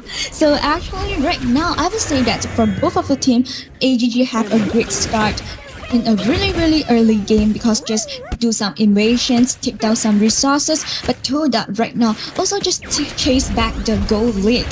So definitely I will say that maybe for the 4 minutes mark is more important for both of the teams because they need to just pull out the difference of the goal.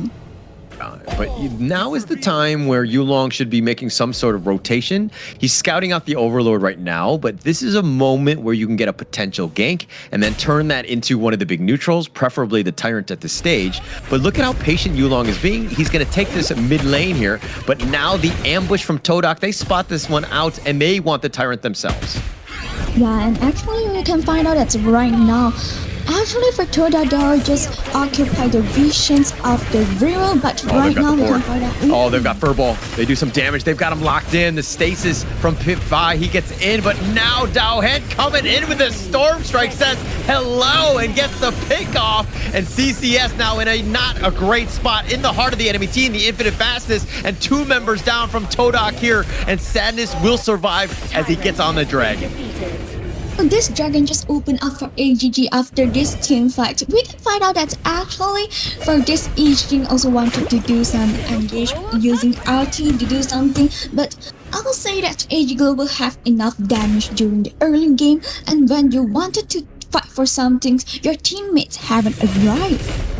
Haven't been there. I mean, Todak were kind of on the run. They didn't really want to fight everybody. And they were fighting like 2 versus 4, which is not a winning recipe by Todak there, and trying to just turn that fight around. But AGG, just their team fight is just like next level. It's really hard to crack this nut. Yeah, definitely we can find out that AGG have a really good positions just now. 5 of them just assemble at the dragons at the river, and they are able to take I would say that take down the 2 men from Toda, because Toda we can find out that maybe they have some miscommunications, or maybe they are just forced to be, I would say that forced to open up a team fight, forced to fight for the team fight. So maybe this costs them. They've got the board. They're going to throw out Furball, and Hua Hua is about a half life. Gets back in, and here's the recovery from Saber, and JD making an appearance here. Not able to capitalize or turn this into any sort of kill, but now they're looking to invade the enemy jungle. Yeah, definitely, because they don't know that your buff, when is your buff respawn again, so it will just maybe, but we can find out that Hua Hua actually just secured this buff. Yeah, had to commit the smite, ensures that he gets it. The pounce away by Yulong. He was a little bit low, so they had to play a little bit safe. They tried to go for it, again, making Todak's life a little bit uncomfortable. And here's the force field suppression. They find him under the tower. CCS gets Storm Strike for his troubles. And Saber and JD still sticking around. That ultimate shell does connect, but stay still alive. Great trust for AG Global for the mid lane, but actually I would say that Toda will just, every time Toda will just go really aggressive. It's quite worry for them because they're just in a really in front of the positions, and quite dangerous, quite risky, but it is good that they are able to retreat back. I mean, yeah, Todak can be aggressive, but they're not really able to get anything out of it. Not any kills, not any towers. I mean, it's just kind of like pressure that's been thwarted by AGG, handling it well, very well. Although this mid T1 is looking to go down a bit early, not able to get the last shot though.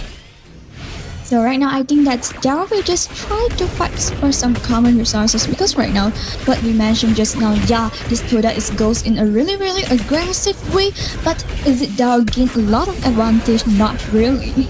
Oh, they find CCS. Oh, he gets picked off, and now here come the cavalry. They want revenge. The infinite fastness. He wants to get on in the action. They find JD, and they're looking to go for Saber. They do get the double, and Dao Hen trying to fight force field suppression. He goes on and fly with that stasis. They find Sadness, and Dao Hen is looking to go down as well, and it looks like it's a 4-for-4. Yulong gets picked, and Hua Hua is the last man standing, and he will celebrate. And it looks like Hua Hua will continue to push the top T1 off of that ace, putting that pressure and making good use of this as he rolls back in. And AGG get caught off a little bit. They did get that initial pick off, but then the tables have turned with that cavalry coming in, and Todak made him pay. And here we go with the Overlord being picked up. Hua Hua literally picking at this team and putting them on his back, trying to get them back in this game. They have a slight net worth lead, and now AGG, how do they respond? And it looks like they're going to continue to farm. The Tyrant is going to be up in about 10 seconds. Yulong, oh, he got caught up. He destroyed here, and Todak made him pay for sticking around. Not fast enough, and Yulong going down. This is an early game hero. If he's dying like that, this is a problem for AGG. And now Todak in the driver's seat. What did they do with this map control? They're going to continue on. They're going to put pressure on Hua Hua, still up in front with that wild growth. Those Vanguards are pushing.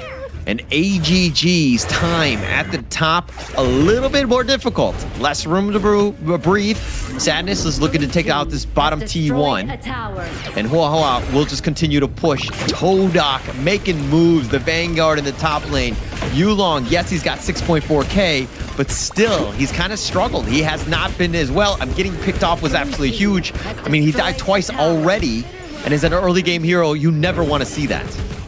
Yeah, so right now I think that Toda just having a great chance. I would say that just claim a lot of advantage. So right now what Toda need to do is how I maximize my advantage. How I just gain more resources from AGG right now. And I mean, this is an opportunity for Todak to really kind of put the stamp on their, the series, right? Able to kind of push this out. They've weathered the storm from Dao Hen Yulong, and they've kind of bounced back in. They've been able to kind of control, this game based off of their superior team fight thus far. Yes. On this really crucial moment on our 10 minutes mark right now, they have a slightly go lead. If they are able to create something happens. They have Dao Hen. He's going to have to use a force field suppression. I don't know why he stuck around, but Sadness gets the pick off, and CCS so low. He somehow survives. You have the numbers advantage. Now Yulong might even want to go for the Tyrant. This is a risky play, but they know that CCS is low. They fight. He gets picked off. Oh, Sadness with the flaming palm, a slap to the face, and Sadness cutting off the angle of retreats, and AGG on the run. If anything, they take their own jungle camps away, but the Tyrant is going to be started by Hua Hua. That this also a good chance for them. They just need to maximize their advantage right now. So I would think that if they have the ability to grab the chance, have the ability to just maximize and just, I would say that take down all the opportunities, it is the great one for them. Mid and bottom T2s, both of them down. Todak in a great position to potentially close out this game here, and they've done a great job. I mean, everybody's really stepped up. I mean, but look, Sadness, when you're 4-1-3, there's a reason why they wanted this Loom as their first pick. And actually, right now we can find out that AGG basically they just only can fight at the high ground because of the squish, because that Toda just take away the visions from them. But right now, if Toda just fighting some, I would say that make some team fight happens at the high ground, maybe for AGG it is so tough because we can find out that right now they have Yixing. If Yixing using the ulti on the high ground, they will not have the ability to secure their high ground turret. Yeah, but look at how Todak have actually, I mean, yeah, they have the lead, but this is giving up way too much respect to AGG, right? And not able to just kind of, you know, you're still on your side of the river, so to speak, and AGG might get caught off here. They're potentially looking to go the force field suppression unused by Dao Hen, but again, I felt like they would have a much better chance if they were more in the enemy jungle at this point. Yeah, so definitely I will say that Toda, if they wanted to maximize their advantage, maybe they can just play and steady strategy, and right now we can find out that Toda just goes to this Shadow Overlord. Yeah, it's going to be easily picked up here. 12 minutes in. I mean, Hua will secure it with that smite, but now Dao Hen looking to make action happen. He's been tucked back. He's stuck in the board. He's been knocked around, and he's been killed already. CCS will get him. They have the control on the Saber. They're looking for a secondary one, and they do take this one out, and now Yulong pouncing away, trying to survive. CCS is going to be killed in return, but I mean, look at what happened. Todak have taken the enemy jungle. They forced it out. They have a huge lead. Oh, but the nice little pickoff by JD. Sadness stuck around a little too far front. He gets picked off. A good comeback for AGG, I would say that, because although they also meltdown, Toda also meltdown 2 mans from them, but AGG able to fight back and take down the core of Toda. Just take down Charlotte, hit down flash forward. Fine. He's gonna go for this one. They have the knockup. They don't have the damage. All they do, they find him with stay. Oh, he caught him out, and now AGG again. You give them 1 little inch, and they will take a mile. This definitely a great turn for AGG, and definitely it is a good turning point for AG Global, because find out that after the 2 of the team fight, actually AGG just let the goal gap become more slow. So, I mean, look, if you have a lead and it's only like 4K and you're being sieged upon, you got to be super careful with your positioning. You cannot be like just barely out there thinking, he's not going to dive in, because you see the aggression here. The fact that Phi, the Lady Jun, one of the squishiest heroes on the map, was able to flash forward to ensure that they secured that kill. Just really well played by AGG, and Todak need to play a little bit safer in that case. You can go through to the items right now. This Lady Sun also quite complete, and so for Toda, they need to be more careful right now, because we know that when Lady Sun have this kind of item, just complete of this kind of things found out, and it definitely will just stack out a huge damage on Toda. Look at Yulong waiting in this brush, waiting for somebody to join. He's going to try to fight this 1 versus 2. Finds Sadness, Infinite Vastness, but here's the board looking to be set up. Dao Hen goes in, finds Sadness, gets him on the return when he lands, and they get the pick, and they find Stay. That's 2 members already. Make that 3. They got CCS, and with a full-out route, Yulong finding them all on the backside, and Hua has to roll out, gets back to safety, eats an ultimate shell for his troubles, and they traded with Yulong, and now AGG putting the pressure on, looking to take this bottom T3 here. Say that although AGG here right now, Yulong just down, but it definitely is a great opportunity for AG Global right now, because we can find out that they have the opportunities to try to shut down the game, and now Toda just wipe out from AG Global and just take down the whole game one. And that's going to be an ace. I mean, they just completely got wiped out, and in the end, AGG finding ways to get back in this game. And never say die. A couple of team fights, a couple of picks, and they're right back in this game. And there's a reason why they are the 3rd place team in the MKL here. Okay, and look, Todak here, a valiant effort, right? This is a good time. Sorry, go on. Yeah, actually, we can find out that for today match for today games, no matter it's from which team, you also can find out that some of the time is this team gain a lot of advantage, some of the time is another teams have more advantage. So definitely, I would say that for today's matchup, it is really interesting. And actually for Toda, I say that they have the potential, they have the ability to fight against with AG Global, but why every time when it is the chance to let them to shut down the whole game, they are unable to have to grab the opportunity. And it looks like AGG here. I mean, let's check out some of these items. Exactly see the tail of the tape as of how they got here. But JD, never say die, even in the beginning where things were kind of a little bit rough. right? But the fact that he was 5-1-6, continuing to farm, he's like, guys, I've got this. It's just a matter of time. Get me to that mid to late game, and I will just kill everyone. And he got 5 kills. And JD, he was the man on this one. Say that this is the good one, and also what we have mentioned during the BB phase. But this kind of combinations, Lady Sons and Mings, you need to find some opportunity, or you need to find some, I would say that, a chance to make the links just broke.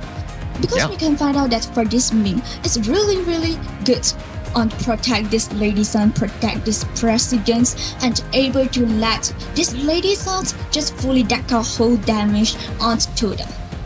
Yeah, I mean, the biggest thing is just like breaking that link in some way, right? I'm a main Ming, and I hate when people just kind of, bust it open and just kind of push either the carry away from me as a Ming player myself. They had no answers for that. Todak had the potential. Yes, they were in the lead, but again, JD just being able to do that farm, he had 71,000 damage, Fi with 90,000 damage. The guy was making moves. He was being aggressive on this Lady Jun, really, putting Lady Jun on the map as of, oh, you can play it aggressively like this. Really crazy. Taking a lower goal, but I can burst out a lot of damage. I would say that this PHY done a really, really good job, did a really, really good performance during the game 1. Really good performance here. Look, Todak, I was like, oh my gosh, are they able to do this? Are they able to close out AGG? And there was that potential, and I was just like, oh, I think I just jinxed it because I just thought of that. And AGG just able to get back in this game. Yeah, actually, because we can find out this is what they say that the experience on this kind of experienced team, yeah, again, not a one-side game, and until sometimes it's extremely goes to the Toda side, but AG have the ability just fight back, just grab the opportunities, chase back some things. I mean, just try to chase it back. But look at this gold grab. I mean, it's a complete dive. Like, all of a sudden, we're like, Todak, we're like, we have a great lead, but we don't want it. No, we're going to let AGG just take us over and just control us and just win out this game. And AGG, we're like, we will happily take whatever freebies you're giving us. I think that for Toda, still the old problem. They need to figure out how to shut down the whole game. They just did so well during the early game, during the mid game, but whenever it's the time to let them to shut down the whole game, and all the things will just go. Everything just went. I mean, look, I think that this is a great game for Todak to like look back on, because they're like, okay, we had some really good success, especially early. This is where we want to be. But it's that the 12-minute mark where things got a little shaky and allowed AGG to get back in. And of course, it was because of JD, your MVP, 5-1-6, 25% of the team's damage. And he was very difficult to just pin down. I mean, he only died once, but that is the kind of game that you want from your farm laner. Yeah, this is totally proof that this Lady Sun, this JD, make a great stress during the in-game, during the team fight, and this Lady Sun's also, I would say that for JD, it is really clever to claim all the goals back to himself. It's able to farm up in a really, really fast, but at the same time, I also can eat a lot of gold. It is a great one. Yeah. I mean, just giving him time, and JD will be able to do that. You want to make sure that your farm laner, which if you're building a team or you're playing in a ranked game, you need somebody who's like calm, cool, and collected, and just at the end of the day is just gonna be like, hey, just put my head down. I'm able to out farm you, and I'm gonna get those items. You want somebody who's super reliable that can carry you in that end game. Yeah, JD just say that I will not let you will go in the emotion of disappointment. I will just lead you all to the win. Yeah, so it's a great one, but let's check out the highlights. And again, this is really back and forth. It was a game that I was kind of like, oh my God, Todak, they're kind of doing it. But then Daohan going in for this had that potential kill. And this is a little bit of a shift here. They were trying to fight 2 versus 5, Todak that is, but they made him pay. They were starting to siege the top, even at this point, there was a moment. But when JD got that pick off on the Sadness, you're like, ooh, this game feels different. Something feels off. And Fi, with that flash forward, goes golden, perfectly setting it up for the rest of the team to clean house under that tower. Aggressive play, and there's a reason why this team came back. Yeah, definitely we can find out that for AG, when the time star gain the advantage, they are able to maximize their all the things that they are gained and all the things that they are can beat. Because we can find out that it is really clear. After I just farm out, I let this Lady Suns just fully complete farm out in a really bad situations, and I will just try to make some team fight happens and let my JD, my Lady Suns, to claim some kills, and I will just keep corrupt the common resources, take down the common resources, and make some invasions. So this makes to the like, oh my gosh, why all the things is turns around the table, all the things just goes to you. What happened? No real chance. I mean, look, JD, just too much time, too much space, right? Todak, it's if you have a lead, you got to close it out. You got to choke them out. And I was like, why are they on their side of the river when they have a lead? This is a situation where you got to understand the game state. You have an advantage. You should be up in their face. They should be hiding and cowering in their T3s or in their base, right? Just on their side. And Todak gave way too much respect and let AGG come back in this one. Yeah, actually, this is not a new problem for Toda. This definitely is I would say that the problems that comes along with Toda when the tournament starts. So when we just finding some, I would say that when we just go through the in-game for Toda, we can find out that Toda usually will gain some advantage, will gain some, I would say that's advantage during the early game, but every time when it's the time they are to shut down the whole games, they will just like miserable. I don't know what I'm going to do right now. Yeah. I mean, that last game, the happiest thing about that one was the fact that Ming won. That is the first time it's won in MKL, and now Ming is 1-3 in the MKL. So finally, congratulations that, Ming is now on the winning side, or at least gets that first one, which is the most elusive one. But this is going to be game 2. The draft is underway. It looks like AGG are kind of like, hey, these are some of the heroes that we played. We don't want to be facing them with the Lady Soon and the Byron ban here. Yeah, definitely, and we can find out that Toda same things to them.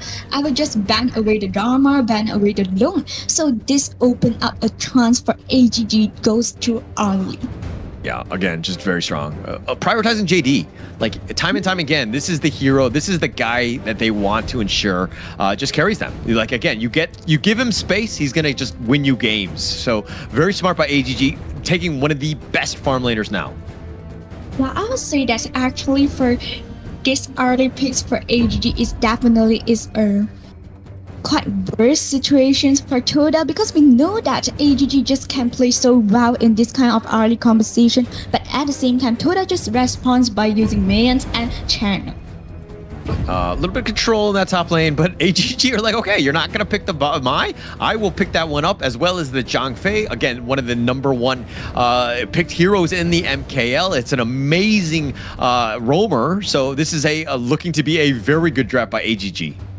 Yeah, actually, I would say that this channel is quite strong in our current patch. I would say that in our current meta, channel is also one of a popular picks. But from myself, when I'm facing this kind of early game competition, I will not put so much favor on this hero, because we know that channel needs to farm out, and at the same time channel is quite, I would say that it's really to be killed by AGG for this kind of competition. So for Toda, they need to more protect this channel, and channel need to be more careful for the positions. Positioning is going to be key on the channel, right? For sure. And just staying alive, right?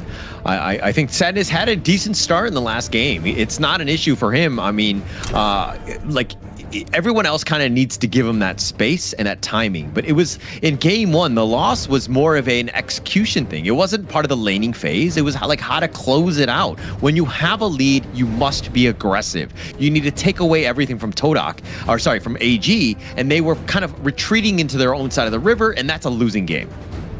Yeah, and we can find out that both of them just try to minimize the hero pool on the jungler. Just take away Outground and get rid away Jinx. And Toda just take away the Sunsker. Yeah, both initiation, types in that sense. The Clash Laners, we don't really know where AGG are going to go with that. But look, let's also talk about the Secure. I think it has, even though it's been nerfed, it's still a strong hero. I think teams are still finding that the potential, the sprites, the mobility, and that stun, which is ungodly, is just a really nice kit. And it's a very scary roamer to be going up against. Yeah, so definitely we can find out that AGG just take away Lady Gens. So for Toda, I think that it's not a lot of choice for the mid lane, but it depends on them. They will just go from a more aggressive way or more passive way. Maybe more, yeah. I mean, look, AGG's lineup can be very aggressive. They can kind of put a little bit of tempo on, and they can kind of dictate it. Todak need to do a good job of returning that one and not letting them kind of push the pace. And those initiations are going to be key. So a big one here is for Todak to find somebody who can get to the back line. If he's able to kind of pin down this Arlie and Mai, they're going to have a great time. And it looks like the Dune Secure combination, I'm liking that from Todak. I think that it's quite good for Toda until right now, because we can find out that Sarkar also can protect this channel, and at the same time Dune also can be a great frontliner for them, and Mayan also can just give some stress to the backliner of AGG. Great one. A great chance. I mean, that's a nice combination if they're able to do it.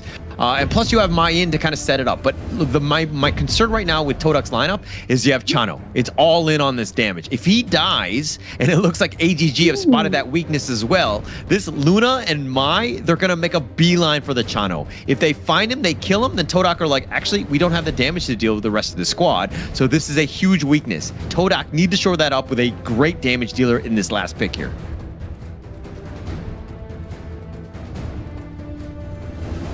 Here, so we can find out that AG Global just let this genre come into our games again. So, Holler, what's our idea on this?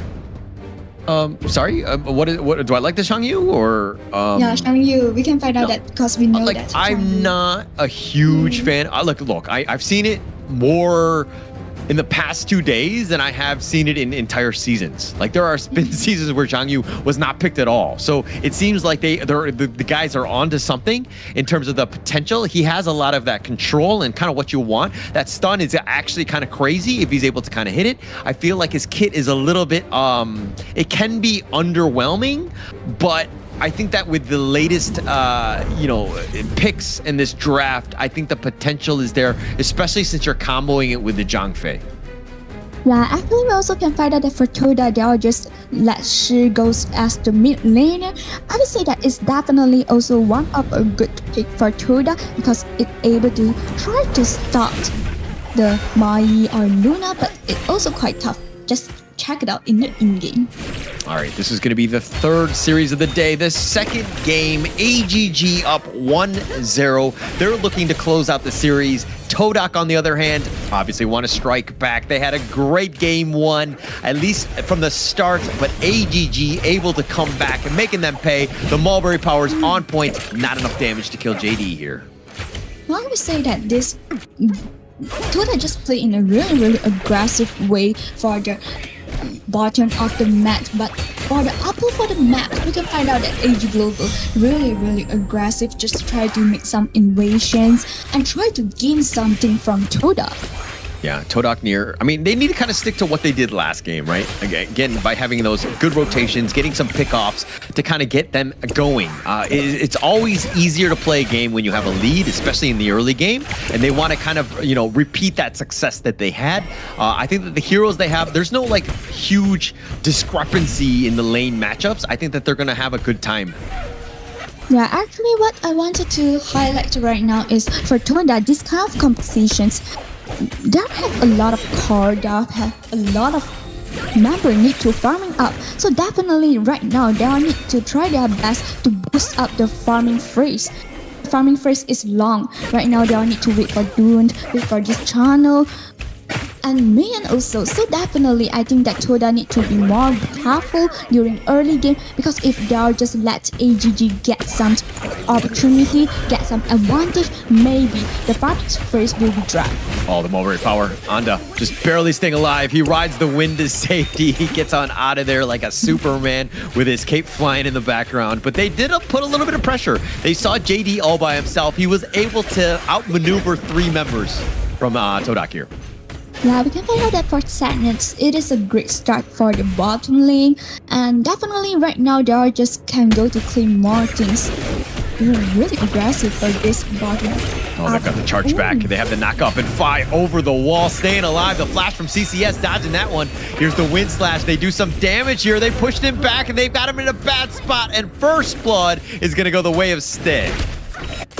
But actually AGG just go really deep because of their small resources, and Toda just say that, just since that, oh, this is a great chance and I need to call my teammates, comes to make some engagement. They find him and Sadness gets caught out. The stun lock was real Saber on point with the control and JD with the damage. They're going to continue on, and this is the Mulberry power. They're going to look to take the Spike Tail, and they walk away. Not really much Todak can do at this point. And it looks like AG continuing on. More pressure on that bottom T1. Yulong zipping in, zipping out, and even looking to contest this. CCS is there. They have the pullback, and Yulong with the smite. No way you win that against an actual jungler. And it looks like their wind slash forward, and not able to connect. And Hua Hua is caught wanting as he doesn't even have the buff. And Yulong, while he doesn't have the blue buff, he does have the red, and this is going to help him farm here. The blue one will be up in about 10 seconds. So if now they just let this AGG farm up so smooth, let this Luna farm up so steady, I think it might be a tough game for Toda. That's going to be tough here. I mean, look, AGG like making some serious moves, invading, and with this 4-minute neutral, I mean, this Tyrant being spawned, Fi looking for that angle, and Yulong wrapping around, and this could be a tough one for Todak to hold. Yeah, so we can find out that right now Yulong just tried to just directly take down this Tyrant, and Toda just says that, oh, I didn't have the chance and we need to retreat right now, but Soccer just let Yulong take down. And definitely I would say that Yulong just catch this chance. Yeah. You say that this is just a rumor, but I also want it. Yeah, Daohan did a great job on the towards the middle, right? And pushing from the northern side onto the Tyrant. And he attracted so much attention. And yeah, he tanked up a lot, but that's freed it up for Yulong to ensure that they got that Tyrant. They take this one out, plus they get the pick off. And as Anda was left basically by himself, trying to hold and to deal with the Tyrant. Say that this Yulong just farm up in a so comfortable situation right now. Just everything that this Luna wants and it's able to get it. So definitely I would say that Toda need to do something on it right now. Oh. Yeah. They find CCS who tries to cartwheel to safety, the leaping savior away by Saber. And again, this is what they're doing. You're like, hey, you're reading the minds of Todak. It's like, oh, how do we get back in this game? It's like, okay, we're gonna have a 5-man rotation, ensure that Hua Hua gets his red buff. Yeah, so definitely I would say that right now for Toda, not only securing your own objective, and at the same time they still need to find some opportunity. Right now PHY just come in. Putting pressure on that top T1. Daohan pushing away CCS. He's got the level advantage, and now JD, who's looking for the steal, he got spotted out, and he's going to get back to safety. Yeah, actually quite risky because we can find out that just now the position of JD is quite deep. But I would say that it is good one because actually just now Dunt and Luciano also didn't. Oh, he's going to get chased in. He's going to be focused around. He's somehow... Okay, he gets picked off. Hua Hua does find him, but it took 5-man. It took a village to take him down, and that's a great win for Todak thus far. Oh my gosh, this is a big present for Toda, honestly. We know that Yulong definitely is a really, really huge goal lead for all of them, and actually this is the brother of AGG, and at the same time I take down the big brother, and I know that that's all, and I just retreat. It is good. This strategy is good for Toda. have the calm. It was good, but I mean, they're down about 3K, still need to find ways to chip back in. It was just one kill at the end of the day, and they weren't able to get any sort of towers out of this. So again, it's not that consistent goal that you want, and now Todak still on the defensive here. Yulong looking to go in, finds him, goes in, knock around, and Fi just playing with his food, but JD finds Anda, and it looks like Fi wants to go, but he gets killed. Hua running for his life. He's been focused. He actually goes back into this. He's got the Gale's Benediction with that wind slash. The nice little knock up, and Hua is out taking everything, and he finally goes down. Yulong picks him off. It's a 2 for 2, and AGG are still in the enemy jungle. Find out that this this Dune is tanky enough, is crazy tanky, and so they are just able to buy a lot of time for his teammate. I would say that after this team fight, both of them just 50-50, but actually for Toda, they still need to work for the goal difference, because right now AGG still have a pretty much goal lead. So definitely the next team fight maybe will be a turning point for Toda. But I mean, when you're the losing team and you're getting at least trading even, I think all in all, it's a slight edge for that losing team. So I think Todak will be happy with that, especially since Hua was like surviving and getting that gold, right? I think that he is, at the end of the day, your win condition. You need to ensure that he's got that farm. And he's kind of, I mean, he's falling a little bit behind Yulong, but Yulong is definitely squishy. If Hua gets on top of him, you know, and gets that wind slash on, it might be an instant deletion. But here we go, the hegemon slash. Oh, Daohan in a bad spot. The Unbridled Outburst pushing him back, and Daohan survives. But at the side, we can find out that Mayan just take down Mai, so definitely it will be a 1-to-1 trade for the mid laner. Yeah, I think AGG actually not all. I mean, it's a mid laner for mid laner. Again, to my point earlier, I think Todak will be happy with that. But again, turning that one kill, that trade into a tyrant, very helpful for AG. Yeah, definitely it's worth it, because that I used the life of this Mai and I have the chance to take down this tyrant, and this makes that I have more goal leads within Toda. So definitely Toda will just need to face a huge gap, and it's not so easy for them right now. And I mean, look, trying to fight face value right now, like, you know, 5-on-5, probably not where you want to be. You probably want to be looking to split push, cut creeps, figure out ways to create some space on the map. You're literally taking all of the fights that, you know, they're going in with that Unruly Blade. He wants to go, but CCS is actually going to be killed. Anda is solo. Hua is trying to take it, but he's going to be picked off. Yulong with that damage, it started to show. He's got a triple kill, continuing to chase. The flash away. Sadness trying to stay alive, but how far can they go? Stay gets Conchusent for his trouble. 5 finds him out, and Daohan found Sadness, and that's an ace. This team fight from AGG 0-5 trade and able to take down the T1 turrets is definitely worth it. And I will say that after this team fight, AGG just take over the whole game. It will be more tough for Toda right now. Very tough situation, right? That was where like a couple people fell, and then, you know, the cookies crumble, so to speak. All 5 of them just like being knocked over. Really difficult situation. And now AGG playing out the greedy play in the sense that they want both of the neutrals at the same time. Picked out both of the neutral, and definitely I have the advantage to do more pushing in for the turrets, and at the same time for Toda, they will not want to having team fight with AGG right now because of the buff of the tyrant. So definitely I would say that this is a great one. This is a great one. For AGG, they just need to I would say that need to be more careful and just play in a steady pace, just the matter of the time. It's like, how many buffs do you want? Yes, I will take everything, right? I mean, this is exactly how AGG are looking to play this. And now this is what you do when you have that map control. Look at how far forward they are, and Todak now have to play this defensive game where they have to cower in their base.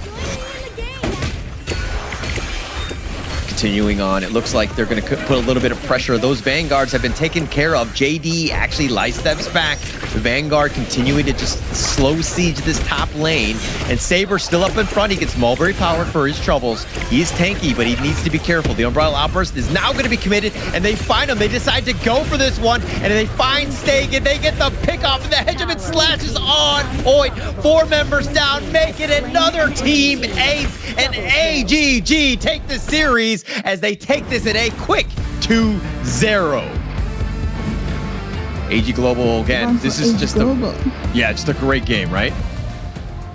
Say that because that both of the game, maybe for the game 1, Toda just can respond some things on AG Global. Toda just still can take some advantage from AG Global, but for the game 2, AG Global just perform like a dominator, take over the whole games. If I let this Luna have the advantage, and you will just face some, I would say that tough situation right now. So definitely it is really great job for this Luna. Look, I think that if you've done any sort of research on these teams and you're playing up against AGG, you gotta respect ban the Luna. I think that the Luna is just next level. It was just such a nuisance. It was always on the back line. It's like if you have any squishy heroes, your assassination target and Yulong will find you and gets those kills. Yeah, actually, because we know that just like this kind of hero, Luna, Jing, it still rely on the proficiency of the player. So definitely because of the knowings of these heroes and this game, Yulong just perform so well. Yeah, no chance at this point. I mean, really no way for Todak to get back in this one. And we'll see it in the tail of the tape. That is the KDA and the items that were purchased on this one. But, I mean, it was pretty much all AGG. Look, Yulong 6-1-6. Just an absolute menace on this Luna. Yeah, definitely we also can find out that it is a quite good data, and at the same time we can find out that the difference between the item for both of the team actually is quite a great gap for them. Yeah, really great grab. No real chance to come back, Todak here. I mean, not even the game 1 early lead. This was pretty much all AGG, just the lineup that they had. And again, the Xiangyu, really, you were starting to see the value of it. The plays forward, the flash into that Hegemon Slash, you'll see it at the very end, but he caught like 3 members with it, and it was just so on point. AGG really just taking these heroes to the next level. So maybe this hero also will just, I would say that after this game, maybe also give some idea for some of the teams to go for this pick. But I would say that it is still risky right now. So definitely I would say that this hero have their value right now. So maybe I can have a try. Yeah, I mean, I think Todak really need to just kind of watch this game and see what they could have been done better. It didn't really seem like momentum-wise they were really into it, because it's like when you lose that first game, it really shakes you up. Yeah, actually this is what I also mentioned before, because we can find out that for this channel, this channels also have a really great damage dealt, and at the same time also gain a lot of gold. But why? And you're in a game, in a team fight, comparing this channel with early, actually channel didn't gain a lot of advantage as this early. But it comes back to Yulong on the Luna, right? She was constantly just hounding Sadness, not giving him any space. It's like, okay, you try to leap away, but I have way more dashes than you, and I'm in your face and just making it life miserable for Sadness. And I mean, it pretty much was living up to his name, living in sadness.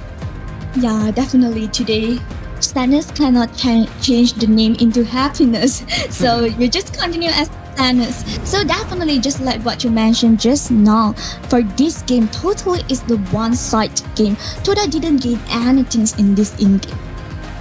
Didn't really get much into this one. I mean, look at this gold graph completely shifting in AG. It was a slow bit of a rise, and it's going to be kind of just scaling up and up and up.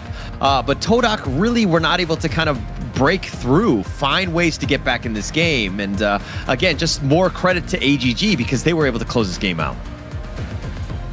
Yeah, actually I would say that for this game, AGG done a really good job. When you're just gain the advantage and they know how to maximize my advantage, I just go to make some invasions, take down your small resources, and I have more chance when I have the goalie, I have more chance to compete with you for the common resources. So definitely I would say that they will just take their strategy, just goes through their strategy in a good way.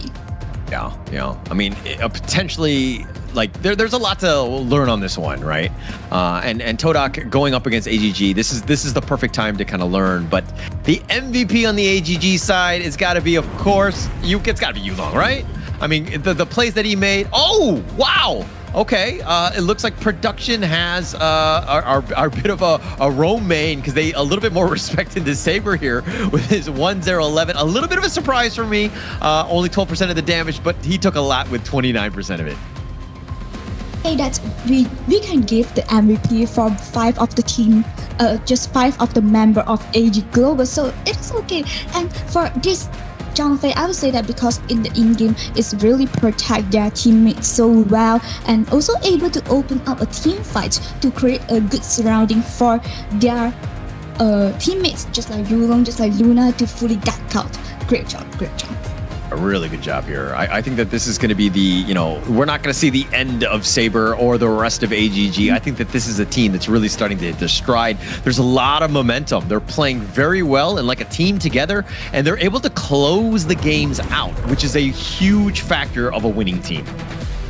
Yeah, so we can just check out the whole highlight. It definitely will just directly the AGG highlights. So aggressive and just claim a lot of kills and make themselves have a lot of advantage. For this team fight, I know that it's quite good. I would say that I will give a credit on this Hua Dun. Definitely tanky enough and buy a lot of time. But however, AG Global just have crazy damage, have a lot of damage deck out.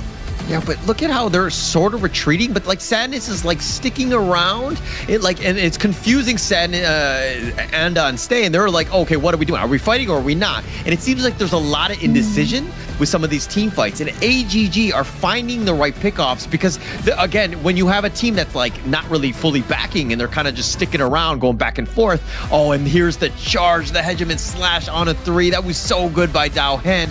But again, it's about the execution from Todak. There are definitely mistakes that they're making where it's like, hey, if somebody's making a call, like we're going in, now is the time. Yeah, after the games for today, we can just check through our standing right now. So for the first place is our BSE, and second one is Noah Esports, followed by AG Globals, O2 Esport, DT Gaming, Team Secrets, Todak, and Seoul Esport. For Todak and Seoul Esport, just still in a very risky place, so they still need to chase back for some things. Definitely a risky place, but Black True Esports off of that win and in convincing style, 7-1, 15-2. The tiebreaker is theirs, and they have surpassed Nova Esports. Nova Esports yesterday losing out, of course, against O2 Esports, and I'm pretty sure they're going to be regretting that Athena strat because of that loss. I mean, it wasn't just one game, but it was a bad one in that sense. And now Nova Esports on the bottom, looking up at Black True Esports. And here we go. I think that we've seen the top 8, the standings. And again, Team Secret have yet to find a win in the second half, losing back-to-back games with yesterday and today. A little bit of a struggle. O2 Esports, we've seen a bit of a rise. And again, the powerhouse that is AGG on the rise. They're making their way up as well. Yeah, actually, I wanted to highlight this O2 Esport. That definitely is I would say that great situation, great scenario that for others team wanted to see, because we can find out that it is really have the potential. I have the chance to fight back, and I also have the chance to try to go into the top 3. Great job for O2. I think it'd be huge, right? I think that that's a great opportunity. You're going to feel a lot of that pressure kind of just like get lifted off your shoulders if you don't have to go into the play-ins, because it's an elimination game and the teams are so tight, especially in MKL. The level is very high. So you got to be, again, it's a great win. The regular season is going to be huge to build that momentum going into the playoffs. So every single game in the second half of the regular season, very important. Yeah, so actually for this right now, especially right now for our regular seasons, we just goes in we having double round robin, and right now we just probably in the second round. So for them, they just need to chase back a lot of things, but unfortunately, we didn't have so much time for them not a whole lot of time. I mean, this is the time to kind of really get into it. But again, okay, let's talk to let's do an interview with the AGG. It looks like it's going to be the mid laner here. Bye.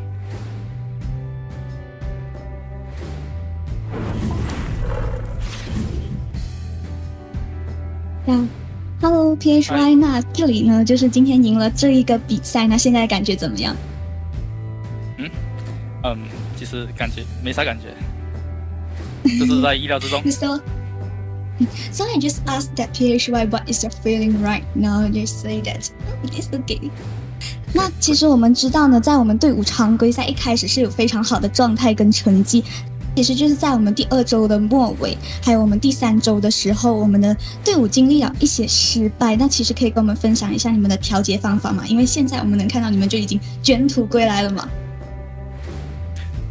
可能是当时候我们第1周赢了比较轻松，就自信心爆棚了，然后导致后面状态下滑然后之后我们是经历了队伍沟通才调节好的。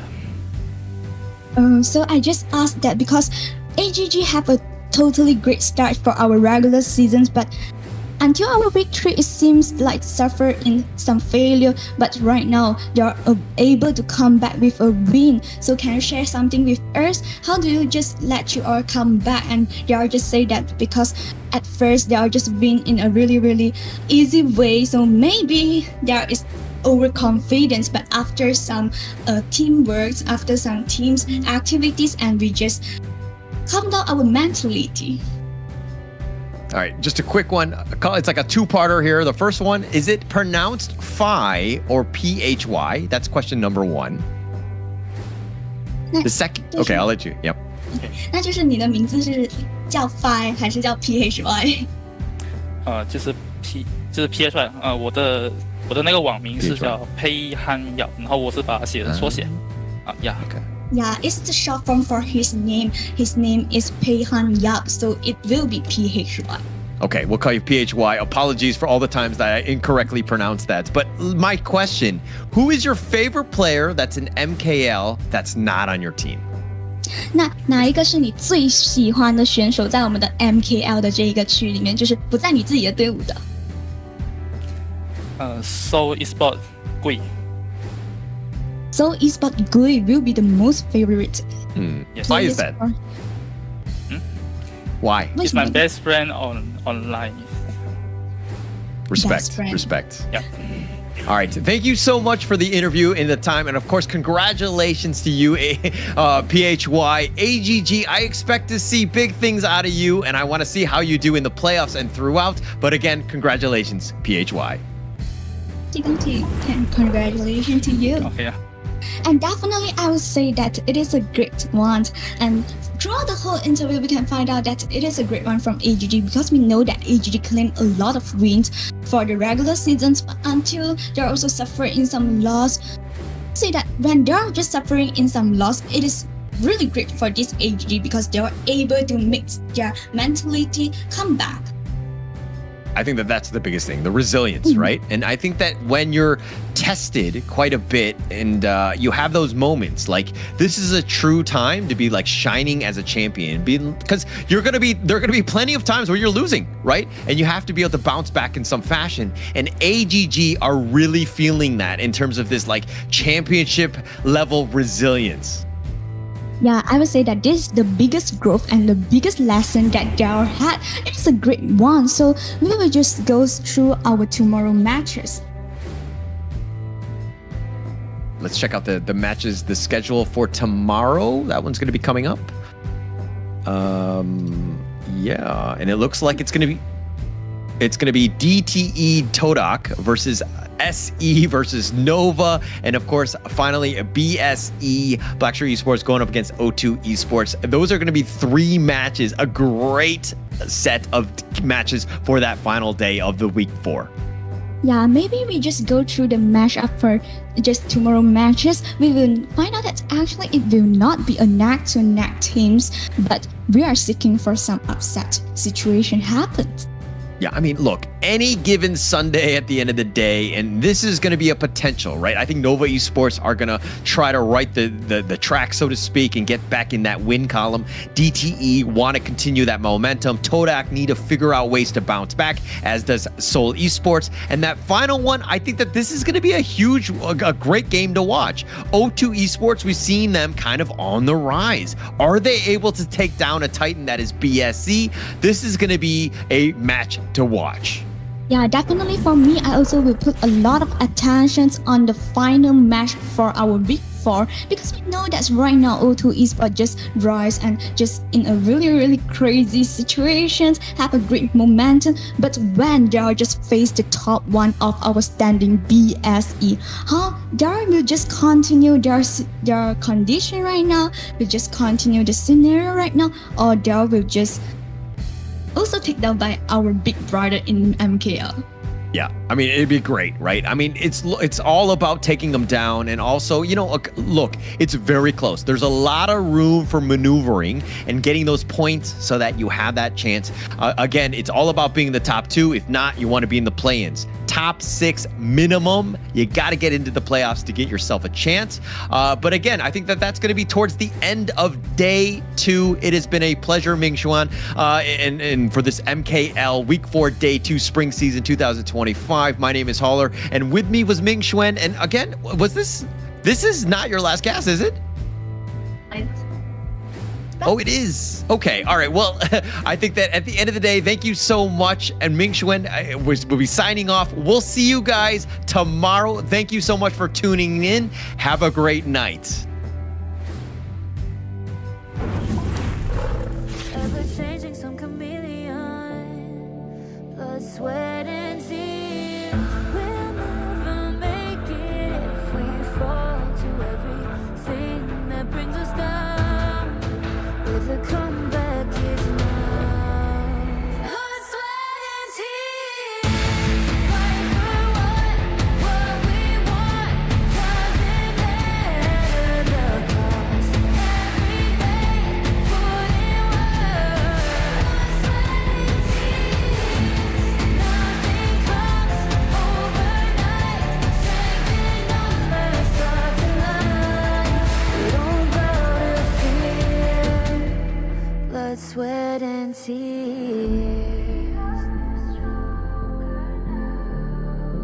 Blood, sweat, and tears.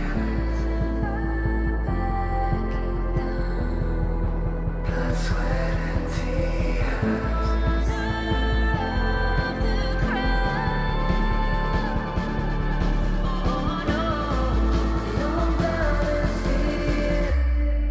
Blood, sweat, and tears. Fight for what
kings, it's an honor showtime.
It's an honor showtime.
It's an honor showtime.